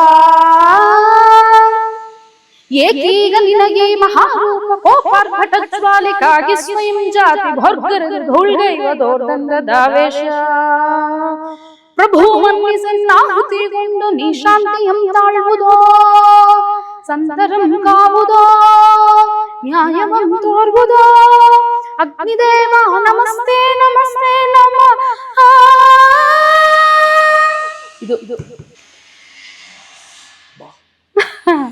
ಕಣ್ಬಿಟ್ಬಿಟ್ರೆ ಪದಗಳು ಮರ್ತೋಗ್ಬಿಡೋದು ನನಗೆ, ಅದಕ್ಕೆ ಕಣ್ಮುಚ್ಕೊಂಡು ಹಾಡಿದ್ದೆ. ಸೊ ಇದು ಕಲ್ತೆ ನಾನು ಬಿಡ್ಲಿಲ್ಲ. ನಾನು ಹೇಳಿಲ್ಲ, ನಂಗೆ ಲೈಫಲ್ಲಿ ಚಾಲೆಂಜ್ ಮಾಡ್ಬೇಕು. ನನ್ನ ಫ್ರೆಂಡ್ಸ್ ಹೇಳ್ತಾರೆ, ನೀನು ಹಿಂಗಿರ್ತೀಯ, ಟಾಕ್ಸಿಕ್ ಜನಗಳನ್ನೆಲ್ಲ ಹೆಂಗ್ ಹ್ಯಾಂಡಲ್ ಮಾಡ್ತೀಯ ಅಂತಾರೆ. ನನ್ಗೆ ಅವರು ಒಂಥರ ಚಾಲೆಂಜ್ ಮಾಡೋ ಲೆಕ್ಕನೆ. ನಾನು ಅವ್ರನ್ನ ಹೆಂಗ್ ಹ್ಯಾಂಡಲ್ ಮಾಡ್ತೀನಿ ಗೊತ್ತಾ? ನೀವು ನನ್ನ ಮ್ಯಾನಿಪುಲೇಟ್ ಮಾಡ್ತೀರಾ, ನೀವು ನನ್ಗೆ ಅವಮಾನ ಮಾಡ್ತೀರಾ, ಬಾಯಿಗೆ ಬಂದಂಗೆ ಮಾತಾಡ್ತೀರಾ, ನಿಮ್ಮನ್ನ ತಪ್ಪು ಮಾಡಕ್ ಬಿಡ್ತೀನಿ ನಾನು. ನೀವು ಎಷ್ಟು ತಪ್ಪು ಮಾಡ್ತಿರೋ ಮಾಡಿ ಸುಮ್ಮನೆ ಬಿಡ್ತೀನಿ, ಎಲ್ಲ ಅಬ್ಸರ್ವ್ ಮಾಡ್ತೀನಿ. ನಿಮ್ಮಲ್ಲಿರೋ ಆ ಸ್ಯಾಡಿಸಮ್, ಆ ಈಗೋ ಸ್ಯಾಟಿಸ್ಫೈ ಆಗ್ತಾ ಇದೆ ಅನ್ನೋ ಹಂತಕ್ಕೆ ನನ್ನ ರಿಯಲ್ ಫೇಸ್ ಏನು ಅನ್ನೋದು ತೋರಿಸ್ತೀನಿ. ಅಂದ್ರೆ ಅಲ್ಲಿವರೆಗೂ ನಾನೇನ್ ಬಿಹೇವಿಯರ್ ನಿಮ್ಗೆ ತೋರಿಸ್ಬೇಕು ಅಂತ ಅಂದಿದ್ದು ಅದು ಮಾತ್ರ ನೋಡಿರ್ತೀರ, ನನ್ನ ಆಕ್ಚುಯಲ್ ಬಿಹೇವಿಯರ್ ನೋಡಿರಲ್ಲ. ಸೊ ಒನ್ಸ್ ನನ್ನ ಡಿಸ್ಟ್ರಕ್ಷನ್ ಮೋಡ್ ಏನಾದ್ರು ಆನ್ ಆಯ್ತು ಅಂದ್ರೆ ಈ ಟೈಮ್ ಸಾಕು, ಡಿಸ್ಟ್ರಾಯ್ ಮಾಡ್ಬಿಡ್ತೀನಿ ನಾನು ತಪ್ಪು ಮಾಡಕ್ ಬಿಟ್ಟು ಹೊಡಿಯೋದು ಅಂತಾರೆ ಗೊತ್ತಾ, ಹಂಗ್ ಮಾಡ್ತೀನಿ ನಾನು. ನನ್ನ ಯೂಶುವಲ್ ಸ್ಟೆಪ್. ಬಟ್ ಅದು ಮಾಡ್ಬೇಕು ಅಂದ್ರೆ ಇದು ತುಂಬಾ ಮೆಂಟಲಿ ಸ್ಟ್ರಾಂಗ್ ಆಗಿರ್ಬೇಕು. ನಾನು ಎಷ್ಟು ನಗಿಸ್ತೀನೋ ನನ್ಗೆ ಹೆಂಗ್, ನಾನು ಯಾರ ವಿಷಯಕ್ಕೂ ಹೋಗಲ್ಲ. ನನ್ನ ವಿಷಯಕ್ಕೆ ಬಂದ್ರೆ ಅಂಡ ಮೇಲೆ ಬರ ಎಳೆದು ಕಳಿಸ್ಬಿಡ್ತೀನಿ. ಇವ್ರು ಹೇಳ್ತಾರಲ್ಲ, ಡಾಕ್ಟರ್ ರಾಜ್ಕುಮಾರ್ ಅವರು ಸಂಪತ್ತಿಗೆ ಸವಾಲ್ ಅವ್ರಿ, ಅವ್ರು ಮಂಜುಳಾ ಅವ್ರಿಗೆ ಬರ ಎಳೆದು ಬಿಡ್ತಿದ್ದೆ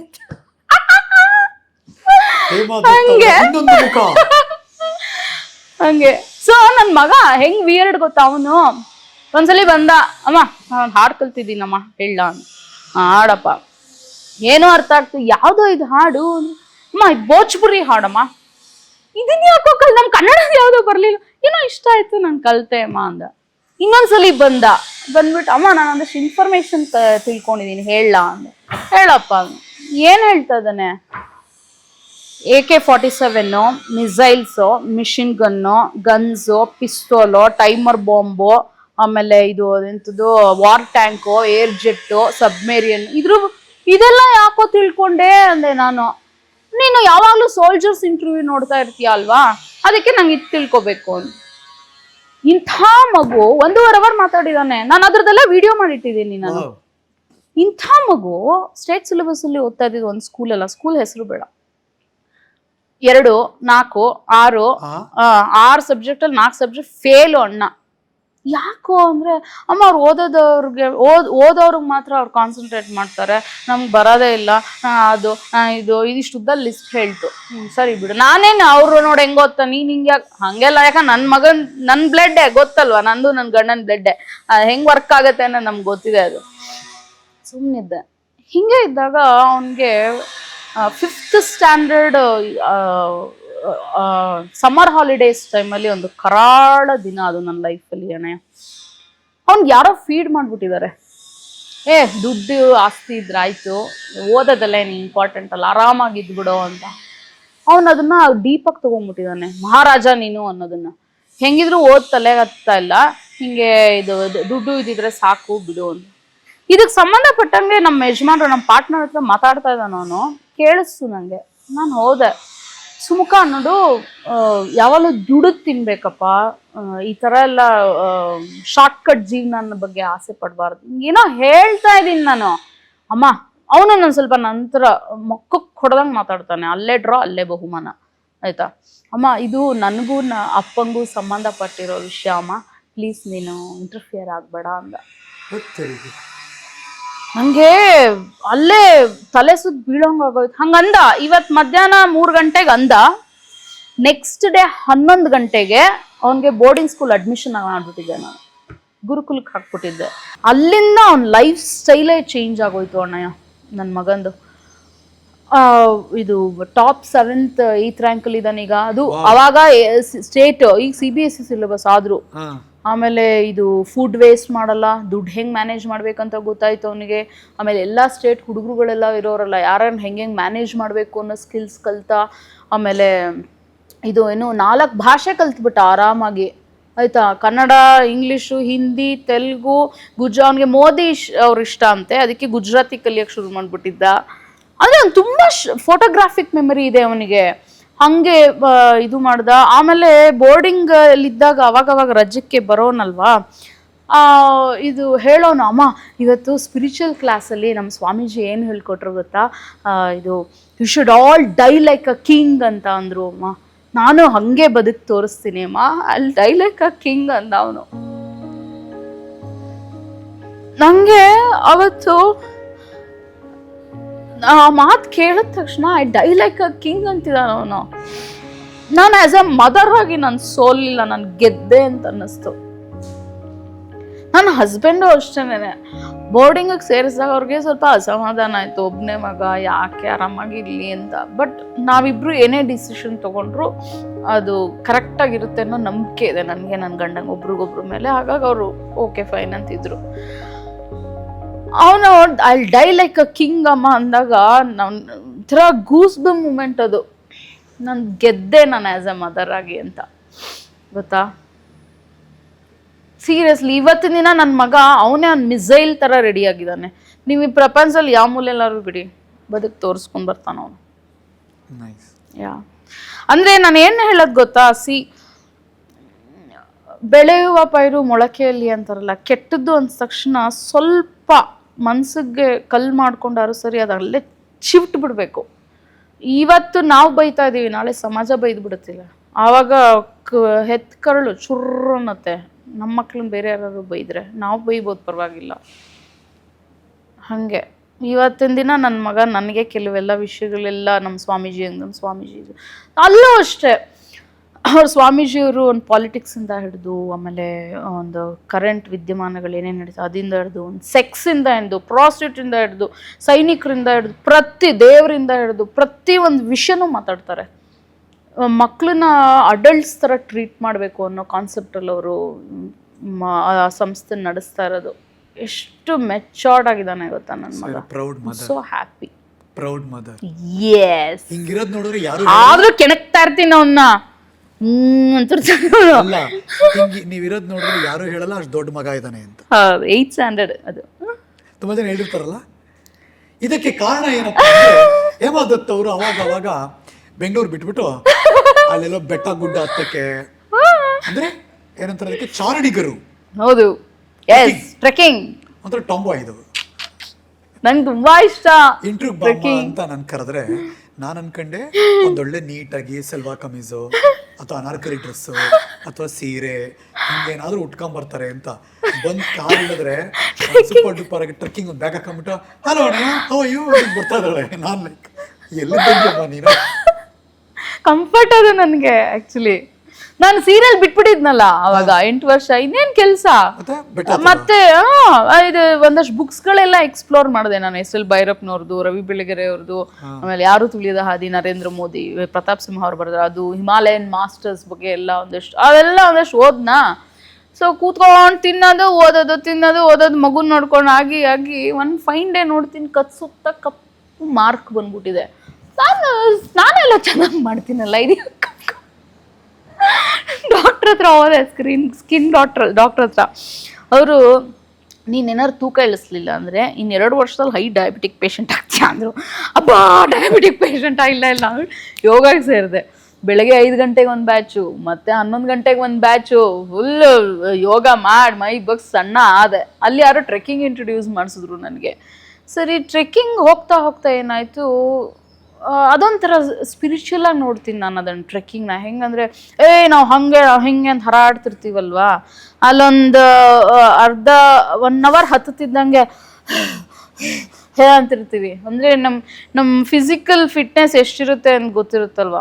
ಆಮೇಲೆ ಅಲ್ಲಿ ಇನ್ಸ್ಪೈರ್ ಮಾಡೋ ಒಂದಷ್ಟು ವ್ಯಕ್ತಿಗಳು ಸಿಗ್ತಾರೆ ನಮ್ಗಿಂತ ದಪ್ಪ ಇರ್ತಾರೆ, 3 ಬೆಟ್ಟ ಹತ್ಬಿಟ್ಟಿರ್ತಾರೆ, ಹುಫ್ ಅಂತಾನು ಅಂದಿರಲ್ಲ, ಅಷ್ಟು ಮೈಂಡ್ ಸೆಟ್ಸ್ ಅಷ್ಟು ಸ್ಟ್ರಾಂಗ್ ಆಗಿರ್ತಾರೆ. ಆಮೇಲೆ ಕುಮಾರ ಪರ್ವತಕ್ಕೆ ಹೋದಾಗ ಅದು ಟಫೆಸ್ಟ್ ಟ್ರೆಕ್ ಅದು, ಆಯಿತಾ. ಅಲ್ಲಿಂದ ಬಂದಮೇಲೆ ಕಾಲೆಲ್ಲ ಹಿಂಗೆ ನಡುಕ್ತಾ ಇತ್ತು ನನಗೆ, 1 ವಾರ ನಡೆಯೋಕ್ಕೆ ಆಗಿರಲಿಲ್ಲ. ಅಲ್ಲಿ 75 ವರ್ಷದೊಬ್ರು ತಾತ 80 ಜನನ ಲೀಡ್ ಮಾಡ್ತಾ ಇದ್ದಾರೆ ಕುಮಾರ್ ಪರ್ವತಗೆ. ಇನ್ನೊಬ್ರು ತಾತ ಸಿಕ್ಕಿದ್ರು, ಅವ್ರ ಹತ್ರ ನಾನು ಸೆಲ್ಫಿ ತಗೊಂಡಿದ್ದೀನಿ ನಾನು, ಆಯ್ತು. ಅವ್ರಿಗೂ 75 ವರ್ಷ, ರಿಟೈರ್ಡ್ ಅಂತೆ ಅವರು, ಗೌರ್ಮೆಂಟ್ ಎಂಪ್ಲಾಯಿ. ಮನೇಲಿದ್ರೆ ದಪ್ಪ ಆಗ್ಬಿಡ್ತೀವಮ್ಮ ಅಂದ್ಬಿಟ್ಟು ಬೆಳಗ್ಗೆ 6 ಗಂಟೆ ಕುಮಾರ್ ಪರ್ವತ ಹತ್ತು, ಸಂಜೆ ಅವ್ರು ಇಳಿತಾ ಇದ್ರು, ನಾವು ಆಗ ಹತ್ತುತ್ತಾ ಇದ್ವಿ. 4 ಗಂಟೆಗೆ ಹೋದ್ರೆ ನೆಕ್ಸ್ಟ್ 4 ಗಂಟೆಗೆ ಇಳಿಯೋದು, 24 ಅವರ್ ಬೇಕು ನಮಗೆ. ಅವ್ರು 6ಕ್ಕೆ ಹೋಗಿ 4ಕ್ಕೆ ಇಳಿತಾ ಇದ್ರು. ಅವ್ ಹೆಂಗೆ ನಾವೆಲ್ಲ ಏನು ಟ್ರೆಕ್ಕಿಂಗ್ ಶೂ ಹಾಕೋದೇನೋ, ಸ್ಟಿಕ್ ಏನೋ, ಬ್ಯಾಗ್ ಏನೋ, ಅದ್ರದ್ದೇನೋ ವಾಟ್ರ್ ಎಲೆಕ್ಟ್ರಾಲ್ ವಾಟ್ರ್ ಏನೋ, ಕ್ಯಾಪ್ ಏನೋ, ರೈನ್ ಕೋಟ್ ಏನೋ, ಅಯ್ಯೋ ರಾಮ. ಅವರು ಏನಿಲ್ಲ, ಹವಾಯಿ ಚಪ್ಪಲಿ, ಒಂದು ಟವಲ್ ಸುತ್ಕೊಂಡು ಜಿಂಕಿ ಥರ ಎಷ್ಟು ಇನ್ಸ್ಪೈರ್ ಮಾಡ್ತಾರಲ್ಲ ಅವರೆಲ್ಲ. ಈವನ್ ಟ್ರೆಕ್ಕಿಂಗ್ ಹೋದ್ರು ಅಷ್ಟೇ, ನಿಮಗೆ 2 ಚಪಾತಿ ಕೊಡ್ತಾರೆ, ಚಟ್ನಿ ಪುಡಿ ಹಾಕ್ತಾರೆ, ಮೊಸರು ಪ್ಯಾಕೆಟ್ ಚಿಂಗಿ ಅಂದ್ಬಿಟ್ಟು ಹೋಗ್ತಾರೆ, ಅದೇ ಊಟ. ನೀರು ಎಲ್ಲ ಮಿನಿಮಲ್ ಆಗಿ ಯೂಸ್ ಮಾಡಬೇಕು, ಟೆಂಟಲ್ಲಿ ಮಲಗಬೇಕು, ಇದಕ್ಕೆಲ್ಲ ಬುಷಸ್ ಹುಡ್ಕೊಂಡು ಹೋಗಬೇಕು. ನೇಚರ್ಗೆ ಎಷ್ಟು ಹತ್ತಿರವಾಗಿರ್ತೀವಿ. ಆಮೇಲೆ ನಮ್ಮಲ್ಲಿ ಒಂದು ಅಹಂ ಇರುತ್ತಲ್ಲ, ಅದೆಲ್ಲ ಕರಗಿದೆ ಅನ್ನೋ ಥರ ಅನಿಸುತ್ತೆ. ತುಂಬ ಹಾರಾಡಬಾರ್ದು, ದೇಹದ್ದು ಇಷ್ಟೇ ಕೆಪಾಸಿಟಿ, ಅಷ್ಟರಲ್ಲೇ ನಾವು ಚೌಕಟ್ಟಲ್ಲಿರಬೇಕು. ಆ ಥರ ಆ್ಯಂಗಲಲ್ಲಿ ನೋಡೋಕ್ಕೆ ಶುರು ಮಾಡ್ತೀನಿ ನಾನು. ಆಮೇಲೆ ಈವನ್ ಯೋಗ, ಬ್ರೀತಿಂಗ್ ಎಕ್ಸಸೈಸ್ಗೂ ಟ್ರೆಕ್ಕಿಂಗು ಇಂಟರ್ ಕನೆಕ್ಟೆಡ್ ಅದು. ಈಗ ನಾನು ಹೈ ಆಲ್ಟಿಟ್ಯೂಡ್ ಹಿಮಾಲಯ ಕಡೆ ಎಲ್ಲ ಟ್ರೆಕ್ಕಿಂಗ್ ಹೋಗಬೇಕು ಅಂದರೆ ಅಲ್ಲಿ ಲಂಗ್ಸ್ ಚೆನ್ನಾಗಿ ವರ್ಕ್, ಬ್ರೀದಿಂಗ್ ಎಕ್ಸಸೈಸ್ ಎಲ್ಲ ಮಾಡಬೇಕು. ಸೊ ಯೋಗ, ಬ್ರೀದಿಂಗ್ ಎಕ್ಸಸೈಸ್ ಮಾಡಿದ್ರೆ ಟ್ರೆಕ್ಕಿಂಗ್ ಮಾಡ್ಬೋದು. ಟ್ರೆಕ್ಕಿಂಗ್ ಮಾಡಬೇಕು ಅನ್ನೋ ಪ್ಯಾಷನ್ ಇಟ್ಕೊಂಡಿರೋದ್ರಿಂದ ನಾನು ಬಾಡಿ ಫಿಟ್ ಆಗಿ ಇಟ್ಕೋತೀನಿ. Interconnected. ಓಕೆ, ಈ ಜರ್ನಿ ನೋಡಿದ್ವಿ, ಈ ಜರ್ನಿ ಕೇಳಿಸ್ಕೊಂಡ್ವಿ. What next? ಮತ್ತೆ ಏನಿಲ್ಲ, ನನಗೆ ಹೀಗೆ ನನ್ನ ಚಾಲೆಂಜ್ ಮಾಡೋವಂಥದ್ದು ಬೇರೆ ಪಾತ್ರ ಬರಬೇಕು. ನನಗೆ ಮತ್ತೆ 5 ವರ್ಷ ಆದ್ಮೇಲೆ ತೋತಾಪುರಿ ಆದ್ಮೇಲೆ ಮತ್ತೆ ಬಿಟ್ಬಿಟ್ಟೆ. ಬರೀ ಕಾಮಿಡಿ ಅಂತ ಕಾಲ್ ಮಾಡೋರು ನನಗೆ. ಮತ್ತೊಂದು ವರ್ಷ ಸ್ವಿಚ್ ಆಫ್ ಮಾಡಿಬಿಟ್ಟೆ ನಾನು. ಇದೇನು ತಲೆ ತಿಂತಾರೆ ಇಷ್ಟೊಂದು ಬರೀ ಕಾಮಿಡಿಗೆ ಅಂತ. 5 ವರ್ಷ ಆದ್ಮೇಲೆ ಮತ್ತೆ ವಿಜಯ್ ಪ್ರಸಾದ್ ಅವರೇ ಸಿದ್ಲಿಂಗು 2ಗೆ ಲಾಯರ್ ರೋಲ್ಗೆ ಕರೆದ್ರು, ಚೆನ್ನಾಗಿ ಡಿಫ್ರೆಂಟ್ ಆಗಿದೆ ಅನಿಸ್ತು. ಆಮೇಲೆ ಮೊನ್ನೆ ಒಂದು ವಿಶ್ವರೂಪಿಣಿ ವಾಸವಿ ಅಂತ ಕನ್ನಿಕಾ ಪರಮೇಶ್ವರಿದು ದೇವಿ ಬಗ್ಗೆ ಮೈಥಾಲಜಿ ಮೂವಿ ಮಾಡಿದೆ. ಇಡೀ ಸಿನಿಮಾ ಇದೀನಿ, ಚೆನ್ನಾಗಿತ್ತು. ಅದನ್ನು ಮೈಥಾಲಜಿ ಮೂವಿ ಮೊನ್ನೆ ಮಾಡಿದೆ, ಡಬ್ಬಿಂಗ್ ಹಂತದಲ್ಲಿದೆ. ಸೊ ಅದು ಇತ್ತು. ಸೊ ಈಗರ್ಲಿ ವೇಟಿಂಗ್ ಫಾರ್ ಬೇರೆ ತರದ ಪಾತ್ರಕ್ಕೆ. ನೀವಾರು ರೆಕಮೆಂಡ್ ಮಾಡಿ, ನಂಗೆ ಬೇರೆ ತರ ಪಾತ್ರ ಬೇಕು, ಒಂದೇ ತರ ಮಾಡಲ್ಲ ನಾನು. ಕನ್ನಡದ ನಿರ್ದೇಶಕರೇ ಇಲ್ಲಿದ್ದಾರೆ ಒಬ್ಬ ನಟಿ, ಬೇರೆ ತರ ಪಾತ್ರ, ಚಾಲೆಂಜಿಂಗ್ ಪಾತ್ರವನ್ನ ಕೇಳುತ್ತಿದ್ದಾರೆ. ಅವರ ಹೆಸರು ಹೇಮಾ ದತ್. ಪ್ಲೀಸ್. ಹಂಗೆ ಕಾಯ್ತಾ ಇದ್ದೀನಿ. ಇನ್ ಕೇಸ್ ಬಂದ್ರೆ ಓಕೆ, ಬರ್ಲಿಲ್ಲ ಅಂದ್ರೆ ನನ್ನ ತಲೆಯಲ್ಲಿ ಇನ್ನೊಂದಿದೆ. ಈ ಯೋಗ ಅಂಡ್ ನ್ಯೂಟ್ರಿಷನ್ಗೆ ಸಂಬಂಧಪಟ್ಟಂಗೆ ತುಂಬಾ ಕಮರ್ಷಿಯಲೈಸ್ ಆಗೋಗಿದೆ ಈಗ. ಸೊ ಎಲ್ಲ ವರ್ಗಕ್ಕೂ ಎಟ್ಕೋತಾರದು ಒಂದು ರೀಸನಬಲ್ ಫೀಸ್ ಇಟ್ಬಿಟ್ಟು ಯೋಗ ಅಂಡ್ ನ್ಯೂಟ್ರಿಷನ್ ಸಂಬಂಧಪಟ್ಟಂಗೆ ಒಂದು ಸಂಸ್ಥೆ ಓಪನ್ ಮಾಡಬೇಕು ಅಂತ ಅದರ ಬಗ್ಗೆ ನಾನು R&D ಮಾಡ್ತಾ ಇದ್ದೀನಿ. ಅದು ಯಾವಾಗ ಆಗುತ್ತೋ ದೇವ್ರಿಗೆ ಗೊತ್ತಿಲ್ಲ. ಹೇಗಿದೆ ಇವಾಗ ಕನ್ನಡ ಇಂಡಸ್ಟ್ರಿ ಹೇಗಿದೆ? ಹೊಸ ಕಲಾವಿದರು ಹೇಗಿದ್ದಾರೆ? ಯಾರಿಗ್ ಗೊತ್ತು. ನಮ್ಮ ಮನೇಲಿ ನನ್ಗೆ ಇದು ಏನೋ ಕೇಬಲ್ಲೇ ಇಲ್ಲ, ಟಿವಿನೇ ನೋಡಲ್ಲ. ಏನೋ OTT ಒಂದಷ್ಟು ಏನೋ ಇದೆ, ಏನೋ ನ್ಯೂಸ್ ರಂಗಾಣ ನ್ಯೂಸ್ ನೋಡ್ತೀನಿ. ಅವರು ಸ್ವಲ್ಪ ತಮಾಷೆ ಮಾತಾಡ್ತಾರಲ್ಲ ಅಂತ ಡೈಲಿ ಅವ್ರ ನ್ಯೂಸ್ ಕೇಳ್ಕೊಂಡೆ ಅಡುಗೆ ಎಲ್ಲ ಮಾಡೋದು ನಾನು. ಆಯ್ತಾ? ಸೊ ತಮಾಷೆಯಾಗಿ ಪ್ಲಸ್ ಇನ್ಫಾರ್ಮೇಟಿವ್ ಆಗಿ ಇನ್ಸ್ಪೈರ್ ಆಗೋ ತರ ಎಲ್ಲ. ಅದೇ ನಾ ಹೇಳಿಲ್ವಾ, ಇನ್ಸ್ಪೈರ್, ನಾಲೆಡ್ಜ್, ತಮಾಷೆ 3 ಇದೆ. ಅದು ತ್ರಿಬಲ್ ಧಮಾಕ ಅದಿಷ್ಟ. ಸೊ ನಂಗೆ ಇಂಡಸ್ಟ್ರಿ ಗೊತ್ತಿಲ್ಲ ಅಂದ್ರೆ ಮುಂದಕ್ಕೆ ಇಷ್ಟು ವರ್ಷ ಆದ್ಮೇಲೆ ಇದು ಮಾಡಬೇಕು 1 2 3 4 ಏನಾದ್ರು ಇದೆಯಾ? ಅದೇ ಯೋಗ ಅಂಡ್ ನ್ಯೂಟ್ರಿಷನ್ ಸಂಸ್ಥೆ ಇದು ಮಾಡಬೇಕು. ಇನ್ನ ಬಾಡಿನ ಸ್ವಲ್ಪ ವಜ್ರ ತರ ಮಾಡಬೇಕು. ಆಲ್ ಓವರ್ ಹಿಮಾಲಯನ ಟ್ರೆಕ್ ಮಾಡಬೇಕು. ಒಂದು 100 ವರ್ಷನಾರು ಬದುಕಿರ್ಬೇಕು. ನಾನು ನನ್ನ ಗಂಡ ನನ್ನ ಮಗ ಹ್ಯಾಪಿ ಆಗಿರ್ಬೇಕು. ಸಾಕು, ಜಾಸ್ತಿ ಆಸೆ ಪಡಬಾರ್ದು. 100 ವರ್ಷ ಸಾಕು. ಕೊನೆ ಕೇಳ್ತೀನಿ, ಹ್ಯಾಪಿ ಆಗಿರೋದು ಅಂದ್ರೆ ಏನು? ಹ್ಯಾಪಿ ಆಗಿರೋದು ಅಂದ್ರೆ ಏನಂತಾರೆ, ಯಾರ ಲೈಫ್ಗೂ ಮೂಗ್ ತೂರ್ಸೋದು ಬೇಕಾಗಿಲ್ಲ. ಯಾರ ಲೈಫಲ್ಲಿ ಏನು ನಡೀತಾ ಇದೆ ಅಂತ ದುರ್ಬಿನ್ ಹಾಕೊಂಡು ನೋಡೋದು ಬೇಕಾಗಿಲ್ಲ. ನಾವು ತೊಳ್ಕೊಂಡ್ರೆ ಸಾಕು ಅಷ್ಟೇ. ಆದಷ್ಟು ಸ್ವಲ್ಪ ಸ್ಪಿರಿಚುವಲ್ ಲೈನಲ್ಲಿ ಇರೋರು ತುಂಬ ಜನದ ಕಾಂಟ್ಯಾಕ್ಟ್ ಹೋಗಲಿಲ್ಲ ಅಂದರೆ ಆ ಆರಾನ ನಾವು ಕಾಪಾಡ್ಕೋಬೋದು. ವೈಬ್ನ ಹೋಗ್ಬಿಟ್ರೆ ಅದು ಬ್ರೇಕ್ ಆಗಿಬಿಡುತ್ತೆ ಆರ. ಹಿಂದೆ ಬಸವಣ್ಣವ್ರು ಹೇಳಿದ್ರು, ಪರರ ಚಿಂತೆ ನಿನಗೆ ಕಯ್ಯ, ನಿಮ್ಮ ತನುವ ಸಂತೈಸಿಕೊಳ್ಳಿ, ನಿಮ್ಮ ಮನವ ಸಂತೈಸಿಕೊಳ್ಳಿ, ಕೂಡಲ ಸಂಗಮ ದೇವ. ಹಾಗೆ ಒಂಥರ ಚೆನ್ನಾಗಿರುತ್ತೆ. ಯೋಗ ಮಾಡಿ ಸೀರಿಯಸ್ ಆಗಿ ಸಿಂಪಲ್ ಆಗಿಲ್ಲ, ಯೋಗ ಮಾಡಿ, ಪ್ರಾಣಾಯಾಮ ಮಾಡಿ, ನಿಮ್ಗೆ ಏನು ಇಷ್ಟ ಆಗುತ್ತೆ ಆ ಕೆಲಸ ಮಾಡ್ತಾ ಇರಿ. ಯಾರ ಲೈಫಲ್ಲಿ ಏನು ನಡೀತಾ ಇದೆ ಅನ್ನೋದು ಬೇಕಾಗಿಲ್ಲ. ಯಾರು ಏನು 1000 ವರ್ಷ ಏನು ಬದುಕಿರಲ್ಲ. ಗಂಟೆ ಕಂಡಿರ್ತಾರಲ್ಲ, ಅವ್ರಿಗೆ ನಿಮ್ಮ ಸಜೆಷನ್ ಏನು? ಅವ್ರಿಗೆ ಫೇಸ್ ಎಕ್ಸಸೈಸ್ ಮಾಡಿಸ್ಬೇಕು. ಅಂತ ಮಾಡ್ತಾರೆ ಜೋಕ ಪಾಠ. ಅವ್ರ ಕರ್ಮ ಏನ್ ಮಾಡಕ್ಕಾಗತ್ತೆ. ನಾನು ಅಲ್ಲೆಲ್ಲ ಸರಿ ಮಾಡೋಷ್ಟೆಲ್ಲ ಟೆನ್ಷನ್ ಇರ್ತಾರಲ್ಲ, ಅವ್ರಿಗೆ ನಿಮ್ಮ ಸಜೆಷನ್? ನಾನು ಅದನ್ನ ಅವ್ರಿಗೆಲ್ಲ ಸರಿ ಮಾಡೋಷ್ಟೆಲ್ಲ ಪೇಷನ್ಸೇ ಇಲ್ಲ. ನಾನು ಸರಿ ಮಾಡಬೇಡಿ, ಅವ್ರಿಗೆ ಏನಾದ್ರು ಹೇಳ್ಬೇಕು. ಸಜೆಷನ್ ಟೆನ್ಷನ್ ಇರ್ತದೆ. ಈ ಪ್ರೋಗ್ರಾಮ್ ನೋಡಿ, ಇದು ಪಾಯಿಂಟ್. ಅವಳದಮ್ಮ ಮ್ಯಾಟರ್. ಯಾವಾಗ್ಲೂ ನಂಗೆ ಅನ್ಸೋದೇನು ಗೊತ್ತಾ, ಈಕೆ ಜೊತೆ ಎಷ್ಟೋ ಸರಿ ಕೂತ್ ಮಾತಾಡ್ತೀವಿ, ಹರಟೆ ಹೊಡಿತೀವಿ. ಗುರು, ಈ ತರ ಹೆಣ್ಮಕ್ಳು ಸೂಪರ್ ಗುರು ಅನ್ಸ್ಬಿಡುತ್ತೆ. ನೈಸ್. ಏನ್ ಗೊತ್ತಾ, ನಾವು ಒಂದು ಪಾಸಿಟಿವ್ ವೈಬ್ನ ಬಿಟ್ಬಿಟ್ಟು ಹೋಗ್ಬಿಡ್ಬೇಕು. ಪಾಸಿಟಿವ್ ಮೆಮರಿ ಬಿಟ್ಟು ಹೋಗ್ಬಿಡ್ಬೇಕು. ನಮ್ ಬೆನ್ನ ಹಿಂದೆ ಯಾರು ನಮ್ಮ ಬಗ್ಗೆ ಕೆಟ್ಟದಾಗ ಮಾತಾಡಬಾರ್ದು. ಯಾವಾಗ್ಲೂ ಹೆಂಗ್ ಅನ್ಸುತ್ತೆ ಗೊತ್ತಾ, ನಮ್ಮ ಇರುವಿಕೆ ಕಾಣಿಸ್ಬೇಕು, ಹೌದು, ನಮ್ಮ ಇಲ್ಲದಿರುವಿಕೆ ಕಾಡಬೇಕು. ಹಾ, ಕರೆಕ್ಟ್. ಎಷ್ಟು ಚೆನ್ನಾಗಿದೆ ಲೈನ್. ಹಂಗಿರ್ಬೇಕು ನಮ್ಮ ಬದುಕು. ನಿಜ. ಸೊ ದಟ್ ನಾವು ಯಾರಿಗೋ ಯಾವುದೋ ಹಂತದಲ್ಲೂ ನಮ್ಮನ್ನ ಮರೆಯಲ್ಲ ಜನ. ನನ್ನ ಕೈಲಿ ನಿಮ್ಗೆ ಒಳ್ಳೇದ್ ಮಾಡಕ್ ಯೋಗ್ಯತೆ ಇದೆಯೋ ಇಲ್ಲೋ ಗೊತ್ತಿಲ್ಲ, ಕೆಟ್ಟದ್ ಮಾಡಬಾರ್ದು. ಲಿಸ್ಟ್ ಅಲ್ಲಿ ನೀವೇನೇನ್ ಬರ್ಕೊಂಡ್ ಬಂದಿದ್ದೀರಿ ಮುಗಿತಾ? ಓ ಮೈ ಗಾಡ್, ಫುಲ್ ಪ್ರಿಪರೇಷನ್, ಪಿನ್ ನೋಡ್ಬಿಟ್ಟು ಬರ್ಕೊಂಡ್ ಎಲ್ಲ ಹೇಳ್ಬಿಟ್ಟಿದ್ದೀನಿ ನಾನು. ಪ್ರಿಪ್ರೇಷನ್ ಅಂದ್ರೆ ಇದು. ಒಂದು ಎಪಿಸೋಡ್ಗೆ ಒಂದು ಶೋಗೆ ಬರಬೇಕು ಅಂದ್ರೆ ಒಬ್ಬ ಗೆಸ್ಟ್ ಹೆಂಗ್ ರೆಡಿ ಆಗ್ತಾರೆ ಅಂತ ಫಸ್ಟ್ ಟೈಮ್ ನನ್ನ ಲೈಫಲ್ಲಿ ನಾನು ನೋಡಿರೋದು. ಫಸ್ಟ್ ಟೈಮ್ ಇಷ್ಟು ವರ್ಷ. ಹೌದು, ಹಿಂಗೆಲ್ಲ ರೆಡಿ ಮಾಡ್ಕೊಂಡು ಬಂದಿರೋದು ಒಂದು ಗೆಸ್ಟ್. ಅಯ್ಯೋ, ಸೋ ಸ್ವೀಟ್. ನನ್ನ ಬಗ್ಗೆ ಹೇಳ್ಕೊಂಡಿದ್ದು ಸೋ ಸ್ವೀಟ್.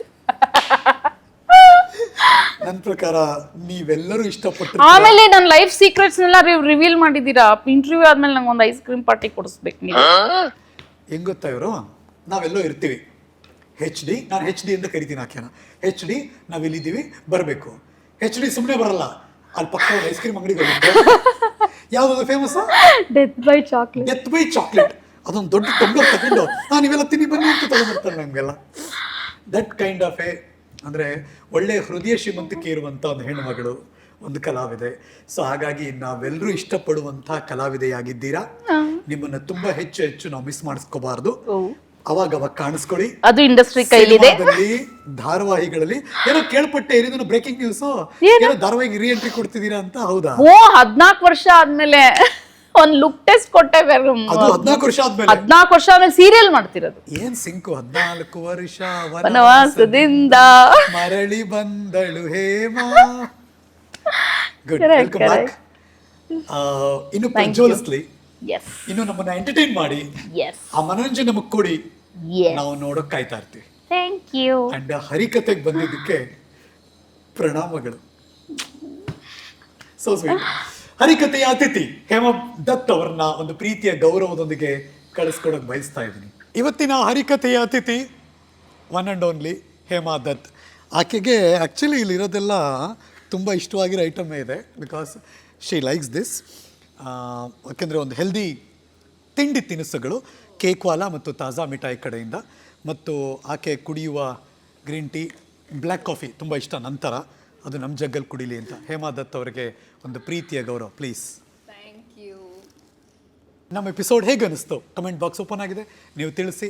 ಮುಂದಿನ ಹರಿಕತೆಯ ಸ್ಪೆಷಲ್ ಅತಿಥಿಯೊಂದಿಗೆ ನಾನು ನಿಮ್ಮನ್ನು ಭೇಟಿ ಮಾಡ್ತೀನಿ. ಇದು ನ್ಯೂಸೋ. ನಾನು ಹರೀಶ್ ನಾಗರಾಜು, ಹೋಗ್ಬಿಟ್ಟು ಬರ್ತೀನಿ. ನಮಸ್ಕಾರ.